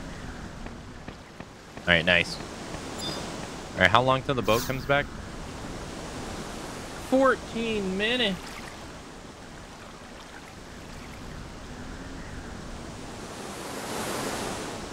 What? The man clipper bound for... I don't even know if that's actual the area I need to go.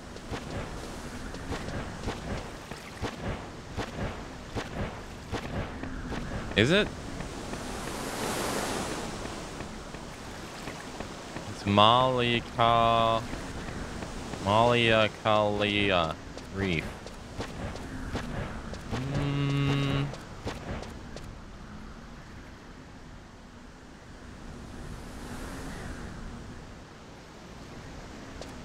I'm not sure.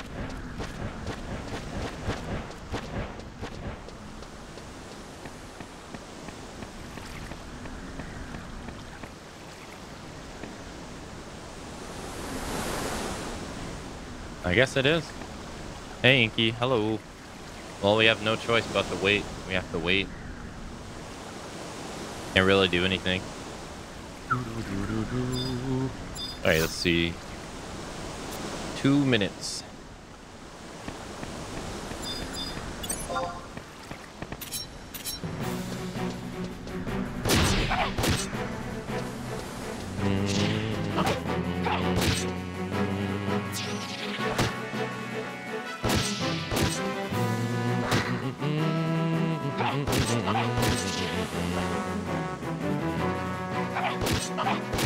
I think that's a lot of health. Did we get the survival guide?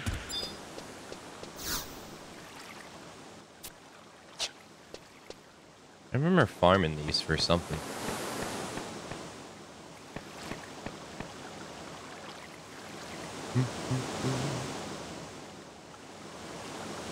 Thanks for the welcome back.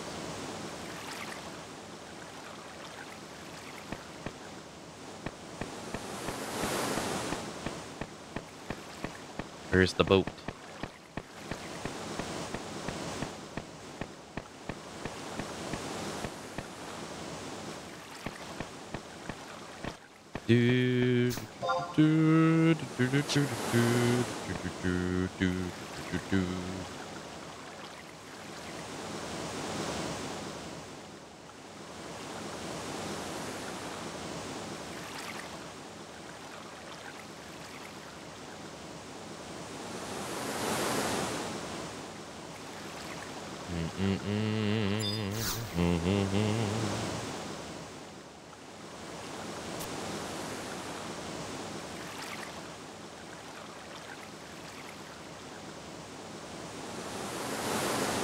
I hope this is the right place.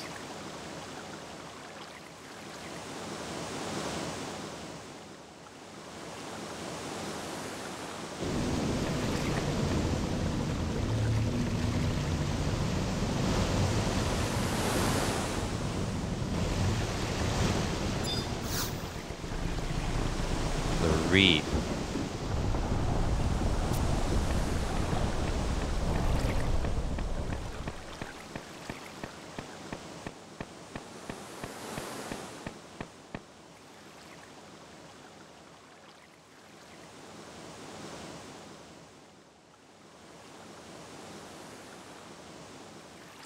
Oh no, this is actually the wrong place.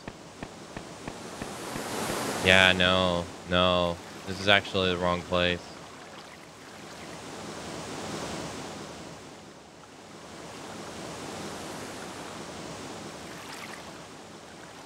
Yeah, good thing I freaking, this boat sucks, because this boat's multiple places at once. I forgot about that. Yeah. We have to wait again. We'll see.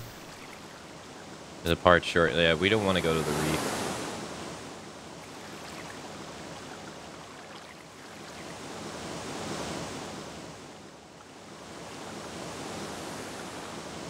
Yeah,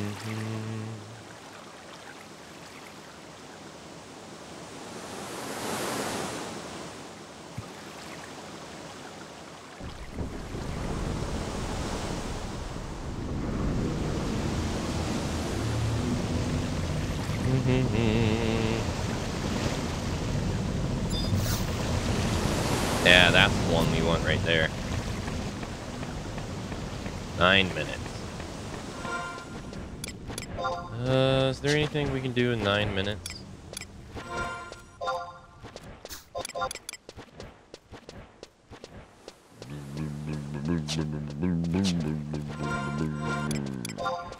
I don't really think so.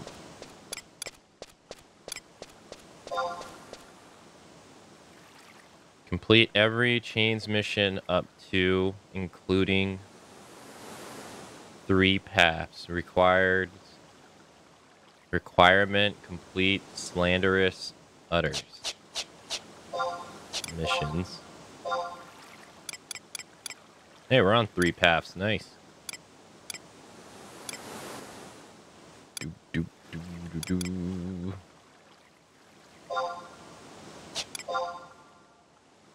Do I have to do all these?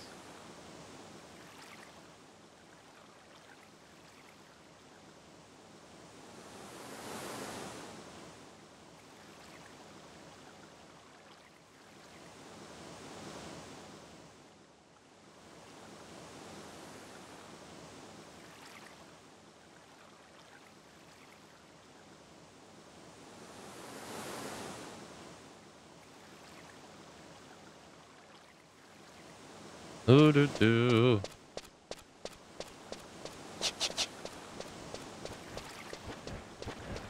We just have to wait for the boat again. There's not a whole lot we can do. Not really. Is there anything else here? I don't think I can leave and come back. No, the undead swarm are advancing. Dang.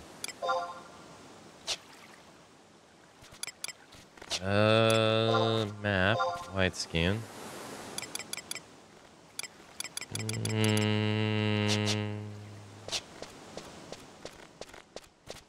What made me play this game in the first place?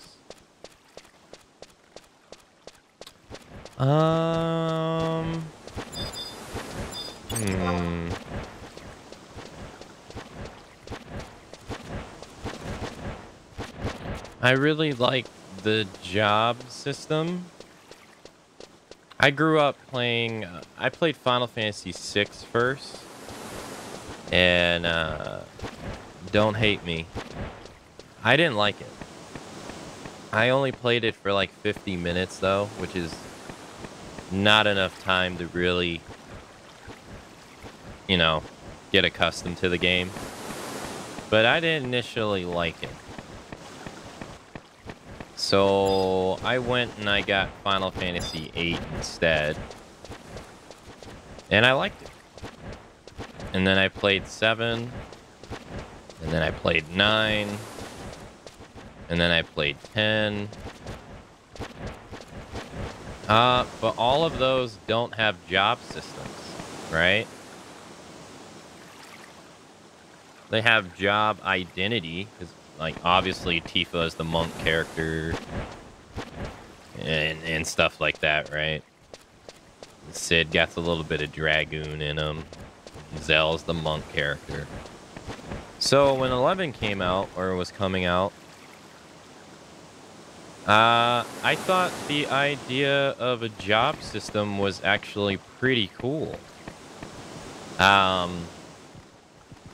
Yeah, I thought the idea was pretty neat, because I think I played 10-2. I think I played 10-2 before I played 11. And 10-2 has a job system. I think. I don't really remember. It's so long ago. So I thought the idea of being able to play as a job was pretty cool. And I wanted to do that. That was the initial appeal. I was like, oh, wow, you can be a Dark Knight. Oh, wow. And da-da-da-da-da-da. So that was the initial reason. I didn't have any experience with the job system, I think, outside of 10-2. Which I enjoyed. I enjoyed 10-2's job system. I enjoy the game in general.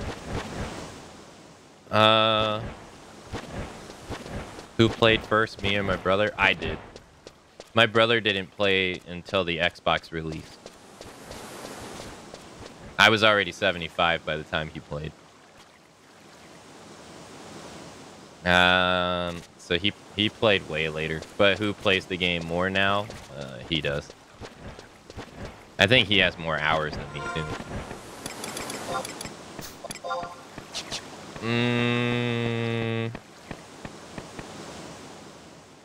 That was the initial reason. Was it my first MMO? I think so, yeah. I played WoW a little bit as well. I played it for like a week. The person who invited me to play this game is that I forgot to mention that I was invited to play this game. I had a friend who was playing it and he told me about it.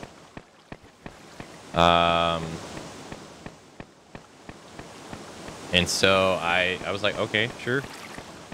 And so I tried it out, and I think like either a couple weeks later, he left to go play World of Warcraft, and he never came back.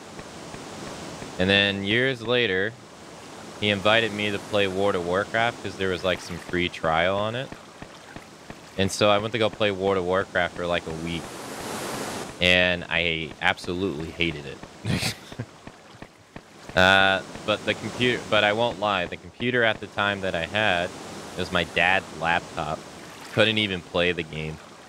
I don't know where I was, but I was in some city, and it was lagging like crazy. I couldn't like walk through the city without it lagging. I didn't understand the gold system at all. I didn't really like the gold system at all. I played like a job that had an animal, I think, or something. I don't even remember. But I stopped playing and I came back to this game, and that's pretty much rest is history.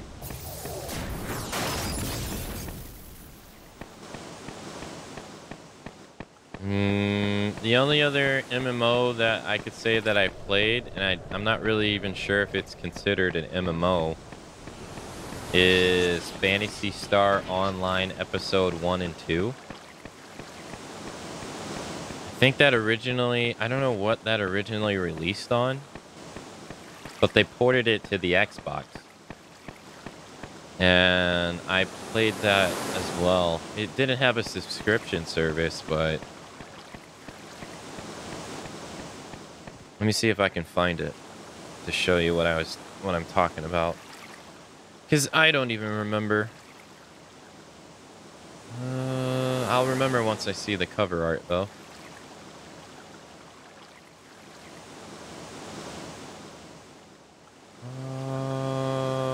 Yeah, it was just called Phantasy Star Online.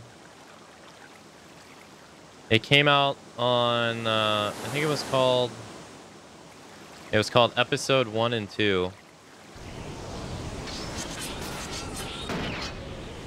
Episode 1 and 2 was ported to the Xbox April 15, 2003. I don't know when I played it myself, but I played that. I don't know if you would consider that an MMO. And they call it an online role-playing game, so it was the first online RPG for game consoles. Oh. Before Phantasy Star Online, online gaming was limited to Western PC games, particularly RPGs such as Diablo, Ultima Online, and EverQuest.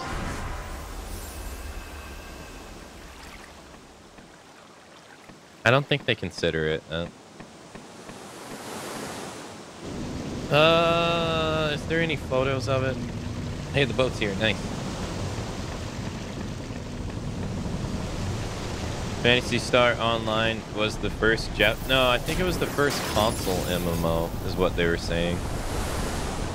Yeah, the first online RPG for game consoles.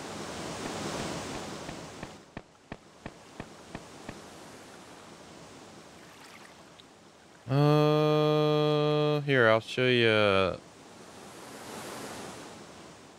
the cover art. Phantasy Star Online, episode 1 and 2, Xbox. Don't worry, Antra, I saw your comment, don't worry. Is there any, like...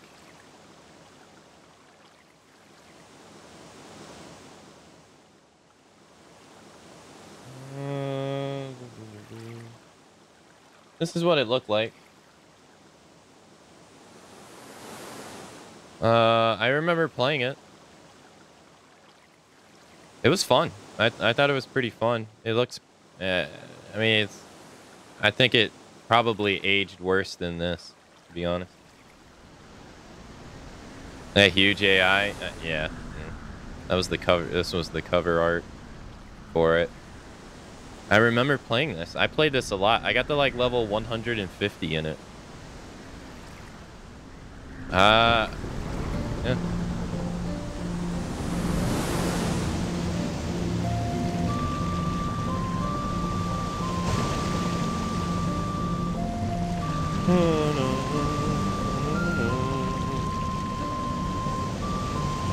Akko was 75 years old when his brother started playing Final Fantasy. Yeah.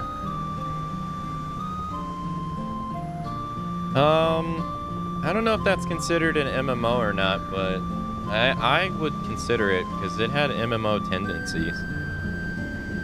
You just didn't have to pay a monthly subscription.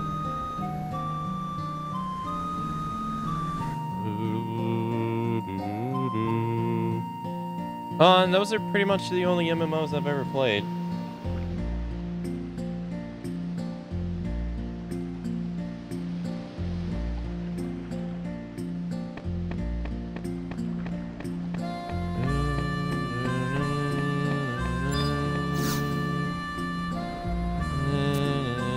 Takes 6 minutes to get there. PSO started as Phantasy Star on Sega, I think. Yeah, it was for the Dreamcast originally. Yeah.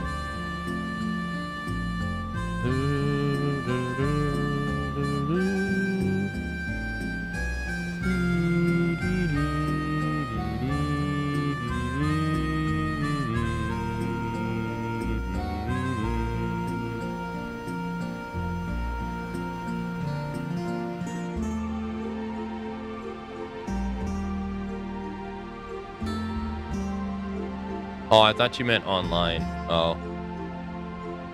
This came out in 2000. I think the first Phantasy Star game came out in the 80s. Yeah, it came out in 87. Yeah.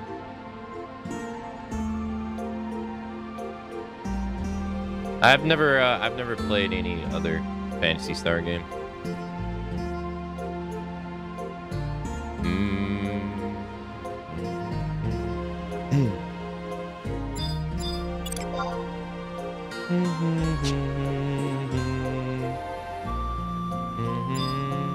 It was a competitor for Final Fantasy. Yeah, it's kind of fallen off, hasn't it? Yeah, compared to like what FF is now. I think a lot of them have, really.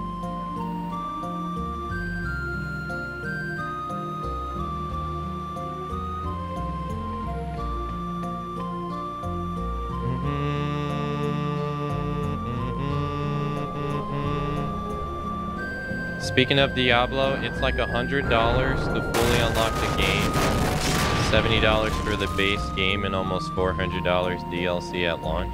Are you talking about Diablo 4?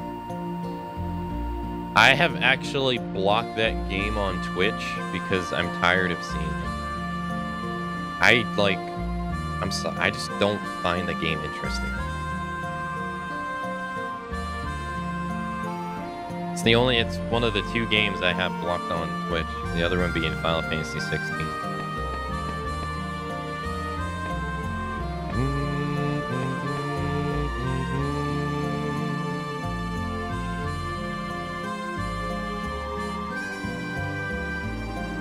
It's just not for me.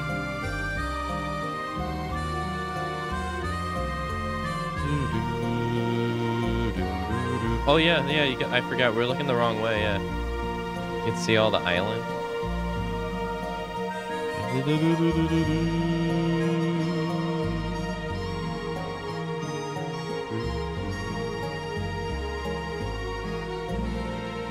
So, by the way, this mission is really long. It's very long.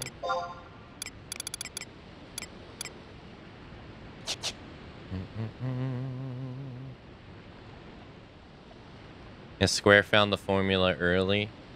Yeah, I guess compared to the others, yeah, they did.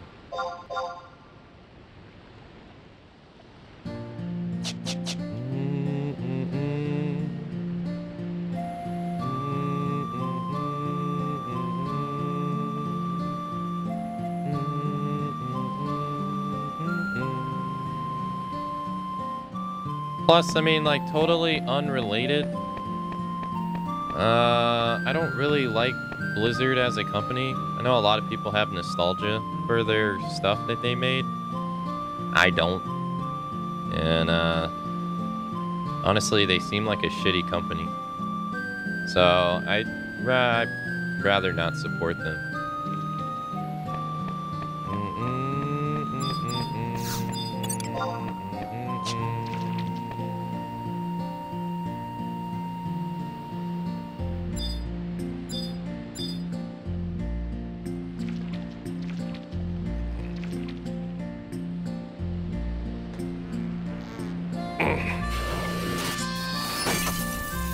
Granted, there's like no nice company.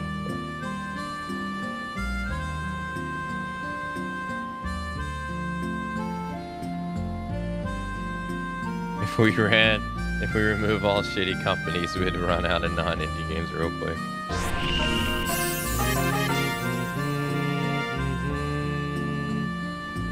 Include Activision? I mean, the whole shebang. I mean, it's all together.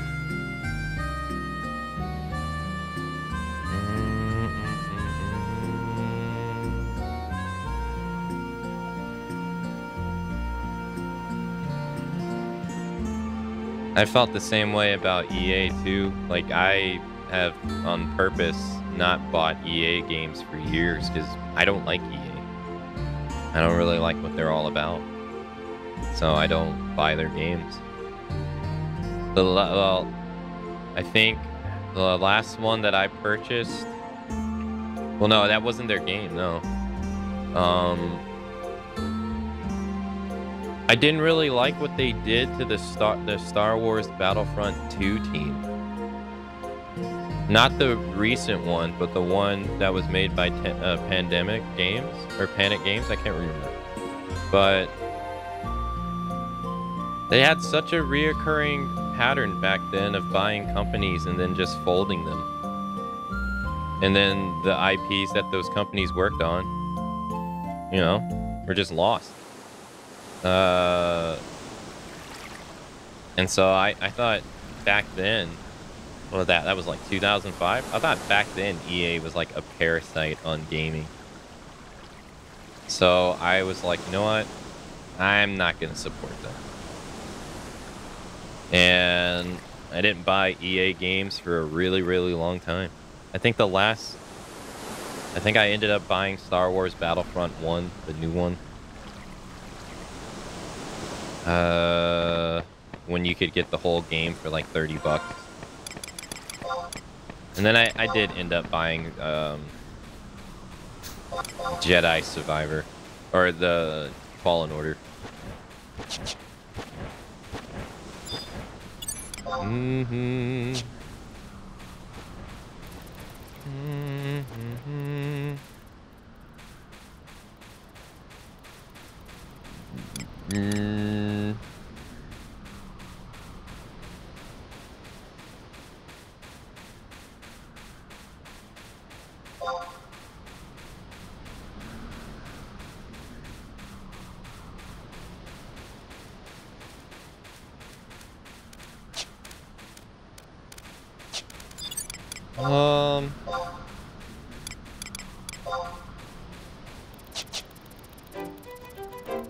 And I'm not here to say like, oh man, you should boycott blah blah blah blah blah.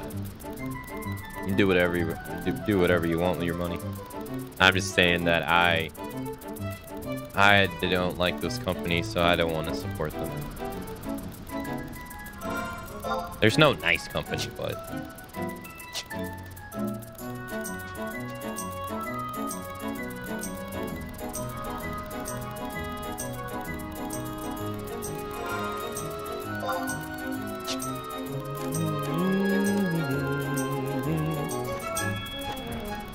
yeah, it's always been terrible. Even in the 90s, they were rushing devs to unfinished games.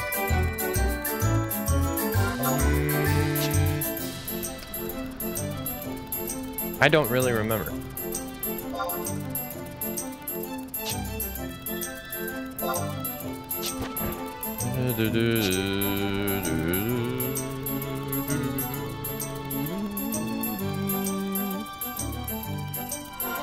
I mean, at the end of the day, the goal in business is to make as much money as possible. But how you do it is... the way you do it is,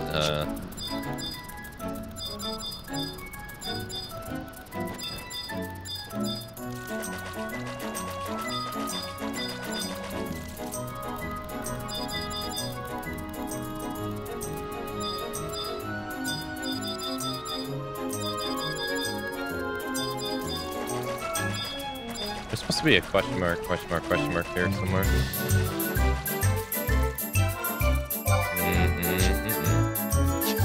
Oh, there he is. Oh, me and this guy must be doing the same thing. Yeah, we must be doing the same thing. Clunk, clunk. The war machine has noticed something behind you.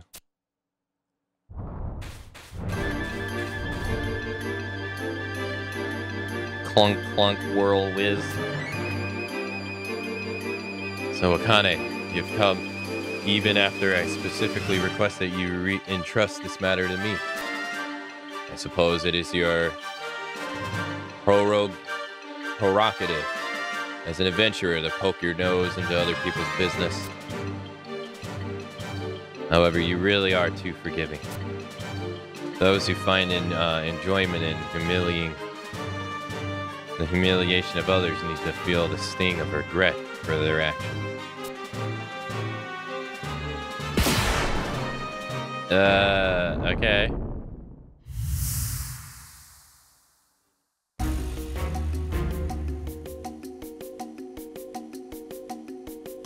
Look at what you've done to my war machine. After all I went through to get my hands on one. You're so mean. You're so terrible. You're so ugly. You waste your time speaking through these mandagorous. Are you listening, Kibuki? I am Lawrence N. Malste, representative of the Sandorian Cathedral. Show yourself immediately. Well, I never really believed you, I never really believed you met your end in Sandoria. I could never forget the cuts of that blade. You won't fool me. Throw down your sword. One false move and that bird will be on direct flight to Chateau del Arguli. It carries a note for the Royal Knights, one that informs them of your survival. Ha!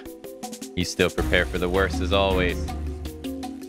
Your cowardice has worsened with age. But perhaps you still didn't hear me clearly.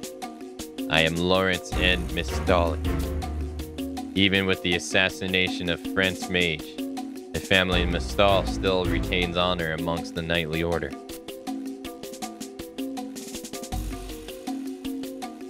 With that family name at my disposal, your trivial note will amount to nothing.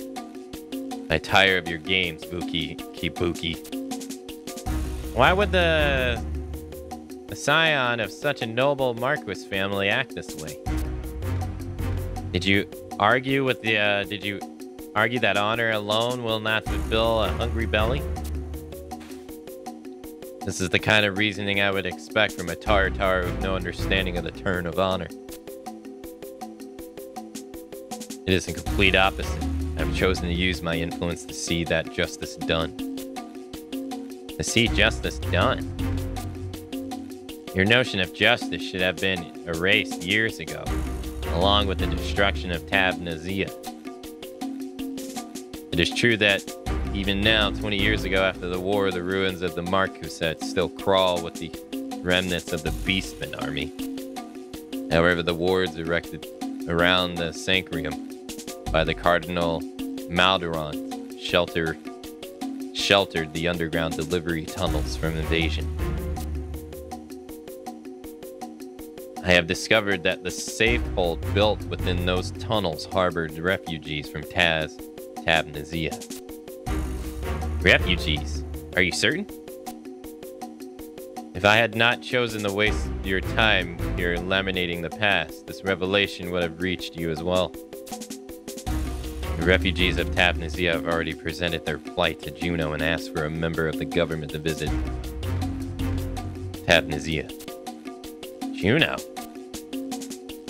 A government official immediately entered the safehold under this pretense of aid.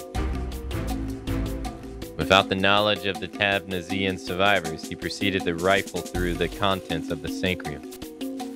Ha! This is great, but this is great news. At least the inhabitants of the Marquisate weren't completely obliterated.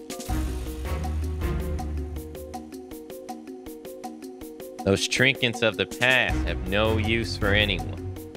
Juno can take anything they want if the refugees are to be saved. Can it truly be said that the people of Tabnazima will be rescued? You lost a wife and child in that war. Everyone who survived that travesty lost something or someone dear to them. Their spirits have suffered a terrible blow. They have spent years cowering from the shadows of horror that lurk beyond the walls of the safehold. And those responsible for the current state of the Marquisate have all but forgotten its existence, living in blissful arrogance. Ellipsis. And these very same villains are soon to be the recipients of the tears of gratitude from the very people they condemn to misery.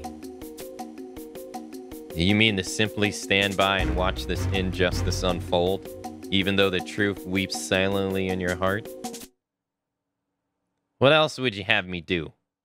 Surely you don't intend to tell them what really happened. Yes, that is exactly what I propose. I'll shed light upon the dark purpose of the Allied army, hidden behind the confusion of the Great War. I will also call for the assistance in the restoration of the nation of Tabnazia. But what? You can't possibly do this alone. It is the realization of that very fact that prompted my return. I have already controlled the successor. I already control the successor to the Tabnazia Marquisate. Preparations to receive funds and troops from a certain wealthy family are also well underway. This wealthy family is willing to pour its resources into recovering the knowledge and relics that have been collected over the years at Tabnaziva's cathedral.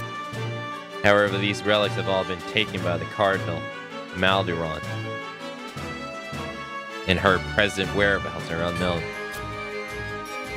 That is why I have come to request information from you.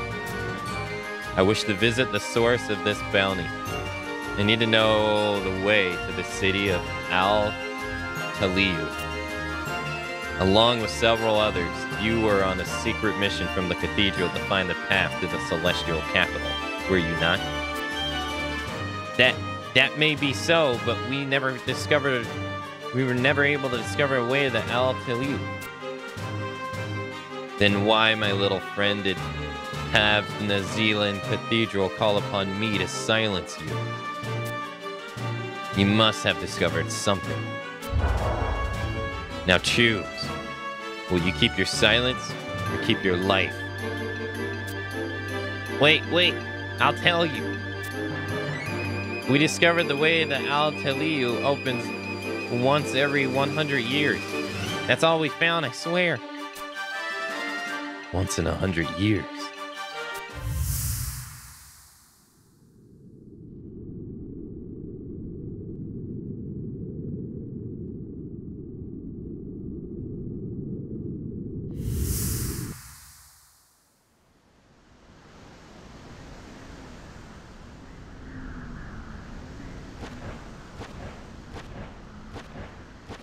That's everything I know.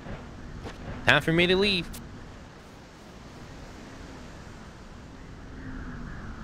My, he does move fast for such a diminutive chap. Never mind, I have the information I came for. The stone statue I saw in the Mino mirror is the statue of Promathea, the one kept in the Recolarium of the Taznaziman Cathedral. Could this statue also be a relic from Al-Taliyu? Which would mean that the professor from Winders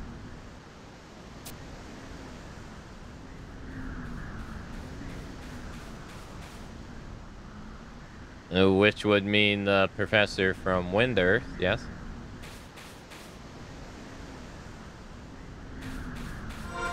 All that, now we gotta go back to Winders. Is there a survival book here? There's nothing here. So if you want to come here, you have to... Okay. It's still a cool looking statue. It is, yeah.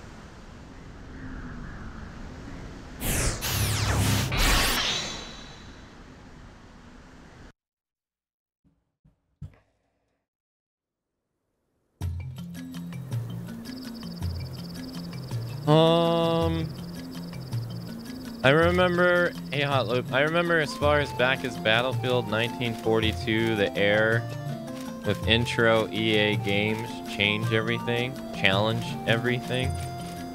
I don't remember that. There's a reasonable amount of money the moment you realize that 90 is over a quarter of a century ago. Oh, the 90s. Yeah. They all want to make money, sure, but there's a balance between corporates and creatives that some companies get right and others don't. Well, I mean, there's no real way to say it other than it comes down to two things: greed and power. That's really all it comes down to. It's greed and power.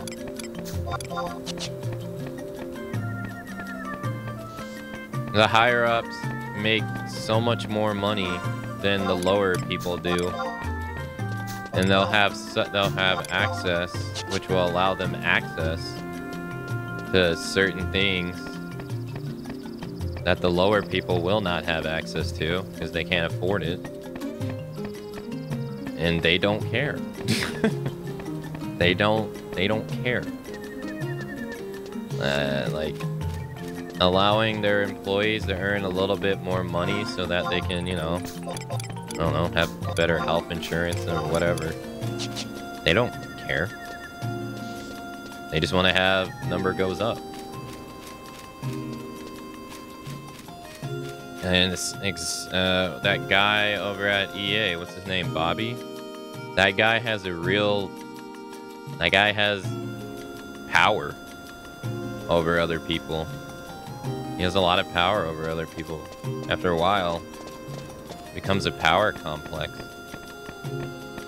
Or like Harvey Weinstein in Hollywood. It was a power trip. He had the power to ruin people's lives. Make or break people's lives. And he abused that power. And went to his head.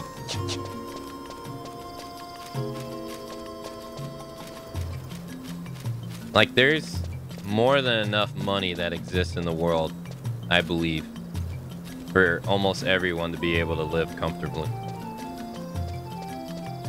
But that money isn't distributed evenly because there's few people.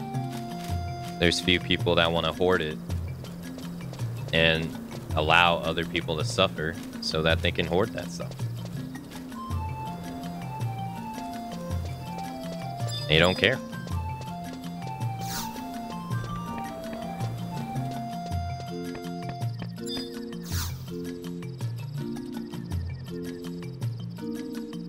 What now? You want to know the where the statue in Tab-Nazia come from? I thought I've already told you. The statue was covered in the traces of soil that were found at the bottom of the Sea of Sumiyo.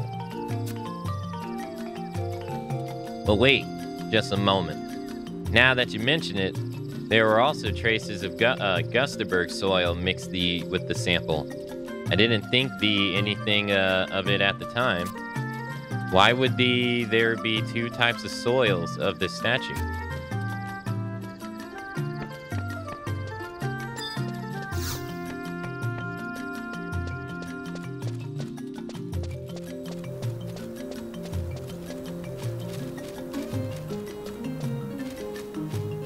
Well, when I mean comfortably, what I mean is people being able to go to a doctor and not have to worry about not being able to afford it. Like, they don't go to the doctor because they can't afford it. Or going to get their teeth examined because they can't afford it. You know? Things like that. I'm not talking about, like, a villa and a mansion and stuff like that. Like, I think there's enough money that exists in the world for everybody to be able to do that.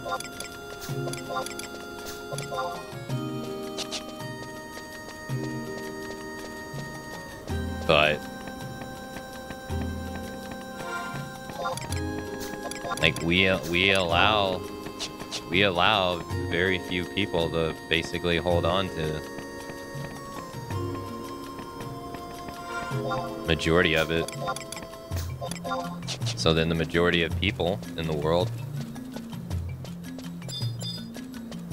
right now, I could I can speak for myself. I'm very fortunate to where I am. I might not be where I want to be, but I am a lot more fortunate than where someone else is right now. And I can probably say we all are who are here. Because there's probably someone somewhere else that is having a shitty ass time.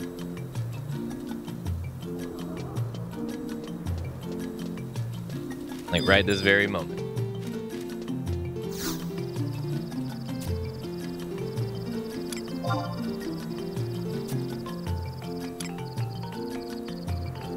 Yet, and it stays that way.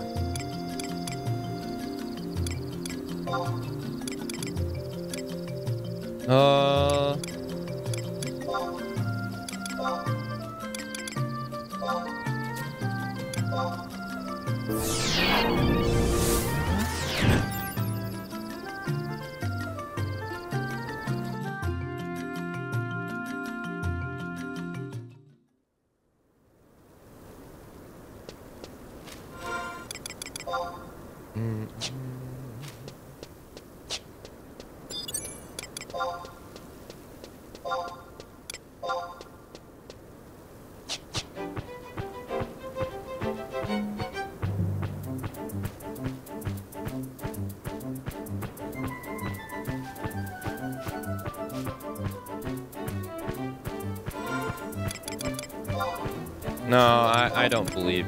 I think that's semantics, Inky. It's all related to the same thing.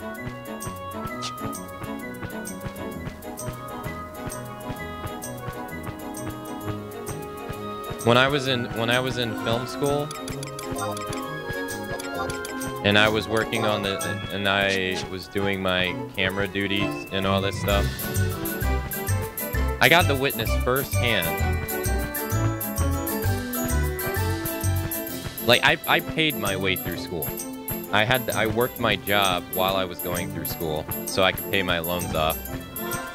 I worked at, like, Domino's and places like that so that I could pay my student loan bills as I was going.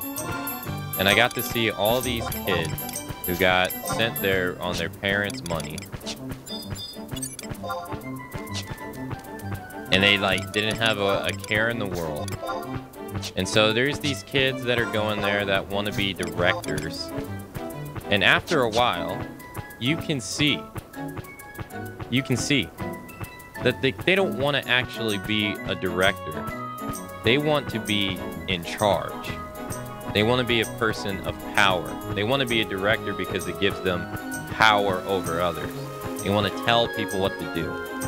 You see it, I've seen it so many times, where they have no fucking idea of what they're doing. But they want to be that important figure because it's a powerful position to have. It's disgusting.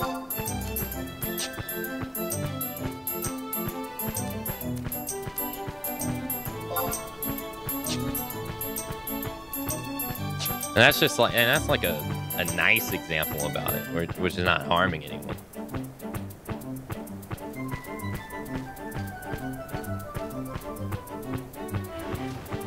But like, their interest in the thing didn't lie with the actual craft at hand. It lied with the position and what it made them feel like, versus like actually making something.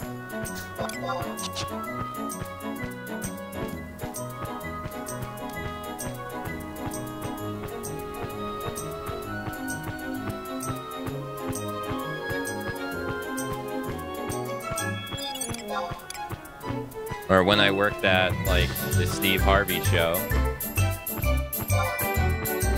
the producers there were absolute assholes to everybody for, like, no reason. But they had all this leverage over people in their position, and they used it negatively against almost everybody that worked there. They would talk down to people, yell at them. I remember distinctively when I was driving the van. I remember distinctively when I was driving the van back from a shoot, and the dude, I don't even remember his name, but he was bald and he had glasses, and he was sitting there yelling at me how I was gonna lose my job because Chicago traffic was packed and I wasn't going fast enough, and all this stupid shit. Like, it's just dumb. Like, you could see that the guy's, like, position has gone to his head.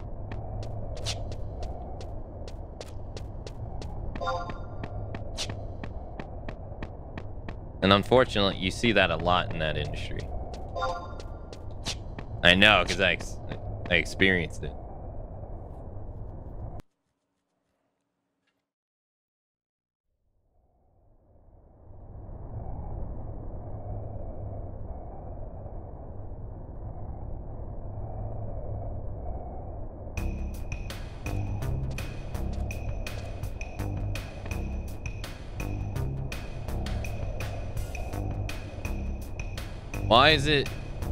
Why isn't it the adventurer? Why, if it isn't the adventurer Akane?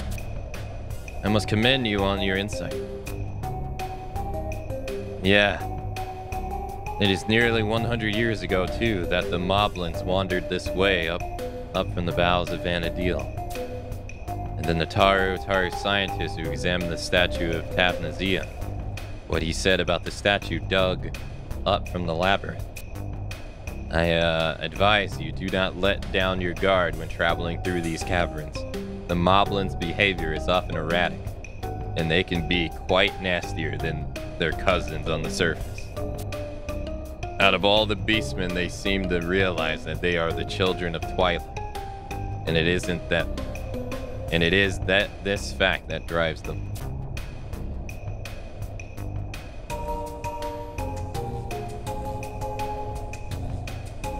Ah, yes. One colleague said that he spoke with a creature known as the Taranuk deep within the eastern end of this area. Moblins called the Old Unmonopolamos. Whether that beast will help you or not. I'm not convinced that this cave is truly the path I'll take. Ellipsis. Oh, there he is, the boy. It can't be.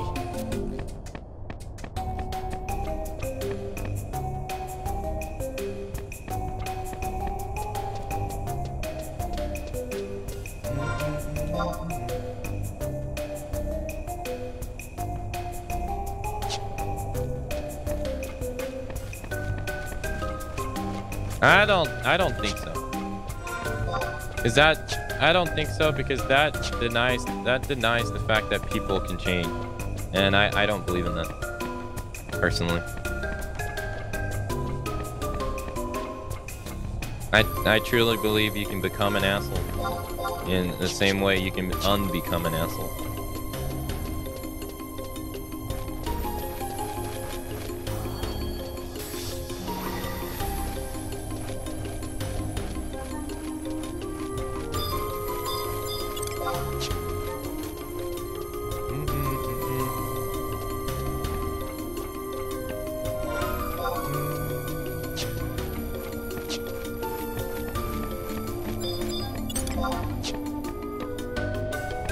Yeah, I used to work at the Steve Harvey show. Yeah.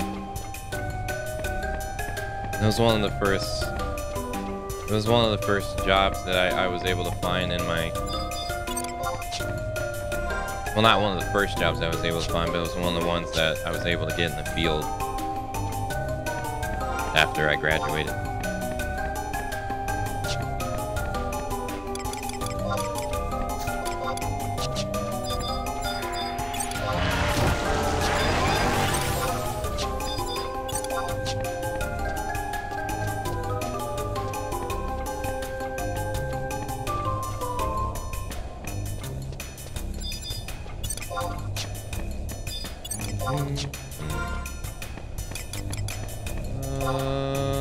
I think I'm just going to the survival book.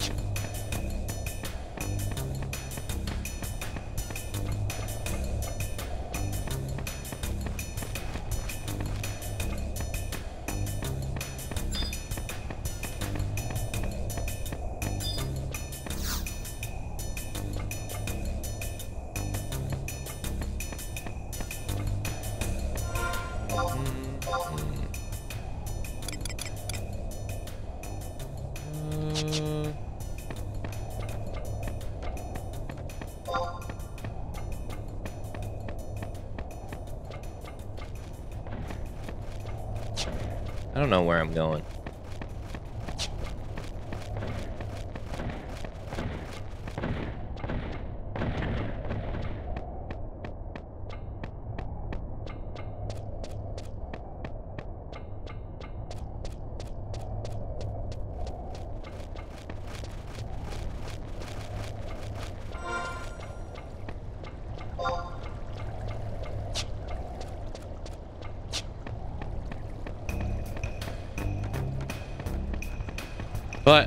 But the whole point of all this started was I was reading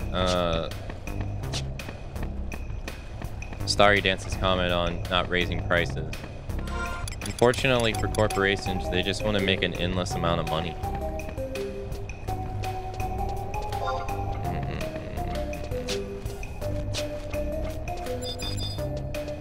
And they don't really consider, like oftentimes they don't even consider the economics that's like going on in the world.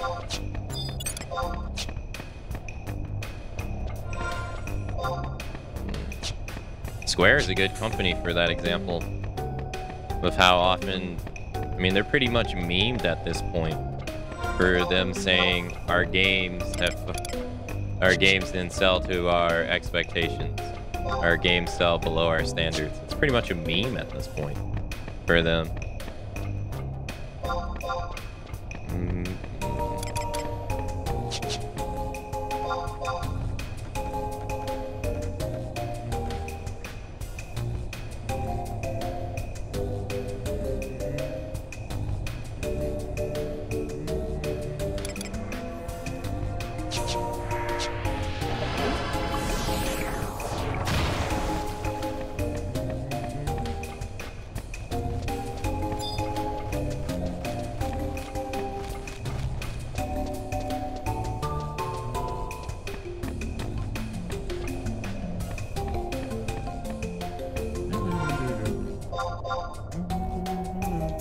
Oh, there he is.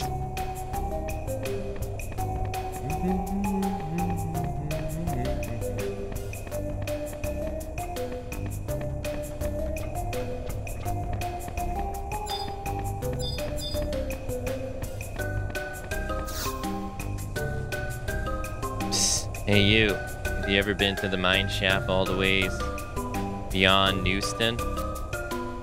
The big boss of this here place don't want nobody going back there, so he's broken off the lever to the main gate.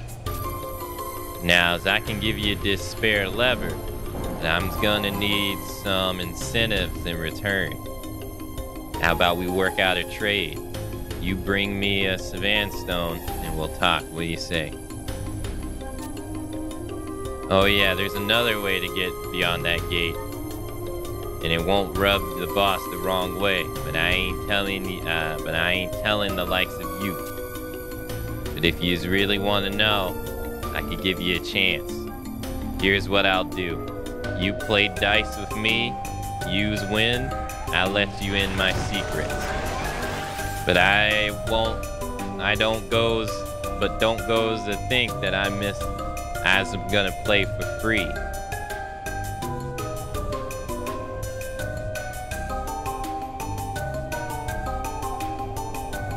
That's right, incentives. Use folk over some gil, I'll tell you if it's enough. And now, don't give me any more than 10,000. I'm not a crook, you know. We'll see if your upworldles have what it takes to play with the big boys.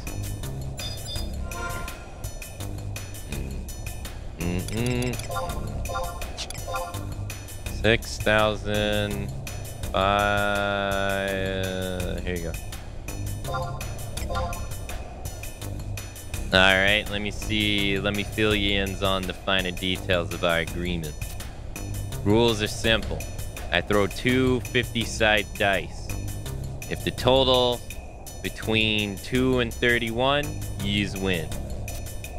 Here's we go.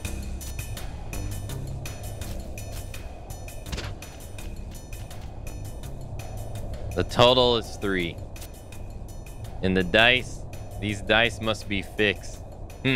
These dice must be fixed, but a deal's a deal. Takes this. Oh, and just to show you as I'm a good sport, I'll warp you to the gate for a mere 2,000 gils. But yous better not be carrying anything that gets me in trouble.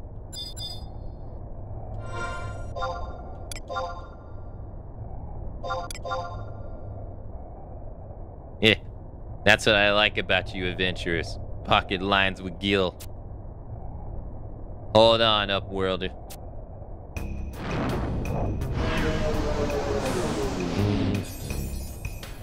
So there is another way to get in there, but it requires multiple people. So you can just gamble with this guy and be able to get in there.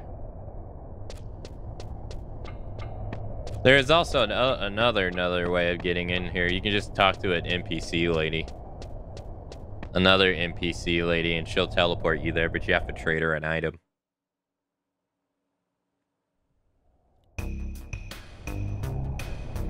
We actually got lucky, because he gave it to us the first time.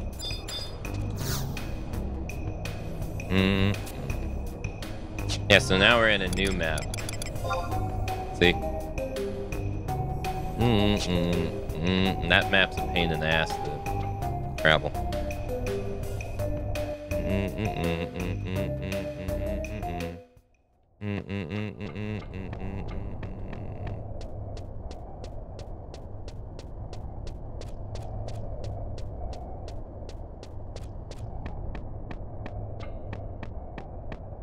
Yeah, no, there's not an infinite amount of money. I mean, I say the same thing about online video games. Like, a whole idea of everyone trying to make a game that's going to chase Fortnite success is not really... It's not really tangible. I mean... Or like DBD. There's so many games that try to be like Dead by Daylight or cash in on like Dead by Daylight success, and 10 out of 10 all of them are not as successful, because you can't, like, there's just not an infinite amount of people to play all these multiplayer games. So it's not shocking when, hey, we're coming out with Chocobo Grand GP, the racing game. Hey, 3 months later, hey, we're shutting the servers down. Hey, we're coming out with Babylon's Falls. Granted, the game wasn't a full attempt game. Oh, we're shutting the servers down a couple days later. Or like a couple months later. Like, there's not an infinite enough amount of people that play all this stuff. And more companies are trying to keep people in their games longer and longer. Like, it's not... Like, at the beginning of this year, it was like there was like a month where they announced like one multiplayer game getting shut down, another one getting shut down, another one getting shut down, another one getting shut down. Like, there's not an infinite amount of people to play all that stuff. There's not an infinite amount of time to be able to do it. At least not to a degree that you can unlock a decent amount of stuff. Like, doesn't exist.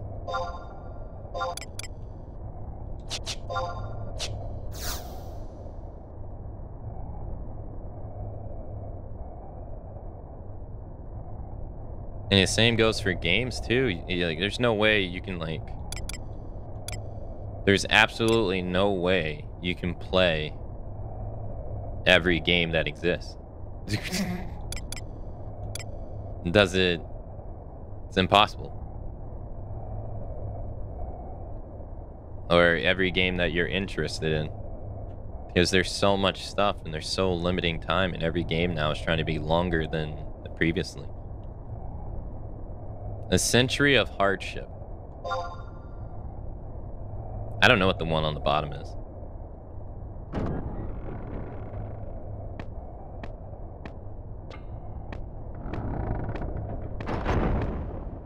$25 for posters? Yeah, that's a lot.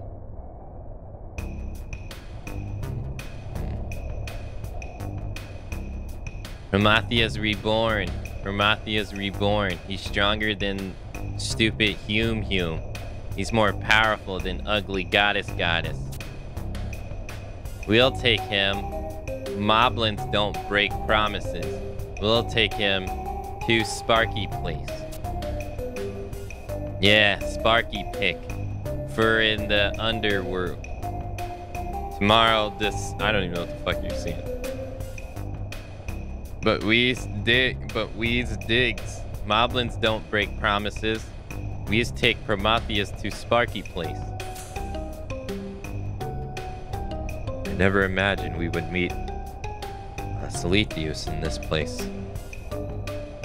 However, what could these creatures be jabbering about? Showa! Who are you people?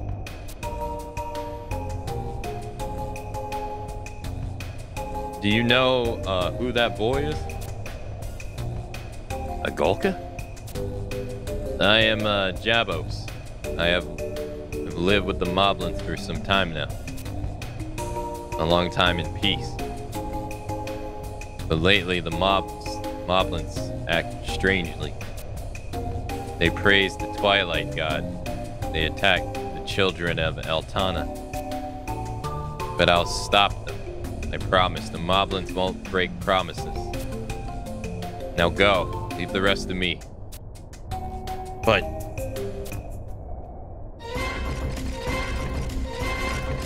out of the way. Maki's coming through. Out of the way. Kookie's coming through, too. Exclamation point, question mark. Wait there. Wait right there. Why are those pesky kids from ffxi? Whoa. It's the funny looking boy. Whoa, I told you we shouldn't have taken that shortcut. Whoa, who cares? Let's catch him.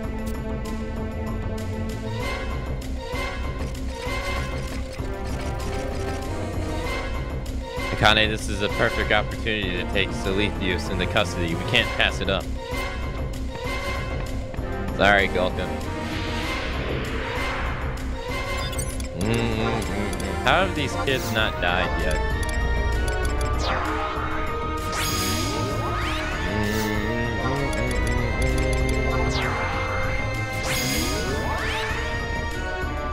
Oh, that's right. It's a story. There's no way this would happen.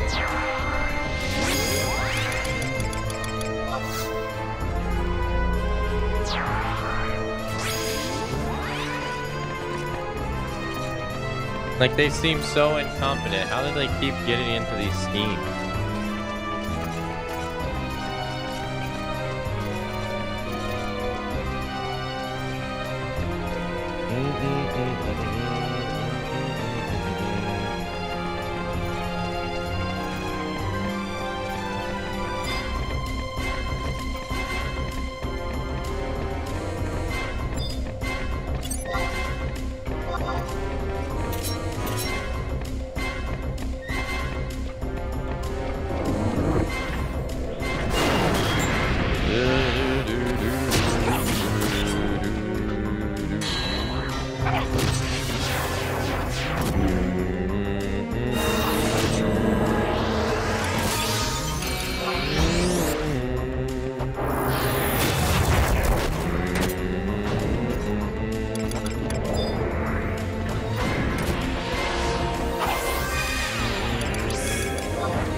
We're about to kill that Goka's friend. Poor guy.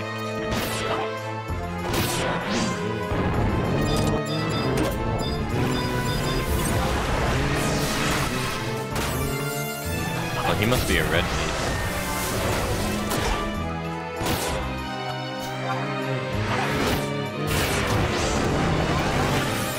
I'll get him, he's black meat. Okay, alright, well, never mind.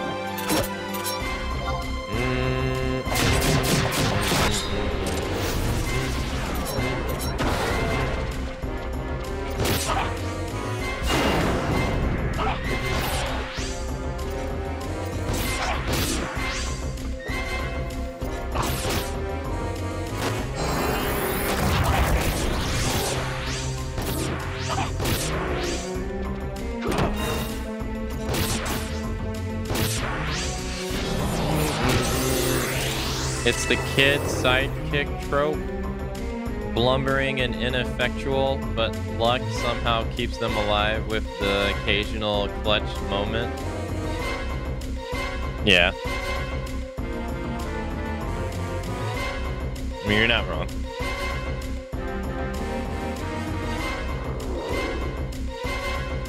Is that all you got? Did didn't even do anything. I could beat you all with one hand. It's time for the tickle torture. Stuff it right there. Damn, he just threw a he just threw a bomb at them.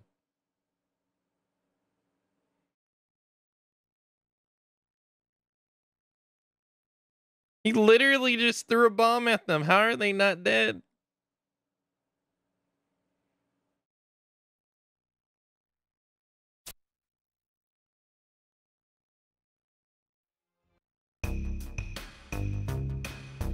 Hey, let us out of here. Let us out. What's this? Oh, 3 tartaras look tasty.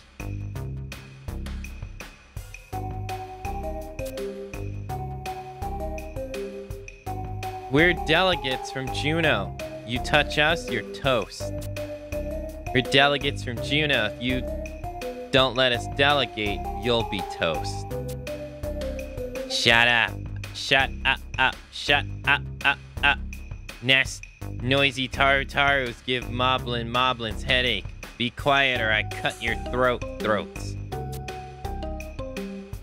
Delegates. You would not happen to have been sent here by Nago Mola, would you? Wait, everyone. Calm down. Listen to me. Jabba Jacka. What do you want? The boy. He's not Promathia.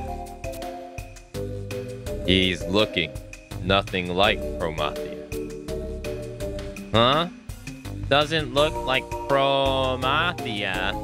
You know what he looks like? Yes. I've seen Promathia. His statue. Statue? Oh, that statue. The one that's got stolen. Yeah. I saw it too. It looks nothing like Boy. But Boy used the dark power, just like legend says. Yes, but there is no crystal on his chest. He can't be the real Promathia. And you weren't created by Promathia anyway. Jabba, don't start with that again. Jabba. Bad words for goddess. Jabba is fooled by bad people. Bad people must pay. Leave them for Tally's dinner. Yeeks. If you do that, we won't be able to trade you Prometheus statue. No, Prometheus statue.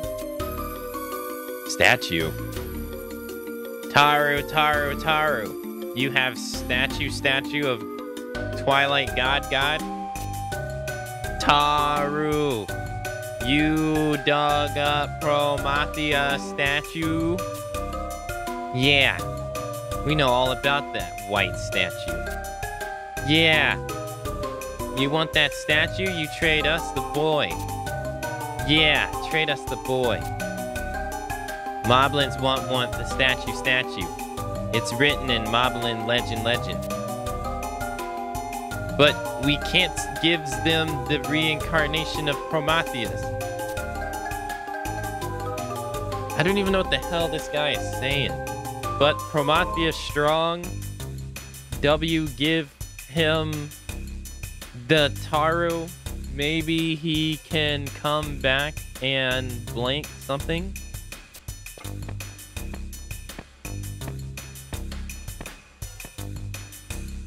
Promethea's angry. Prometheus getting away.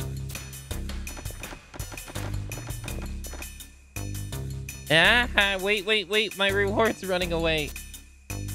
Open. My reward's getting away. Wait, I'll let you out.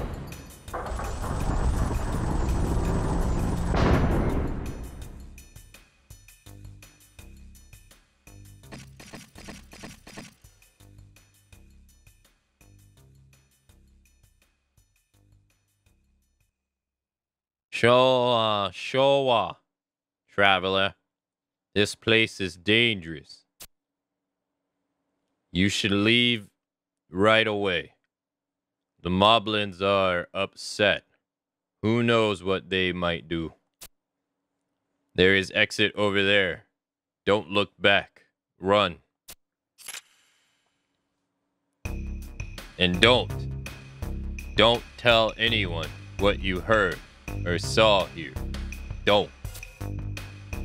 I don't think that will be possible. Mr. Jabos, of what the moblins said, there's still much that troubled. What were you talking? What were they talking of with the boy? You must tell us. It may aid us in finding Sleethius and bringing him into custody.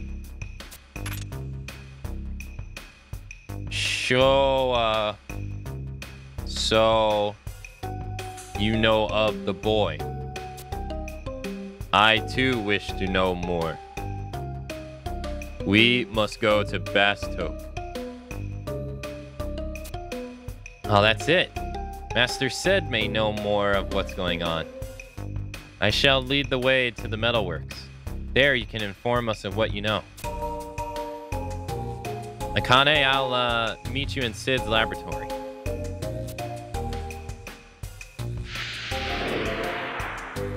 Do-do-do-do.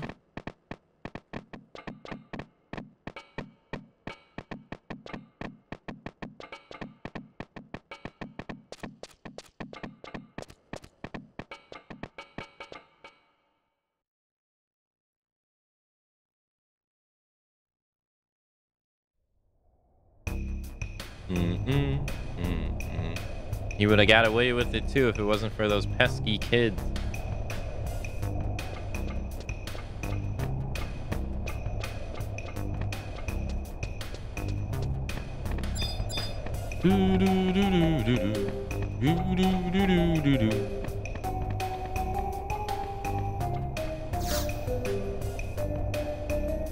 What the Come here, crazy venture, let's make a deal.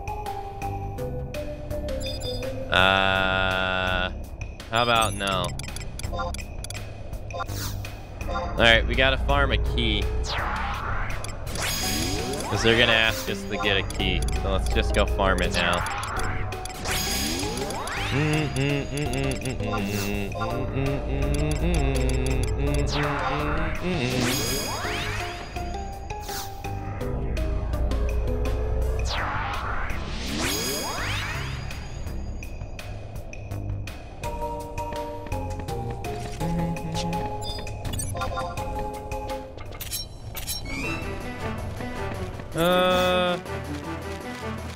Oh, it's easy trade.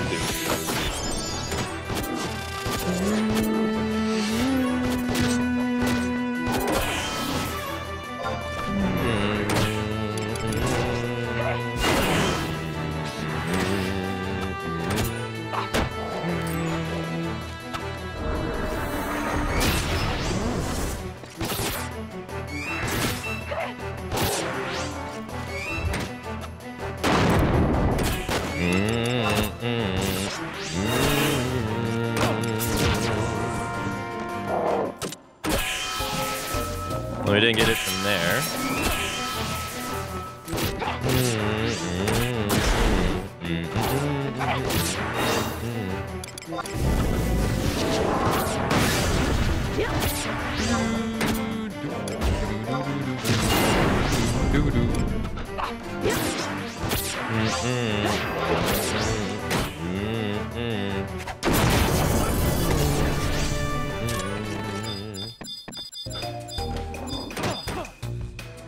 Wait. How many of those dudes just died right there? Only one?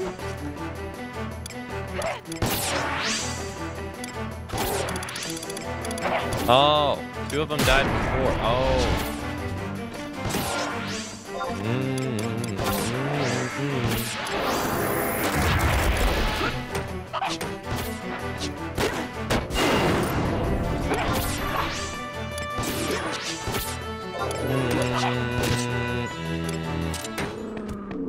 Yeah, we get rid of this one too. Who is he being hit by? They're invisible. Look, they didn't die. They're invisible. What the fuck? What? I knew something was weird. I was like, wait, where did they go?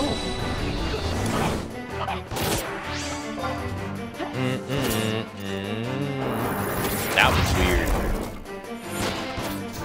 That was really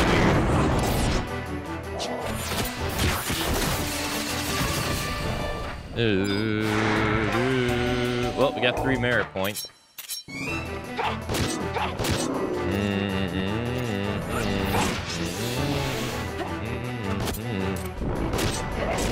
Why'd they just disappear like that?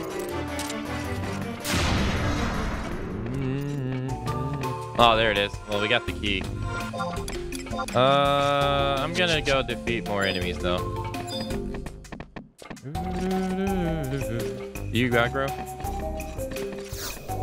You aggro. Which aggro's the big guy, right? Yeah? Yeah.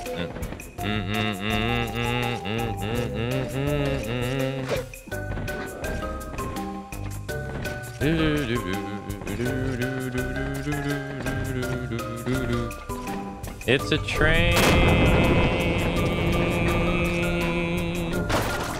I might die here.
Well, we got the stone he was talking about. The other goblin wanted earlier.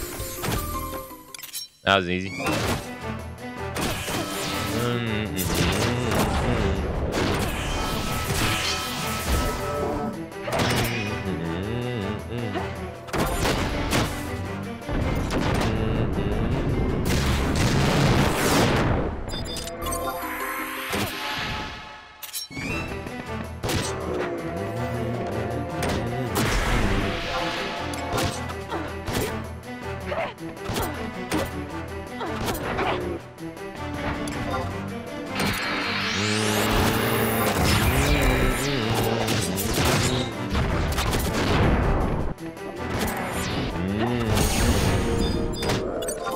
Nice.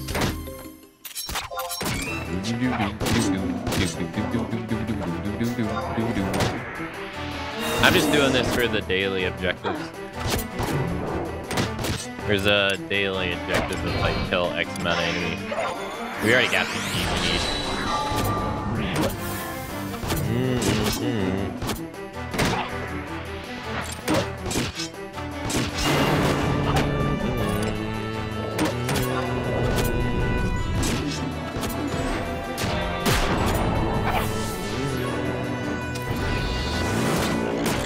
Did that frying pan just have a death on it? Because he just one-tapped that dude.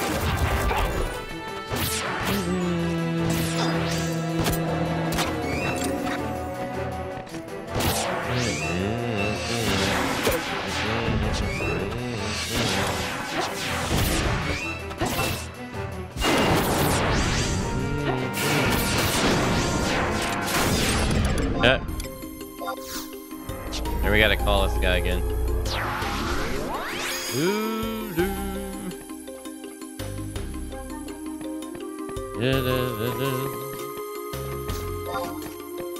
There we got daily done.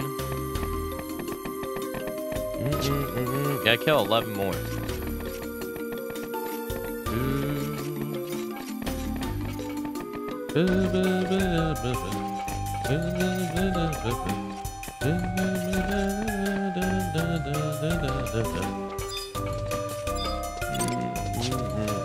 Oh, you're easy prey too? You count? Alright.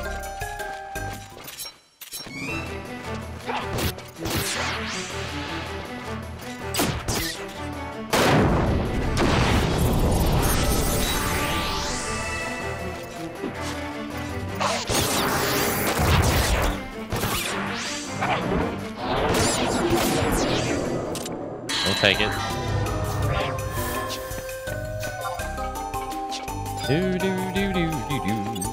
How many more do we gotta go? Was that right? Yeah, 10 more.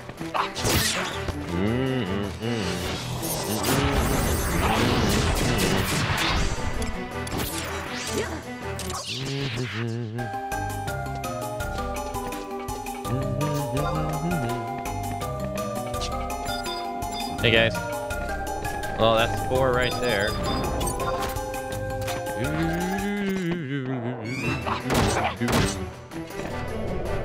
Oh, 5 now.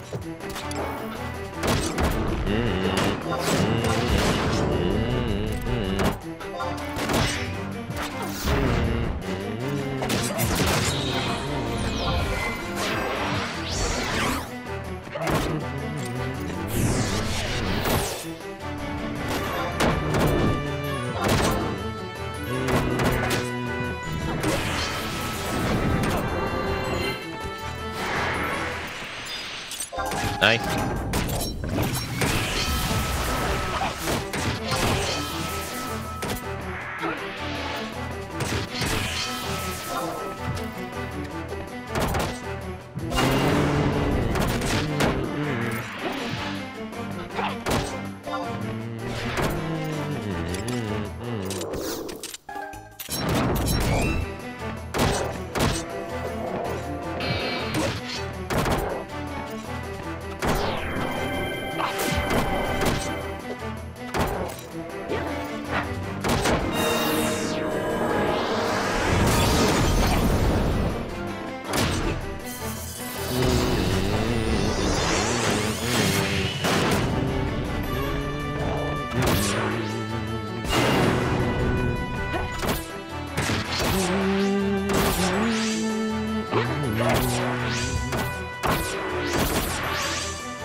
We need 6 more, so 4 more after these 2.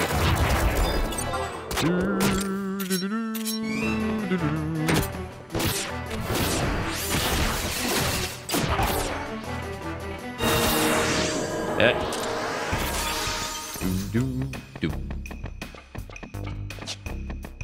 Oh, there they are, right there.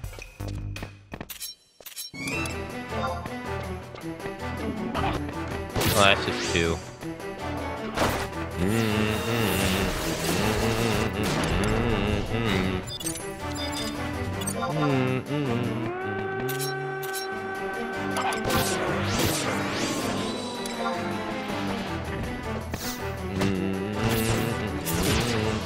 There we go.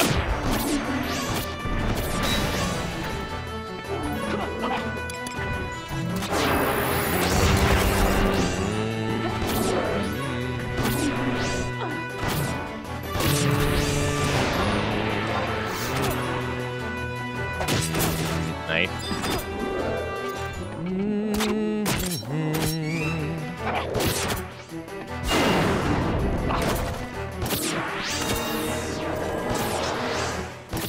Alright, these three are the last three we need.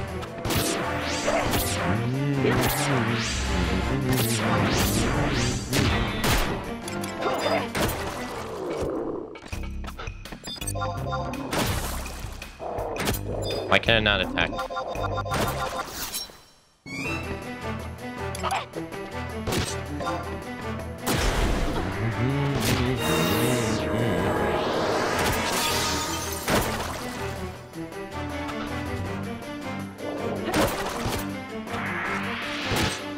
Alright, one more.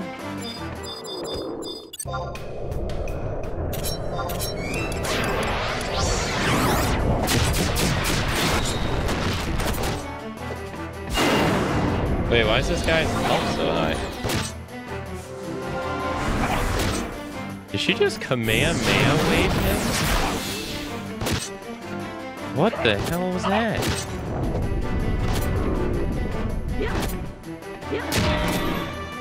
I think she's literally just Kamehameha wave him. Alright, we're getting out of here now. Daily vanquish multiple enemies. Done.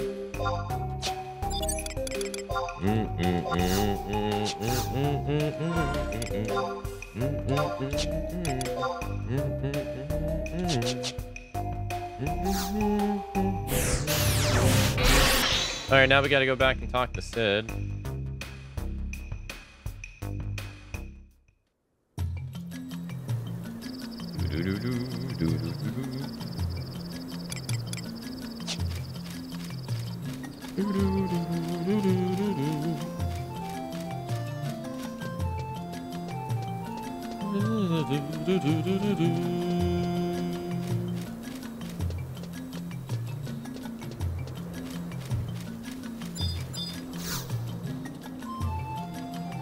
Alright, so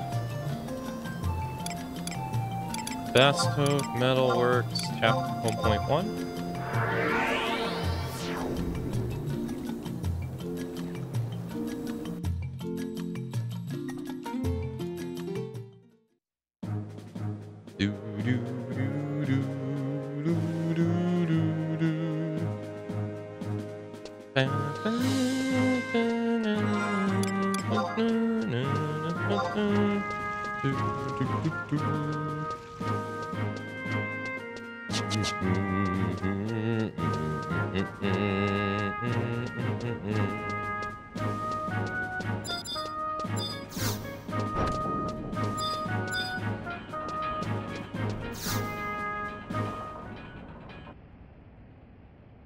What?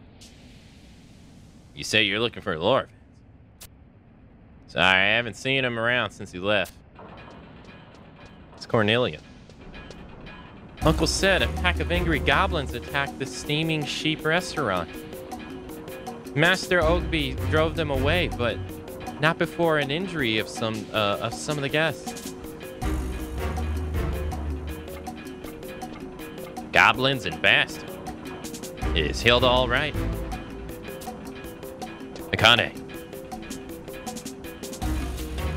come with us. Jabos has been taken back to Mavalopolis.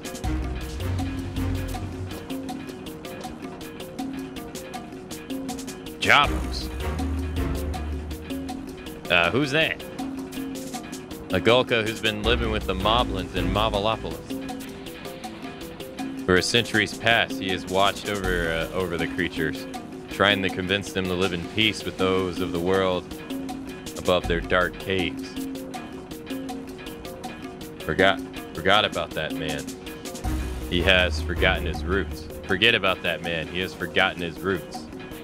Throwing away his identity. He is no longer a Gulka. The Moblin attacked him. Probably his own fault. It may be, but we cannot look the other way. Without the assistance of Jabez, we may never catch the Letheans. Come on, Akane. We must hurry back to the underground city.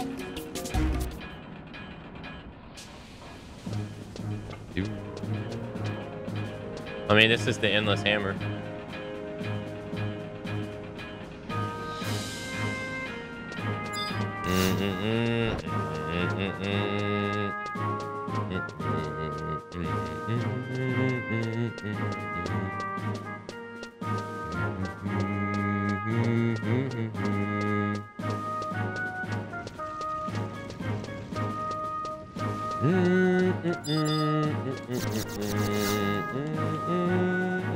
Alright, so now we gotta go back. We gotta go back to where we came.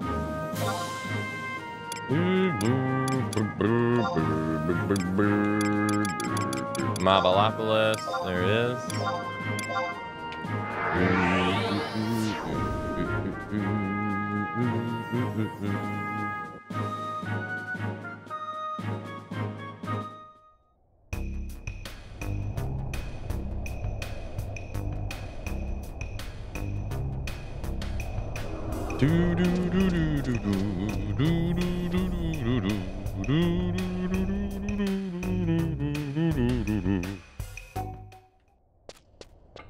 Mine shaft number 2716.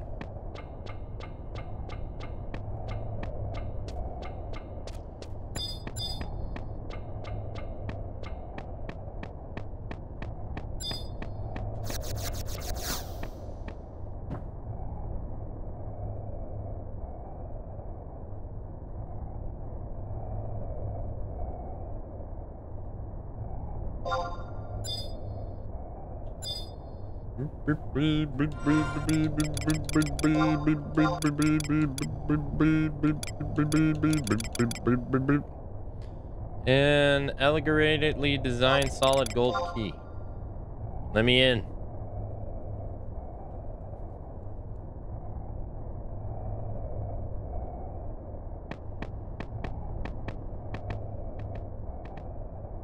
You.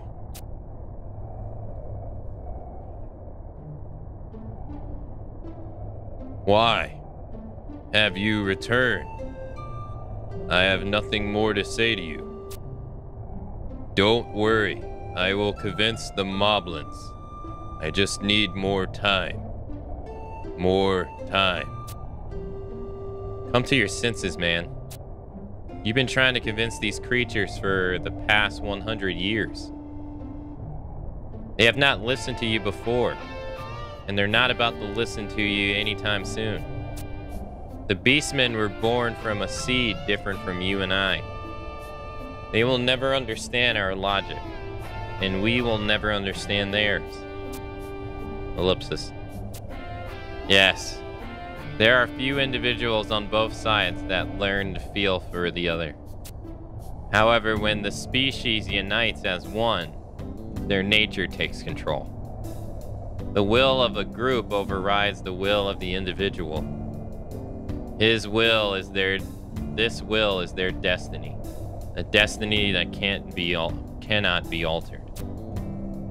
The boy we are after, Silithios, the moblins will never betray him because that is the will of their species. And the will of their species is that the Twilight God Promathia, the same will that Silithios inherited over 10,000 years ago. No, you are wrong. Moblins are merely blind. Blind to the truth. They were tricked. Tricked? Tricked into what? Listen to me. Long, long ago, the Moblins were searching for Iron Giant, bathed in light. Their legend, it says the Iron Giant will give them power, so Moblins start digging. But what they find, it wasn't Iron Giant, it was stone statue.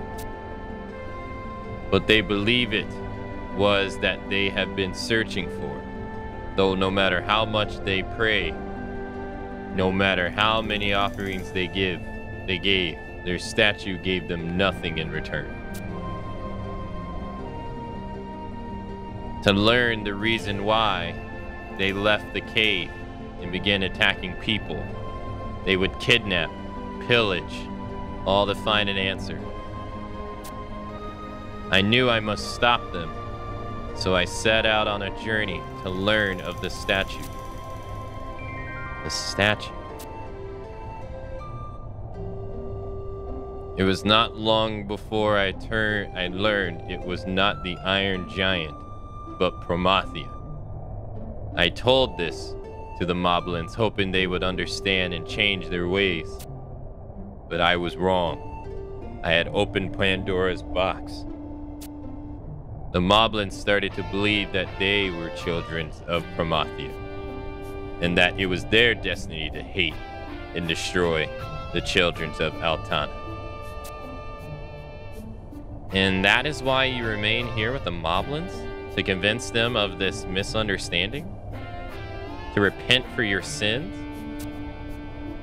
Jabos, you need to not burden yourself with such a futile effort to shake the unwavering destinies. Moblins would have eventually realized they were born of the Twilight God. No. The Tabnazian priest told me. Our legend was wrong. Moblins were not born of Twilight. Preposterous. Are you to have me believe that an official from the Taznaziman Cathedral denied the teaching of Altana? I have never heard such an outrageous thing. Are you in the right mind, man? I know only what I heard. The priestess, she helped me.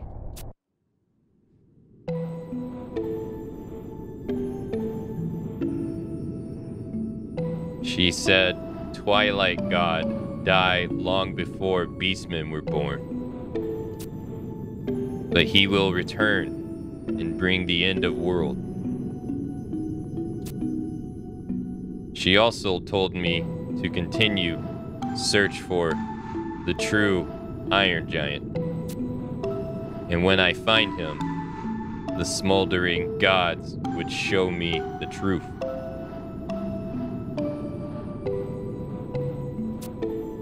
Ellipsis. Then she rid this place of statue. With their statue gone, Moblin returned to their caves, began digging once more in search of Iron Giant in peace, until they found the crystal that breathes life into Vanadil. Ellipsis, exclamation point.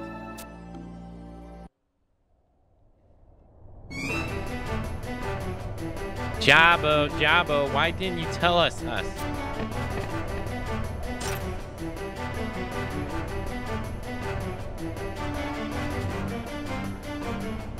Checo. Jabbos, we heard everything. Jabbos didn't tell Moblins the truth. Jabbo betrayed Moblins.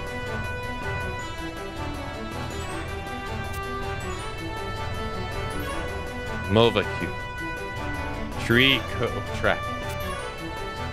Jabbos. We are very mad. Very, very mad.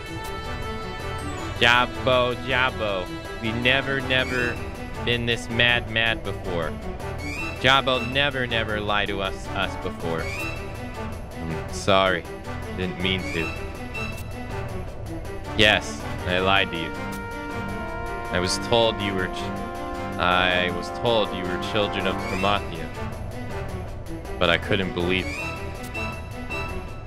That's why I kept searching for someone who would tell me the truth. Search for a real God. Jabbos, you can't fool us again. You can't trick us again. Jabbos, Moblin have nothing more to say to you, Jabbos. Wait, Jabbos, goodbye, ya. Goodbye.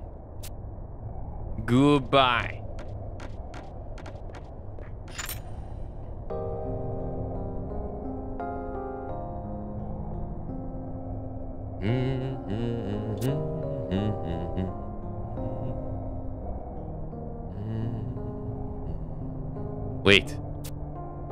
Jabos. What did they say? Where are you going? I must go. They told me goodbye. Then come with us. Jabos, your strength and will to save the Moblins. Why not use your abilities to save us as well? Save us.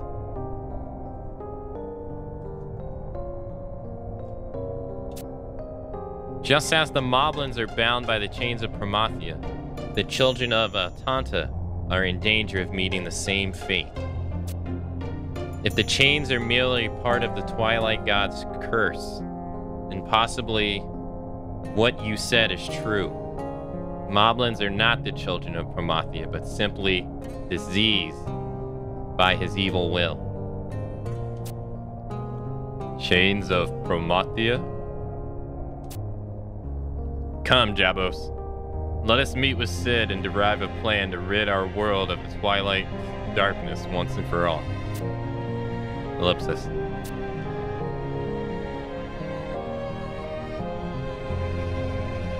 Alright, I will help you to save them.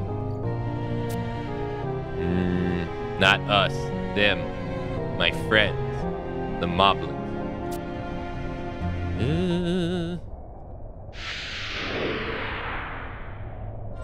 They don't want nothing to do with them anymore.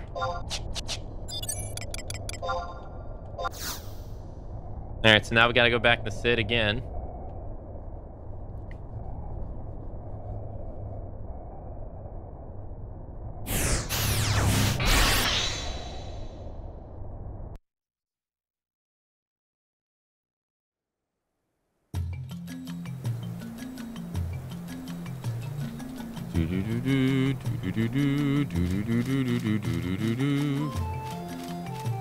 On the way to Sid again. On the way to Sid again.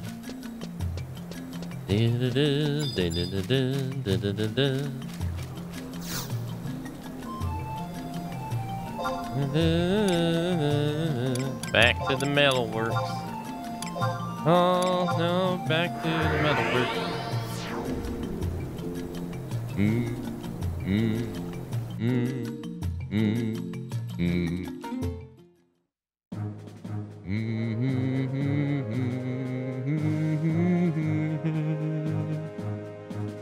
Gotta go speak with Sid, so he says his dialogue.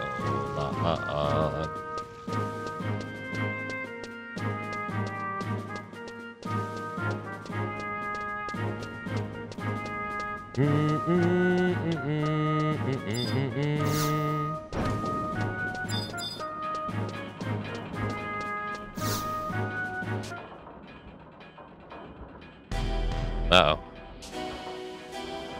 That's the evil music. So let me get this straight. The Keeper of Apocalypse is actually the reincarnation of the Twilight God. And we're going to have to fight him? This is not turning out like I wanted it to. Silithios is gone. He left Mavalopolis. Moblins don't know anything. My friends, they believe he will return, so they continue to dig. They will show him the way to the crystal. Ellipsis. I see. But considering their previous action, I think it would be a wise idea that we'll keep a watch on them. Who knows what they might try next. If they were to find a way to the fifth mother crystal before we do, the consequences could be immeasurable. The Moblins, my friends, wouldn't. Master said, we have neither time nor resources to engage the Moblins. Currently, we must face the problem before us. Bahamut and his plan to destroy mankind.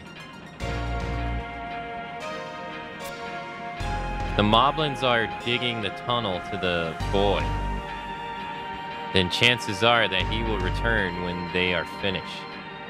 And when he does, that is our perfect opportunity to catch him. That's true, but think of the implication.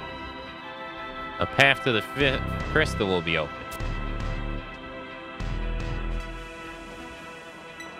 Alright, well, first we wait for everyone else to get back. There's still quite a few things Price needs to clear up. I myself, I'm going to need a little more time to finish my work. Your work? What are you up to, old man? Would you like to know? I'm making my wings. According to some insider information, I just happened to stumble across Bahamut is hiding out beyond the sea of clouds, higher than any man has ever flown. If I tried to take my baby Sid up there in her current state, she'd be torn to pieces in a turbulence. No, there's a few more things I've got to teach her before we have our data and our date in the heavens. Excellent. When you do, when do you think she'll be ready? Hold your horses there. I'm working as fast as I can. I have some of the best craftsmen in Vanadil on the project. And until we're done, we need you back in Mobolopolis. Keep an eye on those moblins. Don't you think you can handle that? You need not worry, Master Sid. Jabos has provided me with much information from his subterranean companions. And a few of my friends will also be lending their hands. I know everything about Mobolopolis. I know everything about Moblin. Alright then, looks like I found the right man for the job. By the way, have you heard anything regarding Lady Price? While searching for information on Tail, I learned of a group of Mithra known as the Sin Hunters. I'm not sure of the details, but I believe they originally traveled from their Mithran homeland to catch the Cardinal Maldron and punish her for her past crimes. However, now that the three believe that the Cardinal is dead, they search for Price to have her atone for her sins in Duran. That's ridiculous. How do they think they can get away with something so crazy? We can only hope that Lil Mila finds Price in Sandoria before the Mithra trackers do. And then there's Tenson. No word from him either. He said he was heading to Lafine Plateau to ask the terrestrial avatar Carbuncle for help, but Akane, could you try and find out what happened to Almia and Tenzin? They could be in some real trouble. We're counting on you.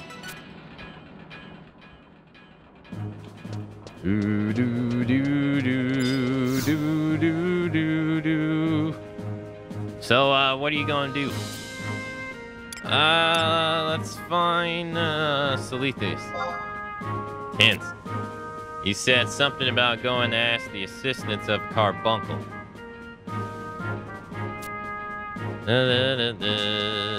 Asking for the assistance of Carbuncle. Okay.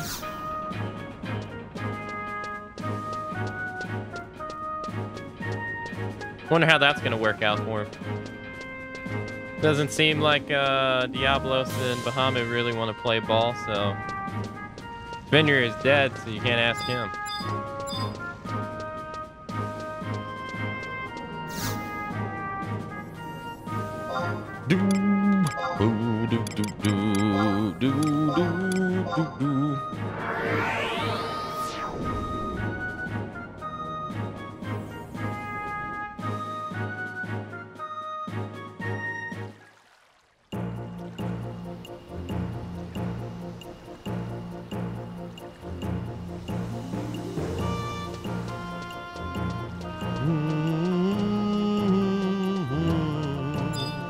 I think this is the Unity guy. Yeah, it is. Alright, we're gonna use him for a warp, because you can get the Lafine Plateau right here. I think it's the fastest way for us to get there.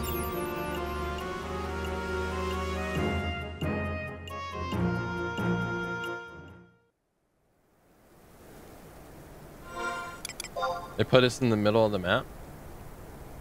Nice.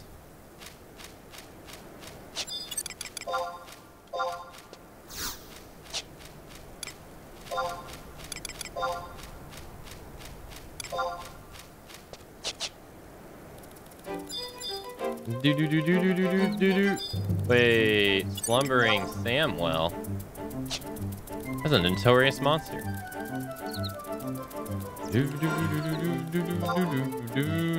Oh, I ran the wrong way around the lake. Alright, supposed to go over here.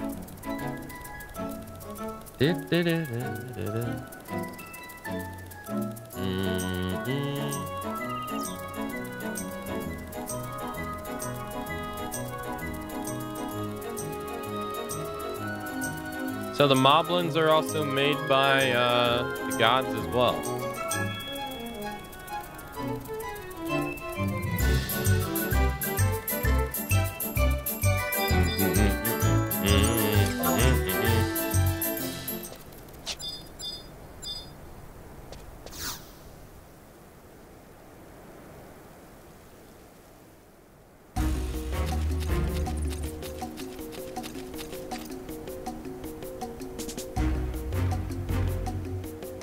Moment, Akane.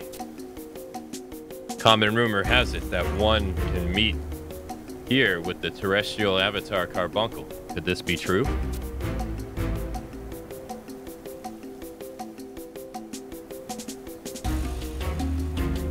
Carbuncle, bringer of rainbows. I am Tenzin of the Far East, sent across the seas at the behest of the Phoenix.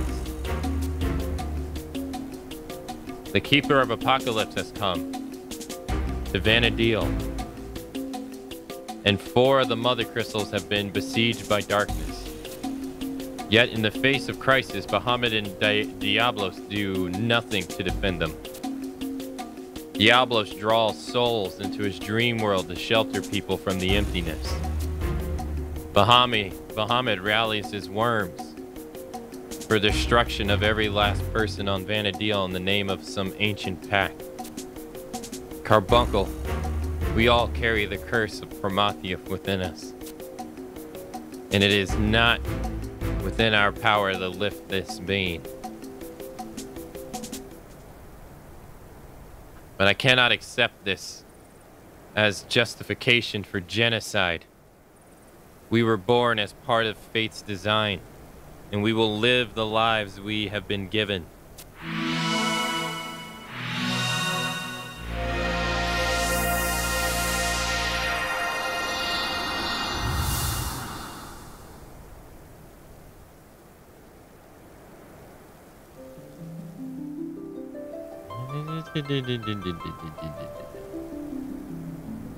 You, who brought forth the soul of Phoenix across the waves, and you, who carries the blessing of the Mother Crystals, you have finally come in contact with the will of Promathia.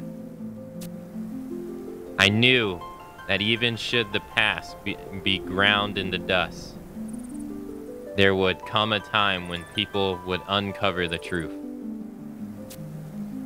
No matter how tightly sealed, as long as it exists alongside the Mother Crystal, Promathia's will shall one day awaken.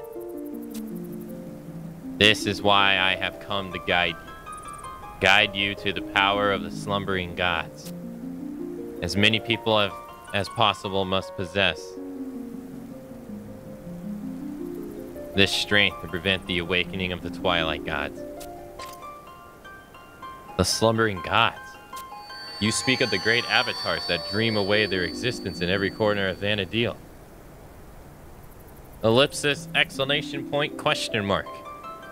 I sense Phoenix does not approve of my actions. He who tries to save the world, and he who tries to save mankind. Bahamut and Diablos would also surely oppose me if they knew my plan. Every time the power of the avatars is granted to a person, it hastens the awakening of the sleeping gods. If the siphoning of energy continues, the boundaries of the crystal world they protect will shatter, and their true form will manifest upon this world of Vanadil. And then a furious battle will ensue between the terrestrial avatars and the newly awakened gods. So I believe this is the only option remaining to prevent Promethea's rebirth. The awakening of Prometheus draws near. With the Keeper of Apocalypse now among us, all that remains is for the gate of paradise to be opened. I don't understand. Has he not the pursuit of the gates of paradise been the result of Prometheus' curse? If so, then everything has been for purpose. Everything has been for the purpose of awakening the Twilight God. Carbuncle, destroying his minions ourselves is the only way to save the children of Altana. I beg of you, lend us the strength we need. Tell us where to find the Keeper of Apocalypse. You shine so brilliantly. I know that guiding light well. It is the light standing at your side, merging with your own. That so fills you with hope. Very well.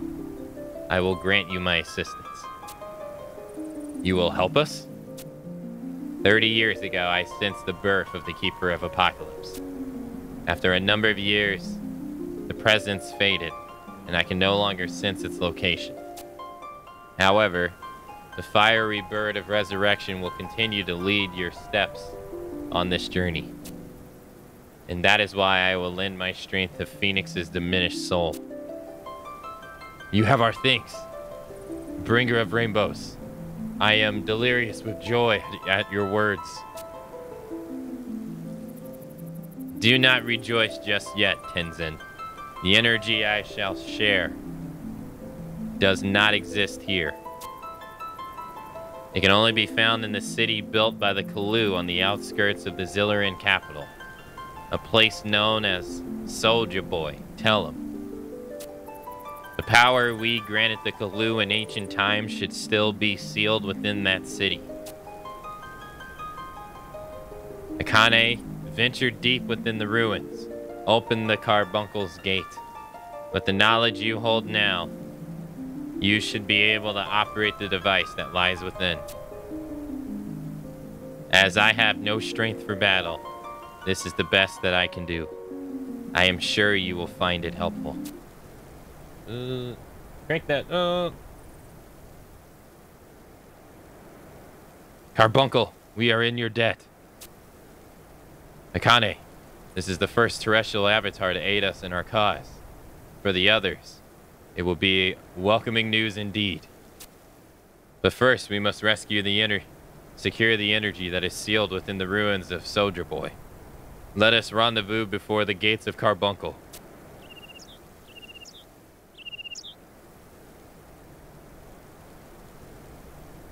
Oh,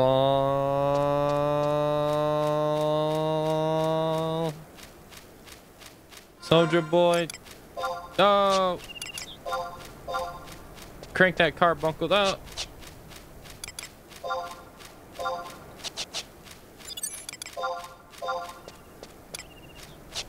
I'll just use the warp scroll or the warp ring.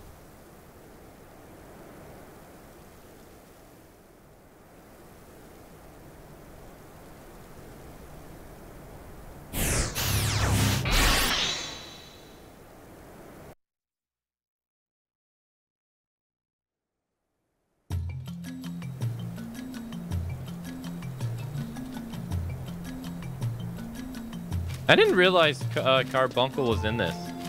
I remember Diablos and Bahamut. I did not remember Carbuncle at all. Like storyline wise.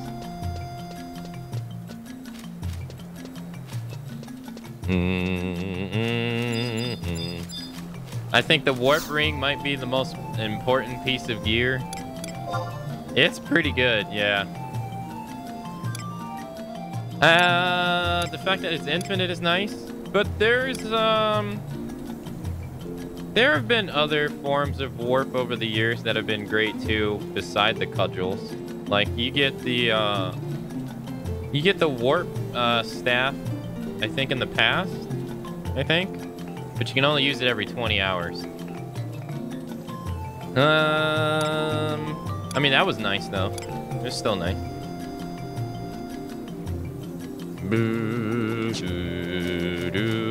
There's quite a few. I have some of them.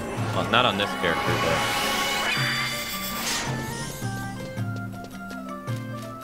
but being able to warp every 10 minutes for free. Yeah, it's pretty good. Takes 8 seconds to use.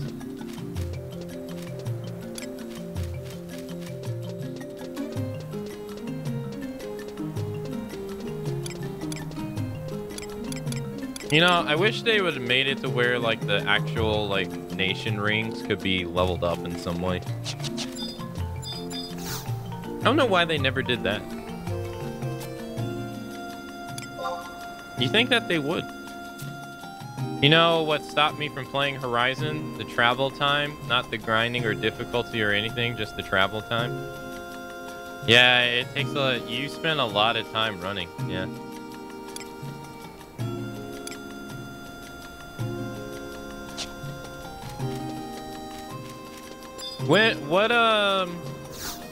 What expansion does Horizon stop at?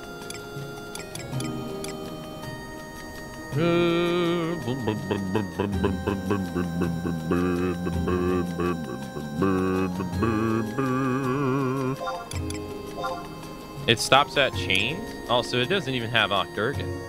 Oh, wow.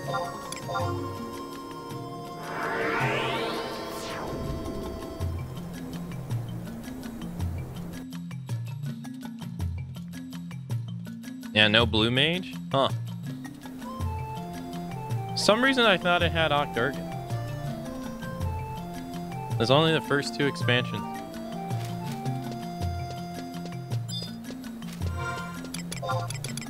Oh, we didn't get a copper voucher? You know what? Let's actually go use our merit points.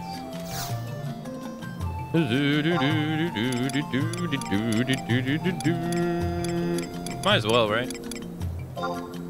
While we're here.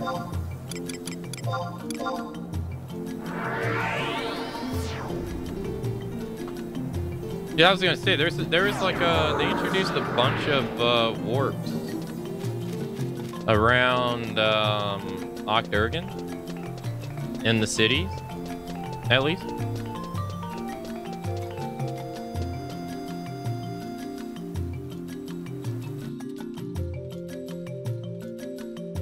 Oh no, I burped. I burped and a thing activates based on my voice, so I muted my mic. Na, na, na, na, na, na, na. Oh, someone didn't buy my my absorb bit. What? Let's see, we have 4 merit points. Accidentally turned the volume off. Yeah, you do that with M, right? You just press M and it turns off.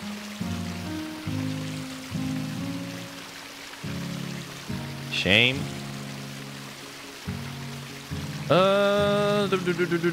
What should we get next? Reduces physical damage taken and increases enmity, but renders Sambas unusable.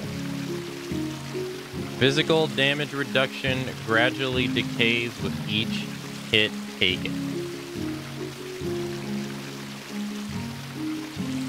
Shortened waltz recast time by 5%. Grants an accuracy bonus and evasion when face to face with an enemy.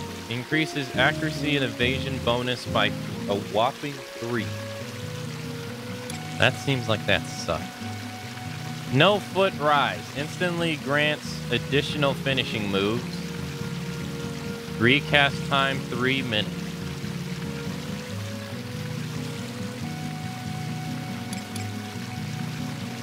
Well, fan dance doesn't seem that great because I mean, one, we want to have Sambas on. But two, we use the Paladin tank, so. I mean,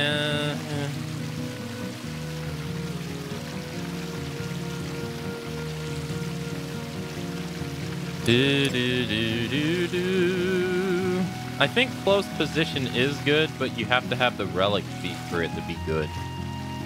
So on its own, I think it sucks. I think we'll get no foot rise.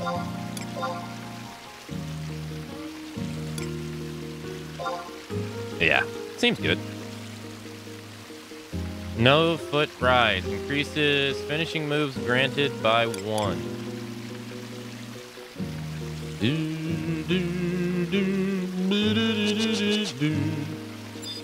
Okay.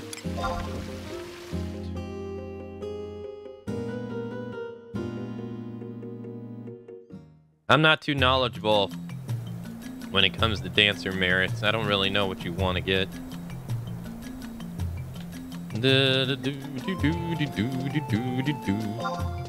Dance on.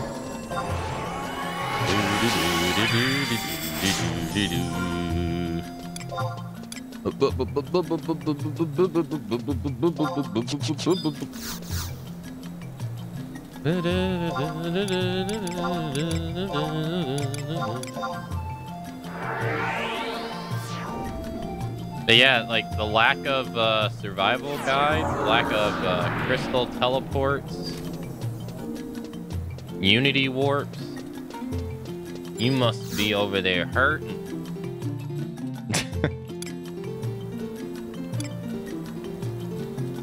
You ain't got none of that. None. No ROE. Where's the one that gets Signet cast on you? Yeah, here it is. See, there's literally a quest just to have someone cast Signet on you. I don't know if it works if you already have it on you. We just got 1,115 limit points. Well, that was easy. Can do that every week. Huh.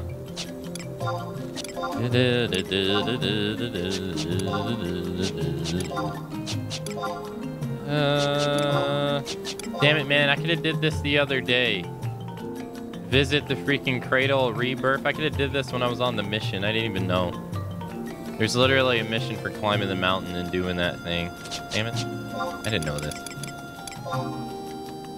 Complete a specific assault mission. Complete another assault mission.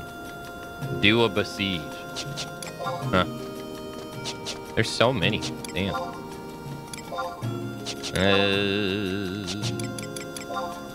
Do a quest.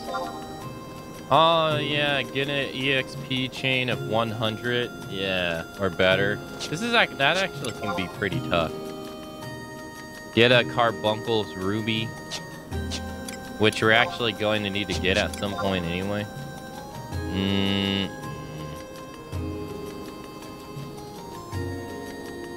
Wow, get a Tactical Pearl. Wow. There's another server starting on Saturday with an Iron Man challenge. Can't trade, use warps, D level to level 1 when you die. Imagine being a healer in that group and someone dies. The pressure in this game. That doesn't even sound like fun. Why would someone do that?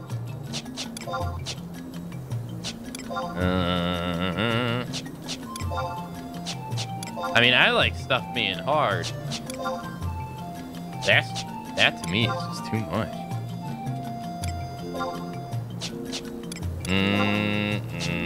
There's a special event and such, but even still, yeah, that's too much.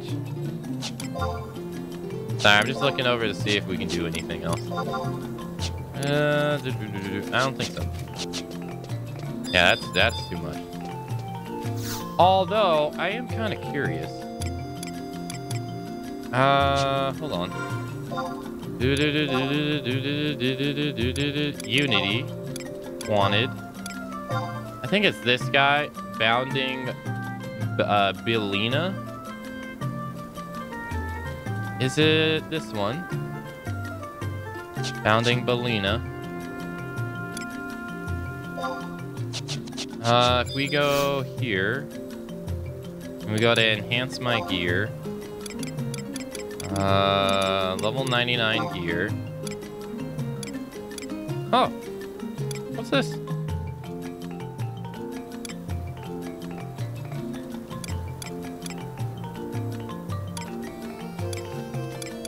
Okay.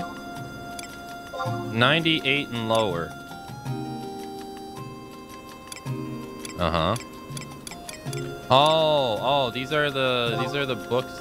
Yeah, these are the boots you get from, yeah.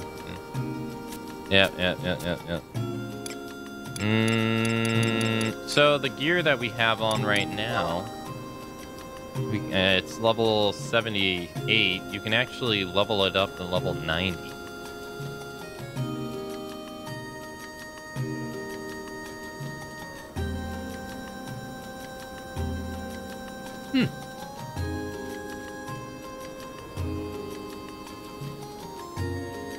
That's interesting. What do we need for this? 3 bounding Bellina's hides? Huh. Okay. Is it like that for everything? 444-888. 999-131313. Hey, that's better. It might be worth our time to do this. How many do we need? 3, 6, 9, 12, 15. Need 15 total. That might not be bad. Oh yeah, so for anyone that doesn't know what Unity is, maybe some old players have remember maybe some pieces. Let's see if we can find some. Let's see.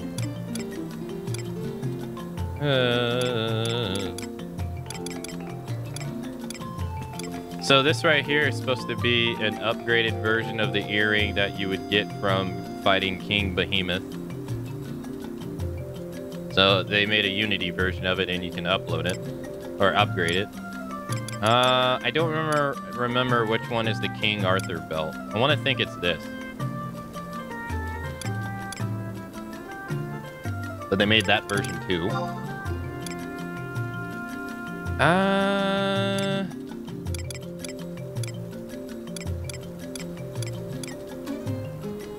Yeah, I don't remember those. Oh yeah, this was the ring that paladins would wear back in the day. Yeah, I remember this. Yeah. This was the circuit ring that you would get from the Scorpion in Gardel Citadel. That gave you 50, that converted 50 of your HP to MP. They made a 99 version of it. I do remember that. But they made like various pieces of gear upgrades. These are upgraded pieces of Pandemonium Warden. Yeah, they made I-19 level pieces gears of Pandemonium Warden. So now there's level 99, which was like the game's second attempt at Absolute Virtue. He's the third expansion version of him. These were the... No. These weren't the boots that you would get from... No, I'm thinking of the dagger. I always get this wrong. Yeah, these were the hand-to-hands that you would get from Pandemonium Warden as well. Yeah, I remember that.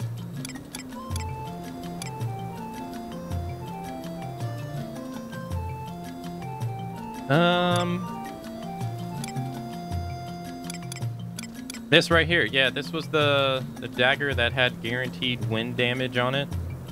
They made a 99 I-19 version of it. This guy was in Rollenberry Fields. He would spawn every, like once a day. I remember that. I remember trying to camp him back in the day.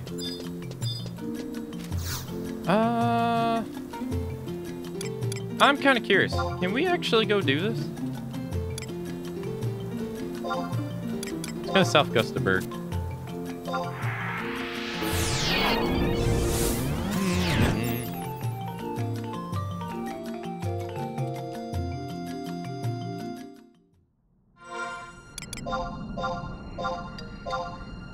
Oh, they put us right at the exit. Okay.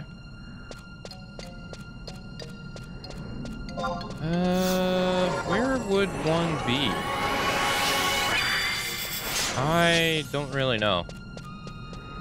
We're looking for a Unity. Yeah, there we go. There it is. Alright, so this is a Unity thing. So, Leapin' Lizzie is the notorious monster lizard that we beat here, right? So, Unity is all about creating higher level versions of old NMs. But the way you do it is you come to the area that NM was at, and then you have to accept the quest, because you can't, or you have to go into here to put the quest on, because they won't pop otherwise. Right? And then you can actually do this with trust and stuff. So I'll show you what it's like.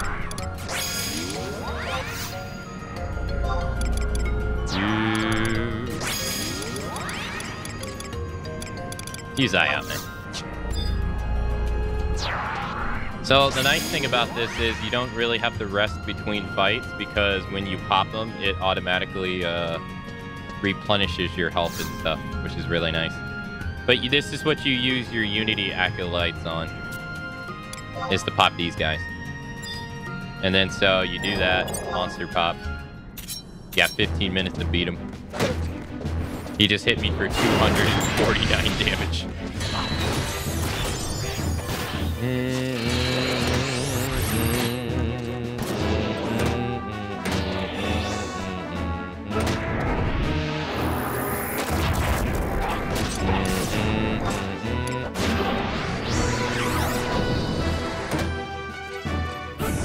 Oh, there's no way in hell we're gonna beat this dude. Leapin' Lizzie is pissed off, man.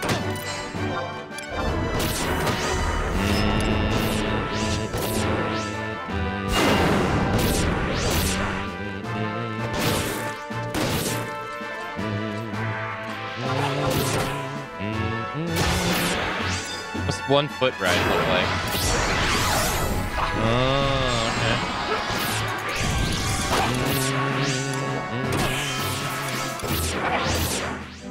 Yeah, we might.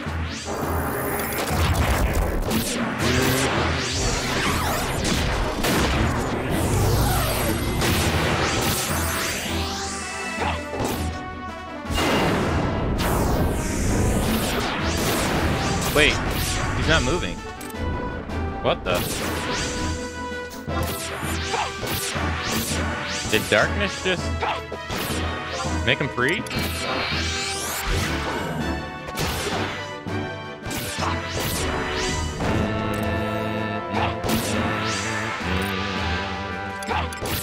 Alright, let's put on Saber Dance.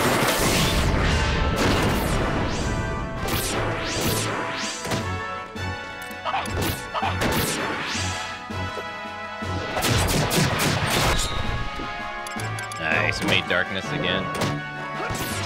Doo, doo, doo.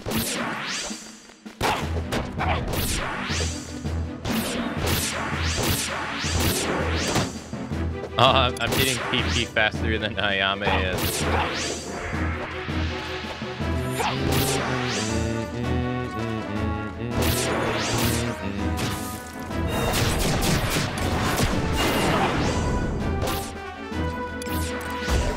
It looked like he got stoned.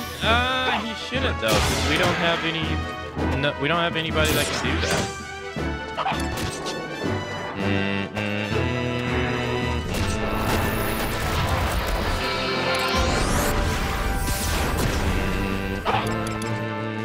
Actually, you're gonna be able to beat him. His health in the beginning wasn't going down that fast.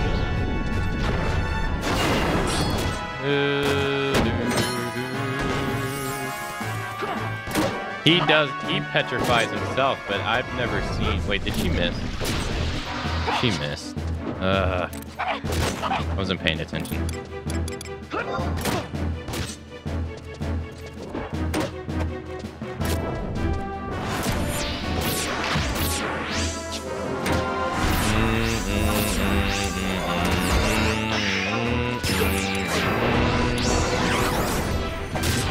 Oh. Oops. We went at the same time. So, these monsters work a little bit different. So when you kill them, like so, should die next round. Should. Alright, I lied. Alright, so when you die next round, they don't drop anything. So you get the reward from the quest. So if you never accept the quest, you never get the reward. Holy shit, we just got 2,550 limits though. Damn. Is it like that every time? It is. Jeez. So then he drops a coffer. And then everybody gets a coffer if they have the quest up. So you use the coffer. And there is a chance that you get something or nothing. Or like the thing you want or something you don't want. So in this case, we got black rocks, which is useless. But it's not always like that. You can,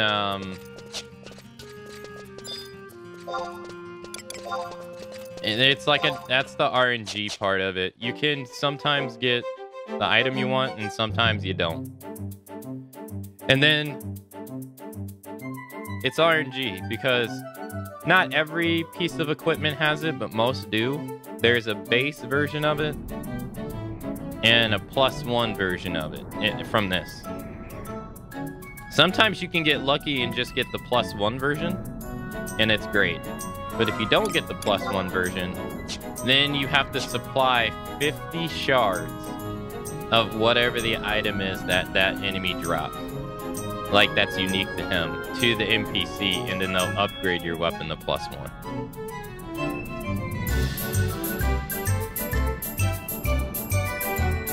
So it can be a bit of a grind.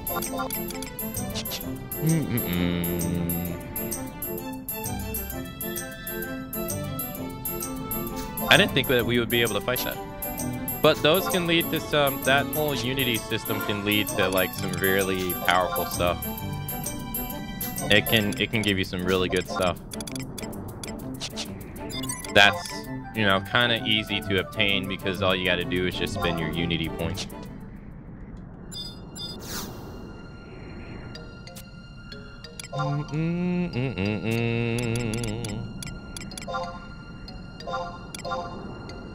Alright, so let's go back to Winders. Because we need to use the Unity Warp. 600 black rocks later. Yeah, so you get a chance of it dropping like random items like that.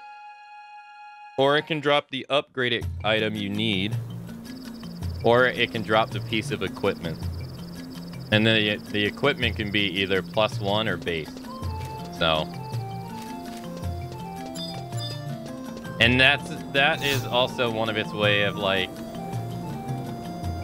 trying to create content to where everybody gets something, because that's also like anti-old FF, because back in the day, usually when you went to an event that had like a really good item, only one person was leaving that event with that item, unless you had like multiple pops or something. Now with that stuff, everybody can get something.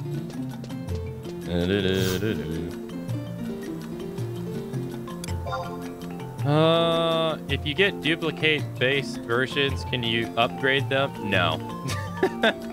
No. You know what you do with those then? You turn them into this NPC for points. No, if you get a duplicate of a base version, it's useless. You can't do anything with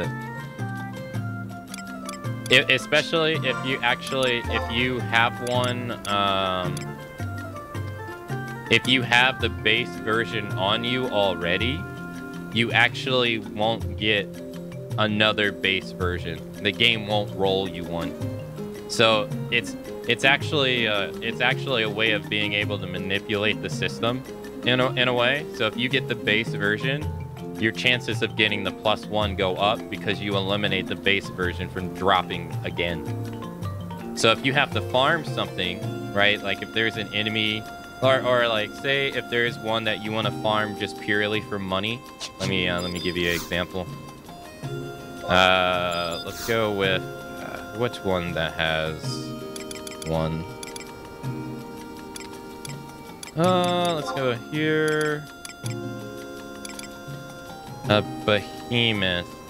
I think that's a weapon. It should be a pole arm, I think.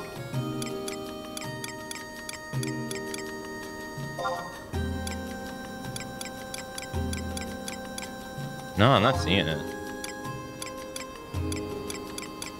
Well, there's one, like if we click, say this one, right? That's the +1 version right there. They're saying, hey, this is the version that you can upgrade it to. And then he says, bring me the base version and 50, the name of the notorious monster, leaves. So if you just want the leaves to say like stack them and sell them from the monster, you can just hold on to the items that it drops, and you eliminate the gear the items of those gear dropping, and then you can just farm the items. So that's like the only real benefit you get from like getting a base drop. That's pretty much it.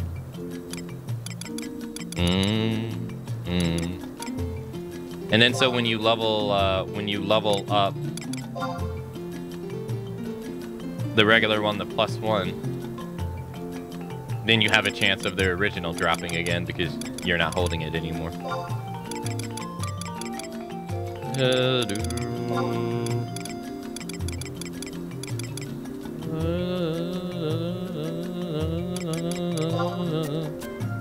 Alright. Does that make sense? When I stopped playing back in 2017, that was already a system, and during that time they added a system to where you can actually augment that gear now and make them even better. But that stuff is like wickedly expensive. It's very expensive. It comes from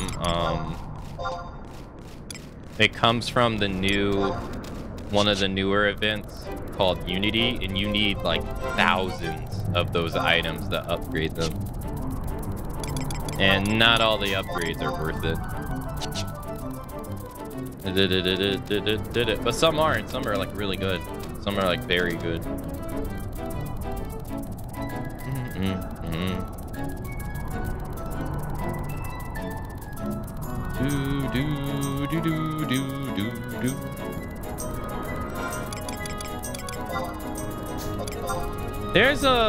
There's still like at the end of the day, this game becomes very much like Monster Hunter, where the quest really is just you just trying to max out your gear or like perfect your sets pretty much at the end of the day. So in a way, it's kind of like if you don't like Monster Hunter and the idea of building sets in that, then the end game components you probably won't like in this too, because it's pretty much the same thing. It's just trying to make the best sets you can.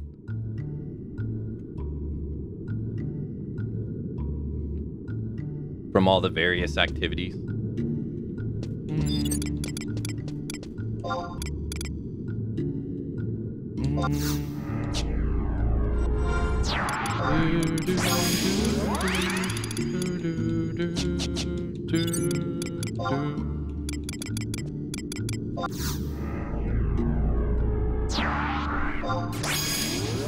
To me, I find it enjoyable, but I can see how some people wouldn't.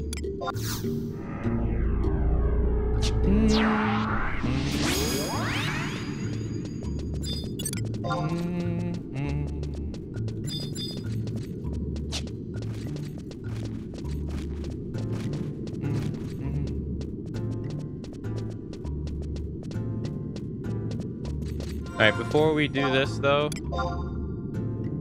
let us do region. Promathia. Let's do this.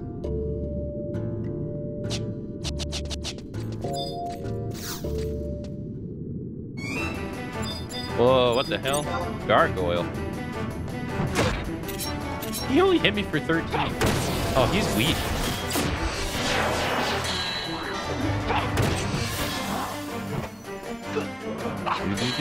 Do.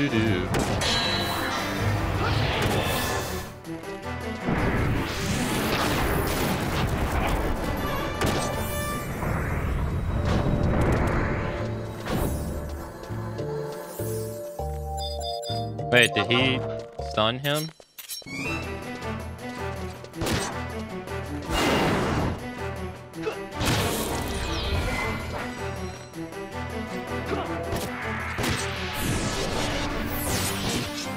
Okay.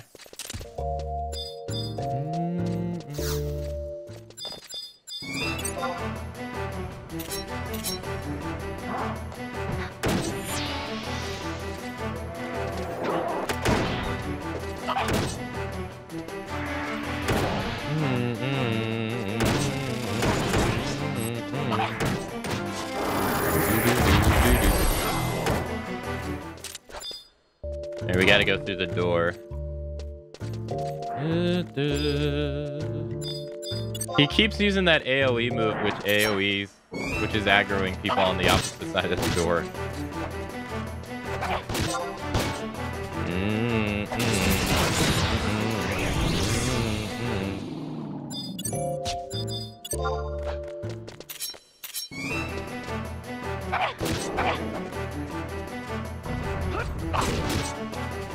All right.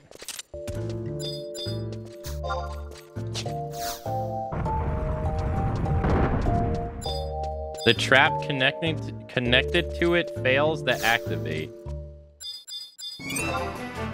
Oh, so this is considered a trap. Okay.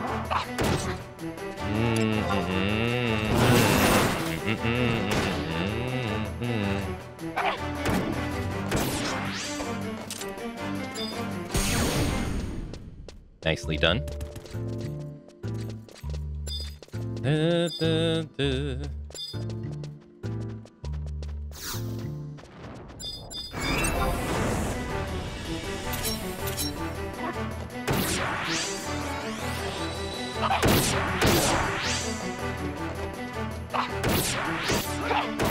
I think this is considered the longest COP mission in the game, I think. Or in the entire expansion. Oh wow, there's a Tomberry back here. What is it called? Krypton Berry Plager? Is that how you pronounce it? Krypton Berry?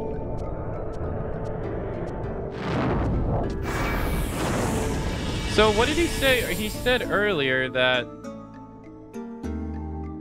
when the Zillert asked to be rid of their curse, their Promathia curse, this is what they got turned into. He said everybody has the curse of Promathia on them, and when they were ridden of it, when the Kalu asked to be ridden of it, that's what they turned into, was the Tomberry.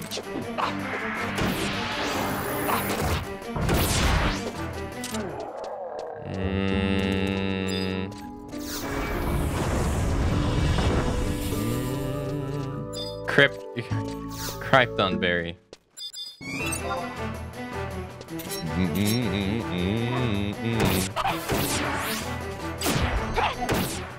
He aggroed all of that back there too. Tomberry is always Always with sad stories or karma story. They have sad stories in other games too. I'm trying to think back to, oh, that's an easy prey. Oh. I'm trying to think back to like Final Fantasy VIII. They didn't have a story in Final Fantasy VIII, did they? I don't think so.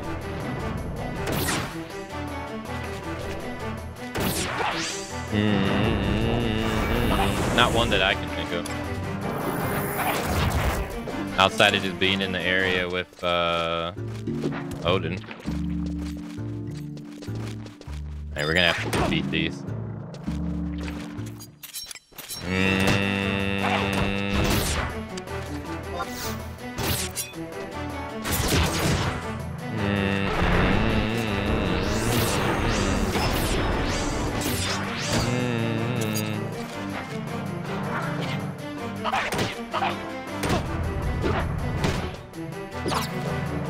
Oh, I've never played Final Fantasy 14.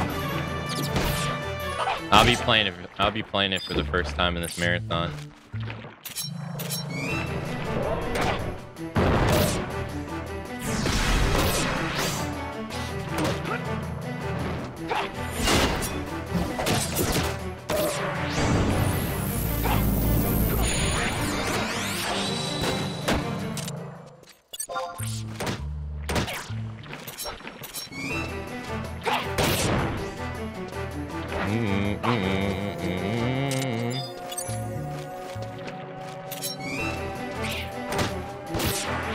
Yeah, I'm kind of interested too.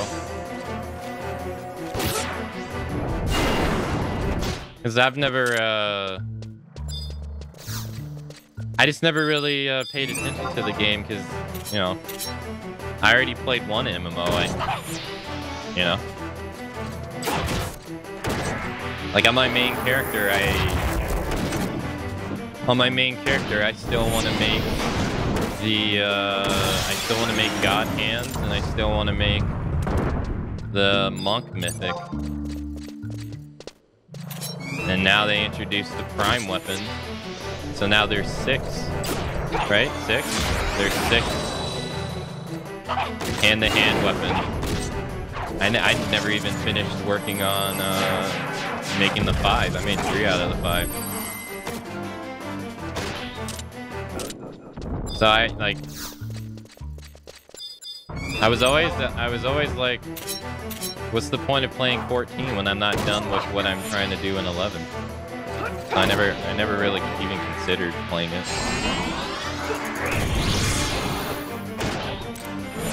And 11 was already like, you know, time consuming enough, and I'm like, there's no, like, you know what I mean? Like, there's no way.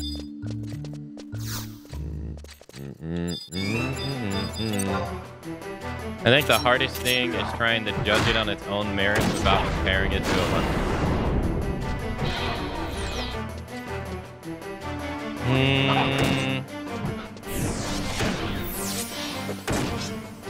Yeah, that's gonna be kind of hard because they're both in the same genre and in the same series.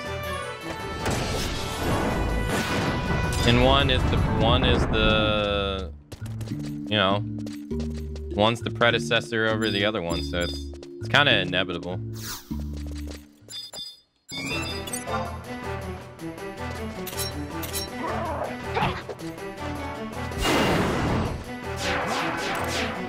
Masters of Creation is the only upcoming MMO that looks both quality and actually new, and not just another sandbox build your own log cabin simulator.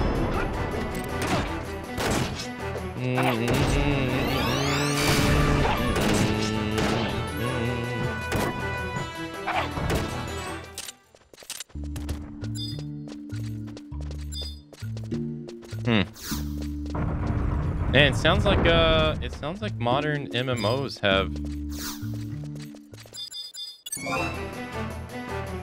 aren't that great. It doesn't sound like they're that great.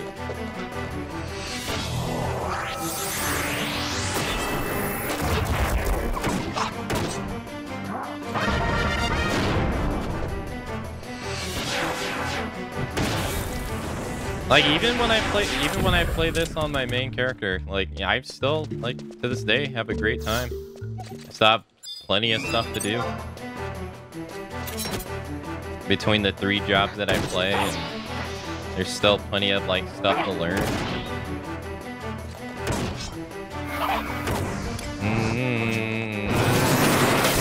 VR MMOs, are you gonna play it on your Apple headset? Because if you're not gonna play it on your Apple headset, then what's the point?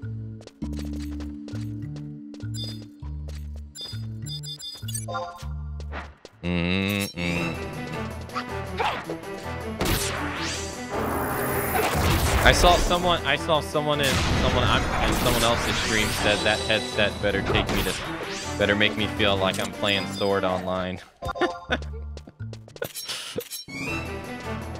It better make me feel like I'm actually in the game. Transport me to another world for that price.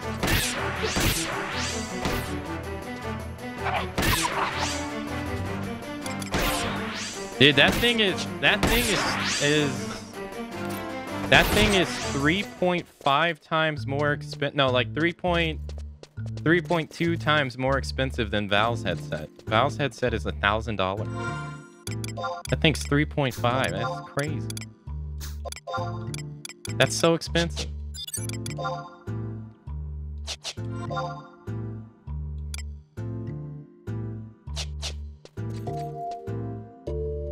Didn't someone actually make Sword Online headset, but they were too scared to try it themselves? I wouldn't know. I have no idea.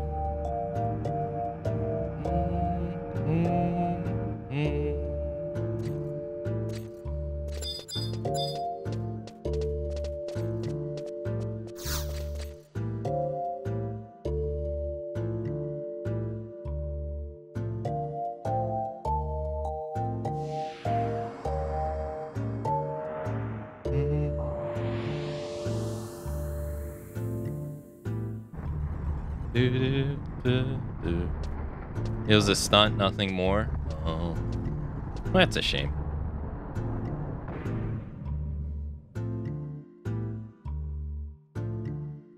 Well, this looks like the device in Windows. So this is the device which will provide us with the power of Carbuncle. Let us begin, Akane. Begin what?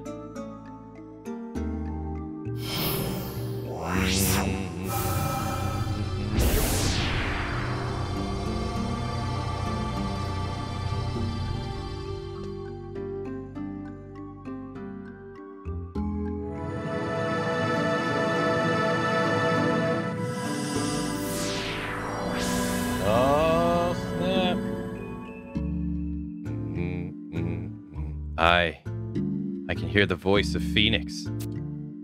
She's telling us to return to the place where we first met Silithios. But that would be Juno.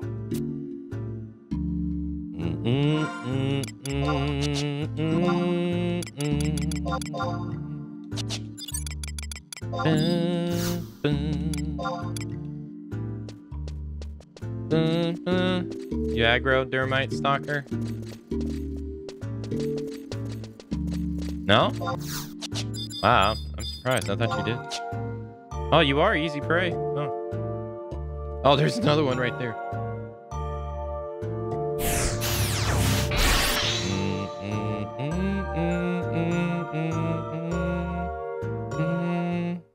I'd try Siren for Phoenix's avatar. I don't like Siren in this game. Siren is just, Siren reminds me of the Void Watch enemy. I might be, it's been a while since I fought it, so I might be misremembering, but Siren looks so familiar to the, is it the Dangroth Wadi Void Watch, final Void Watch enemy? I might be misremembering, but I thought they looked so similar, but I don't like her design in this game.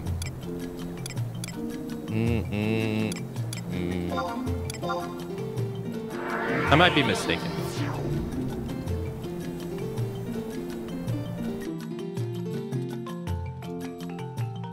I still don't understand why they added pants. Or why they added that little thing, the siren in the Final Fantasy VIII remaster. I still don't get that. It's not like the original siren was outrageous. I don't get why they did that. What are you censoring? Akane, it seems as if you have experienced a trying ordeal in the Northlands. I have attempted to gather information from the Dutchel Guard. However, none are willing, or should I say allowed, to speak of the matter.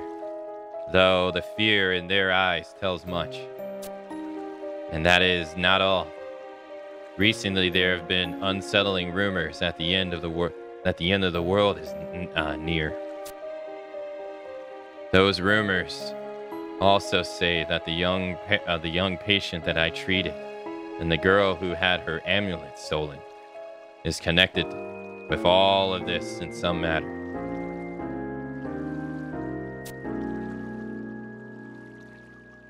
I have even heard that the Dutchel Guard have the warrant out for her arrest. Preposterous. Lady Price is simply being used. The true criminal is that boy. Why, if it's not?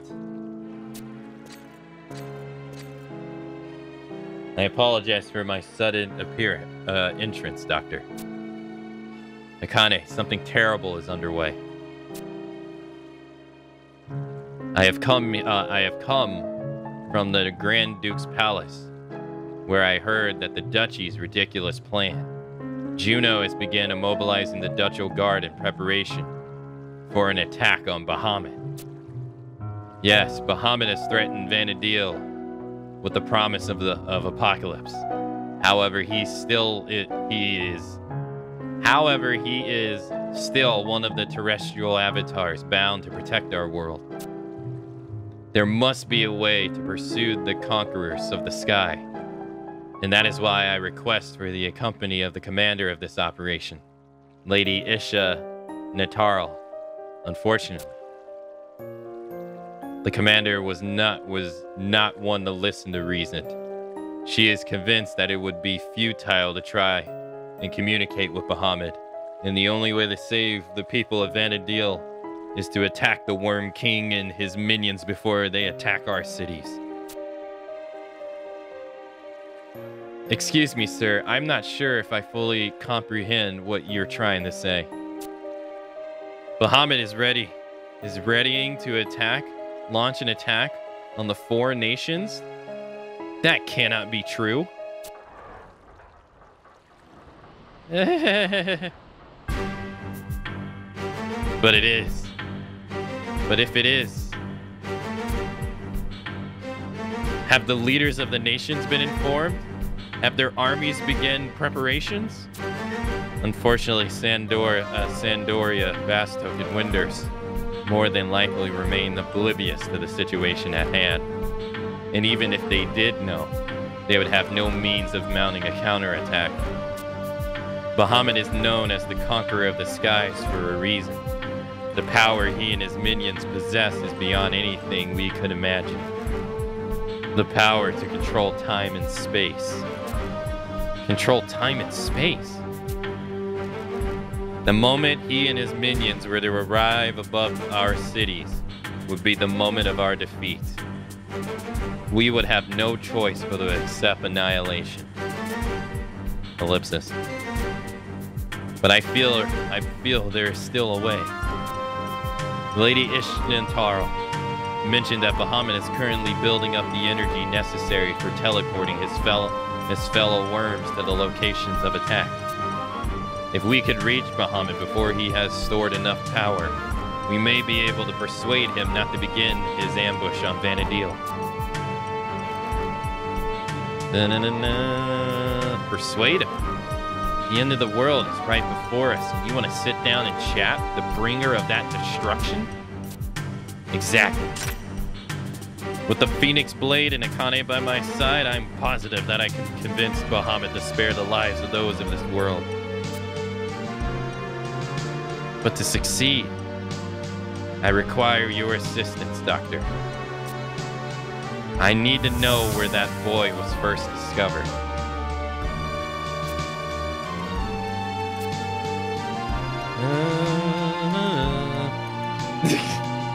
Understood.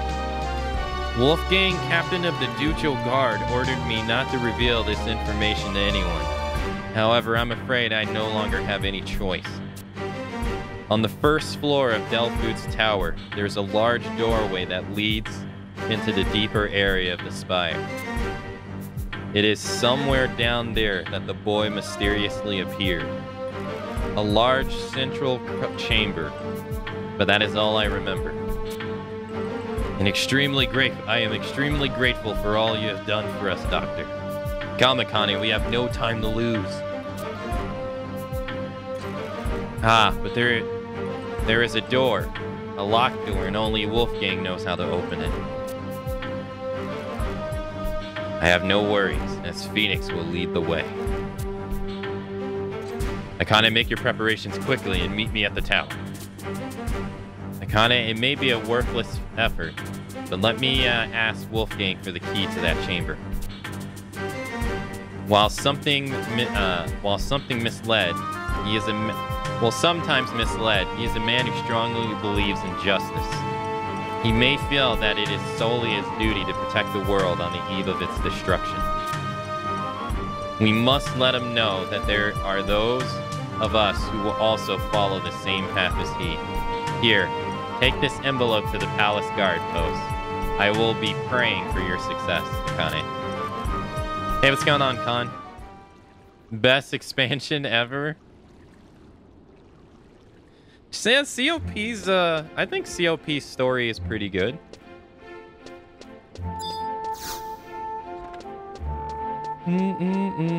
It's been so long since I've done it that I don't really remember the minutiae in the middle. So it's been pretty nice to revisit.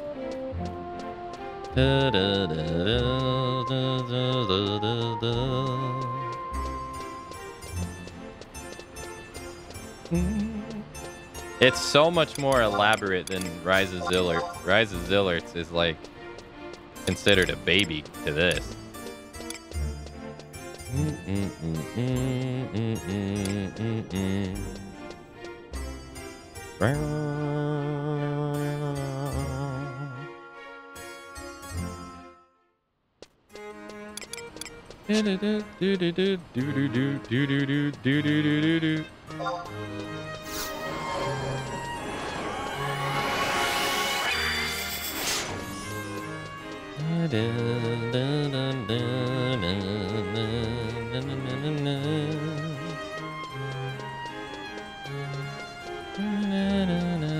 Hold on, I'm gonna stop at the auction house.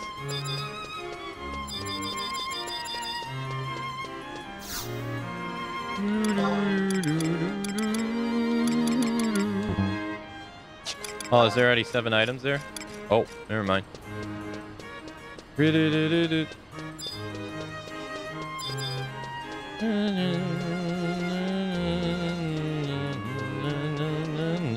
Excuse me.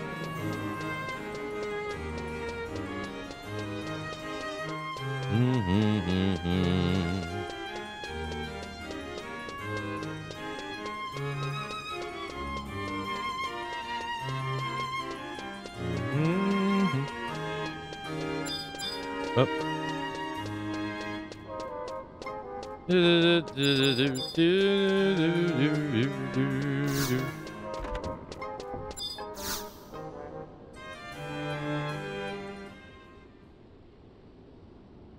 What is this? You say you have business with the captain? Ah, Connie, I was looking for you. Ishtar, no. Duke Vicarius would like to hear your account on what transpired in the Northlands.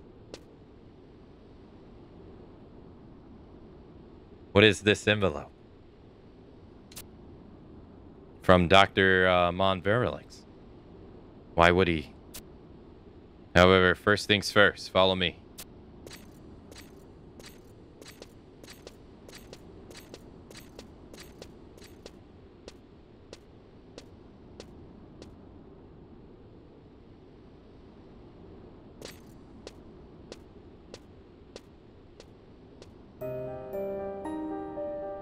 Ah, welcome back, adventurer. I see that you were unsuccessful in protecting the fourth crystal. And now it is looking more and more like you are the one who is leading the boy. Relax, adventurer. I'm not blaming you for anything. Magnolata kept the secret of the amulet to himself. It is his foolishness that acted as a catalyst for what occurred in the Northlands. And now that we have the true identity of the boy, there is no reason to further suspect your nation's involvement. I apologize for not trusting you. However, now we must put aside our misunderstandings and unite to save our world from being destroyed. Will you help us protect the Mother Crystals? Yes. Akane, in the presence of the fourth crystal, I have learned that a strange occurrence took place. Is it true that the girl you took with you actually helped Silithius thwart the plans of our Nagmolata? Is it extremely important that you do not withhold information from us?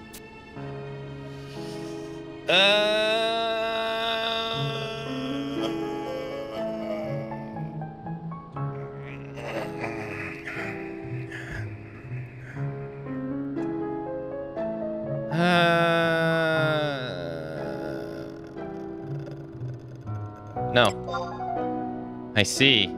The Duchy is currently searching for that girl. We do not wish to punish her. We feel that she may be in grave danger.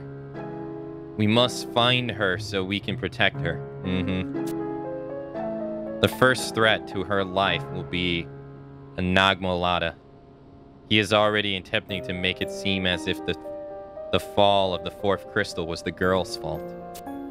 If he finds her, he will more than likely poison her mind, preventing her from speaking of anything that may harm his plan. The second threat will be the boy.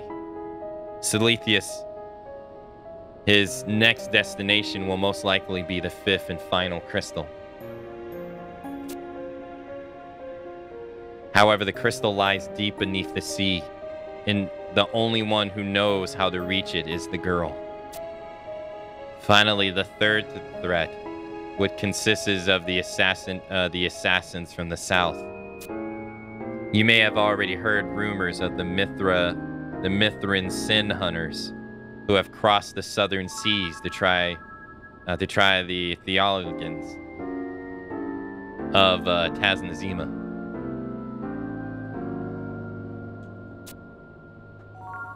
These hunters will not give up until they have punished all those they seek. And that is why we need your help, Akane. If you find the girl, bring her here. No harm will be brought to her. I swear on the name of the goddess. Lady Isha Natarl. Oh, it's him. Akane, did you tell them everything that happened in the Northlands? My plan was flawless. It wasn't without. If it wasn't for that despicable girl, Price, I would have captured Silithius, and this whole ordeal would be solved. The girl heard the whisper of Silithius' soul and sung Memorial della Stona and helped them escape. The testament of infinity she possessed is connected to the hearts and souls of man. Silithius has been using that to control her. Ellipsis. But now we have a chance to find out his true intentions. If we can recapture the girl, we can use her to tap into Silithius' mind. We can learn if he truly arrived to save Altiu. You miserable man. Are you saying that Silithius doesn't know that our crusade ended long ago? You fool. Are you saying that Silithius does not know that the celestial capital was destroyed long ago? Perhaps It is we who do not know the true outcome of the crusade, or the true fate of our capital. I propose that an expedition be sent to Altiu. There we may find the answers to why Salithia survived all the centuries, and why he continues to poison the mother crystals. And that is why we must first investigate the line leading to the 5th crystal. Please grant me access to the crystal terminal. I understand why you feel an expedition to Altiu is necessary. However, the Armathon Society has already made a decision on the matter. I seem to recall that you were given orders to research the Moblin city that was discovered near Basto. All affairs concerning Salithis has been left to Ishtantar. You are not to interfere. But Lady Ishnatar has been given the assignment of Bahamut. Salithis is a much graver problem than you can imagine. I do not think. Yes, you do. You do not think. Do you really believe attacking the boy with the Eye of Eltana would defeat him? Your impudence is the cause of all our troubles. But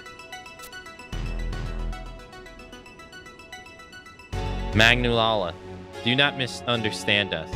The society does not intend to pry at your faults. The reason we have entrusted you with the Moblin investigation is because of your excellent Kalu powers of negotiation are vital for the success of the mission.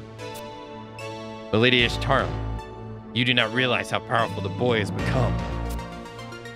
Now with the eye gone, in the path to the 5th crystal seal, how do you plan on dealing with him?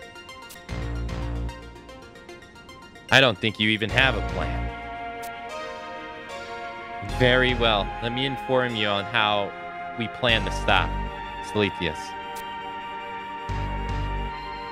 We can draw him forth without traveling to the 5th crystal. We can seal him without without your precise Eye of Eltanta. How? You can hear me, can't you? Can you not, Salithis?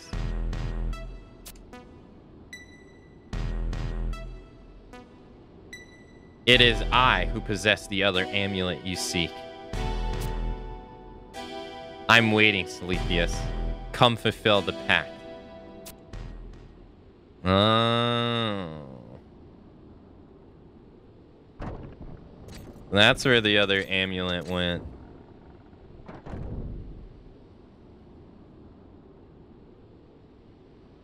Here, take this envelope back to the doctor. It doesn't belong to me. But why would he try to? The arrogance? Yeah, they're pretty damn arrogant. Da, da, da, da, da.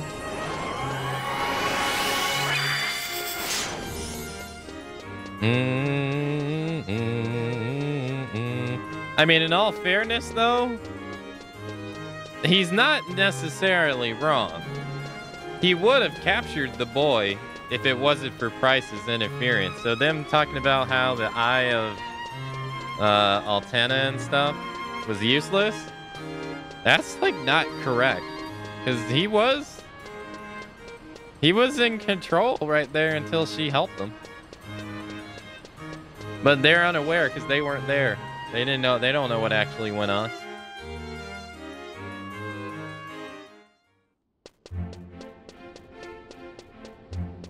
But they're just sitting here like ridiculing him because he failed. But the guy was on the verge of success.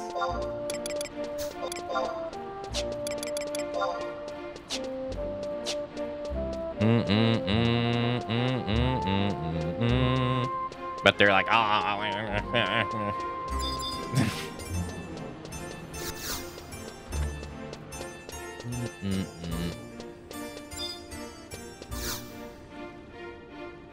I see his reaction. I see by his reaction that Wolfgang understands the meaning of the map. Where should you go? That's a secret. Though, if you think hard enough, I feel you will come to understand.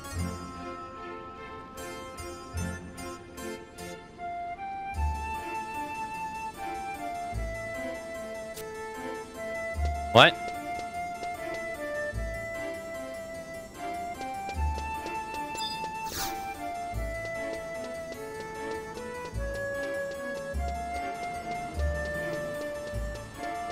Like most of these stories involve trying to become a god.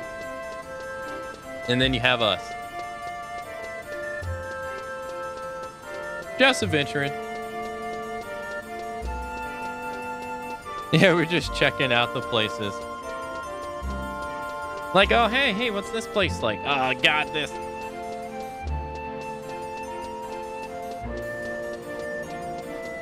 Like the Sandorian, the Sandoria story. That was the one. That was the first one I mentioned. I was like, can't you guys do anything yourselves? Here I am, some like nobody, and you guys are this royal family with 2 sets of like knights at your disposal, or 2 like companies of knights, and you're all just like, adventurer, please help us. Adventurer, please. Adventurer, can you do this for us? Adventurer. I'm just like, can you guys like not do anything?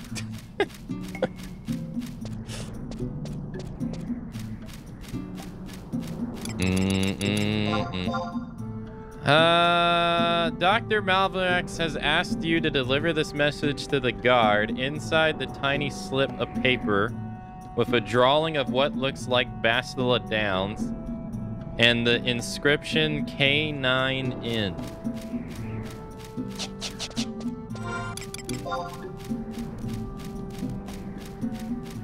So down here.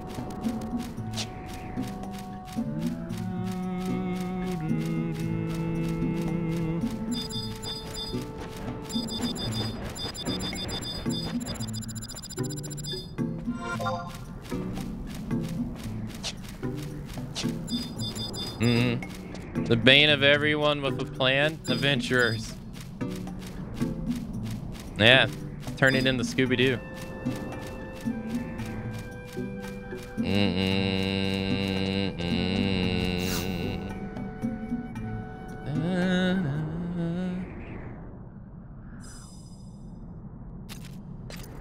Wolfgang, you will not find anything of interest there, Kane.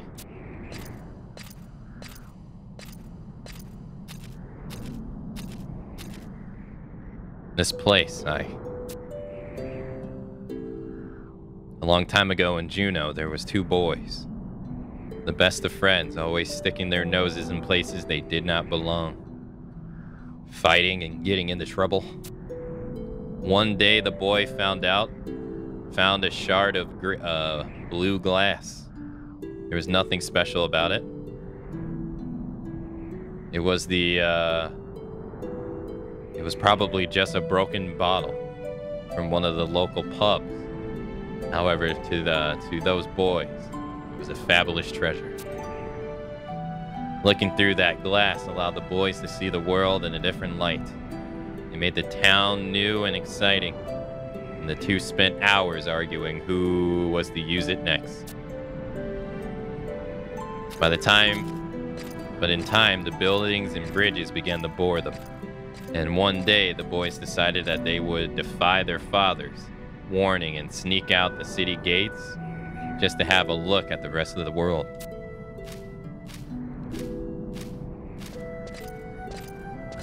For a member of the Duchal Guard, coming this far is a simple task.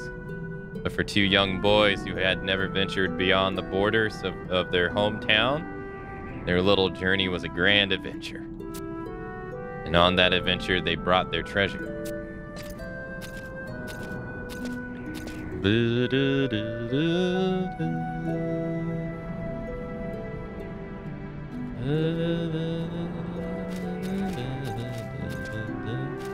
When they gazed at the towering duchy through the soft blue glass, they realized the strength, beauty, and grandeur that was Juneau. They were all struck by the sight of their hometown. The excitement they felt by watching Juno from that spot drew them back there numerous times. However, one day, one of the boys said a strange thing. Juno's amazing, whether you look at it through the glass or not. Momberex. Why did the music stop? It's been a long time since we both visited this place. Look at the city. It's just as beautiful as it is when we were boys, wouldn't you say, Wolf? Why have you come here, Momberex? I've been so busy lately, I just thought I'd come here to rest a spell. Why are you here? I was just patrolling the area. I see. Ellipsis.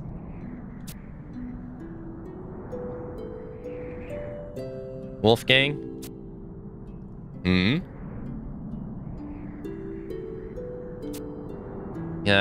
You know the glass is mine.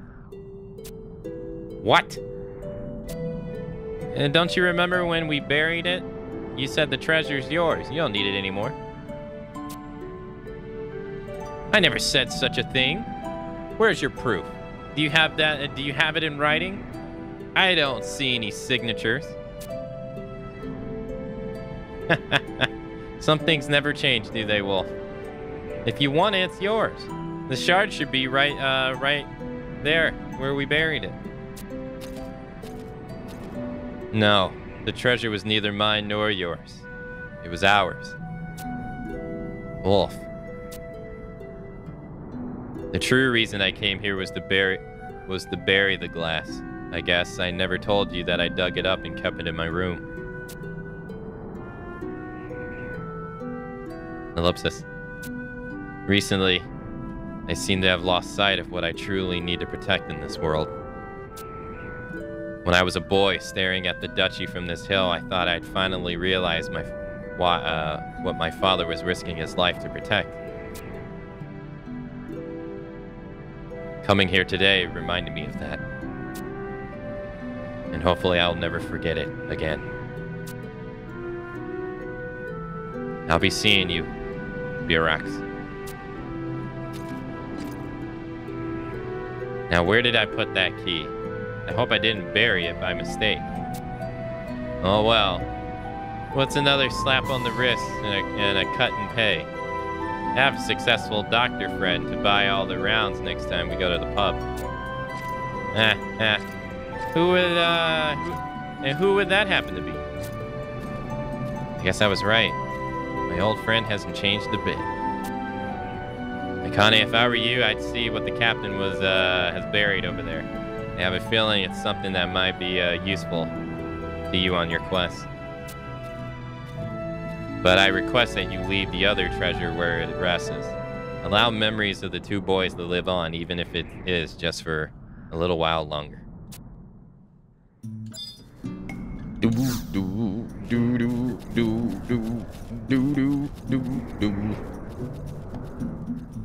Something is buried underneath a piece of light blue glass. You leave the glass where it is. You got the Delphoots recognition device. Yes. Brain fart. Hey, Daedalus, welcome back. Welcome back. Did we ever meet the boy from the original trailer?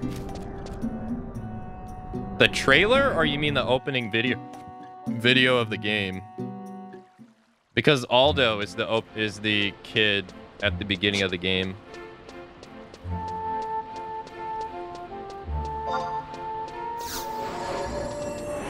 In the video.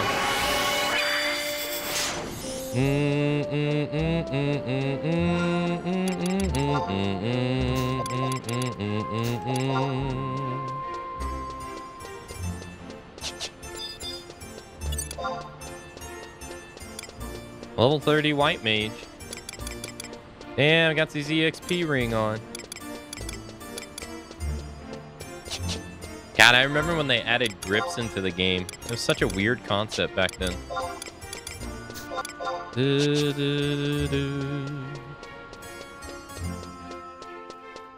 I always wondered why they never allowed hand-to-hand weapons to use a grip, but I guess it makes sense. Maybe give them like a wrist strap. But no, that'd probably be too much.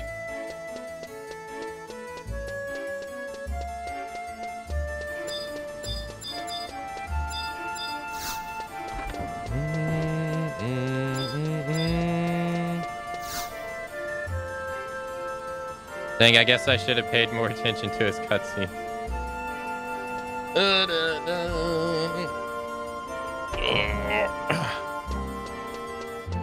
The Crystal Line Prophecy, the first add-on they added before they added Abyssia, actually explores his story a little bit more deeper. But Aldo here, yeah, he's the kid at the beginning of the game that barely escapes Tav, and then that city that gets destroyed at the very beginning of the game, that's Tav.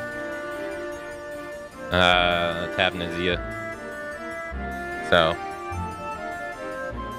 hand wraps are like grips applied directly to your fist. Well, I was just saying, you know, you know, like when you dual wield, you have two weapons in your sub and in your main. And when you use a two-hand, it's in your main, but you have nothing in your sub. So they added a grip. But when you use a hand-to-hand weapon, it's exactly the same, see? You don't have anything in your sub. So why not give them like a wrist thing or something, you know? I guess they're like, well, you attack twice each turn, so that's enough. I guess, but either way, you know what time it is. I will have to see you all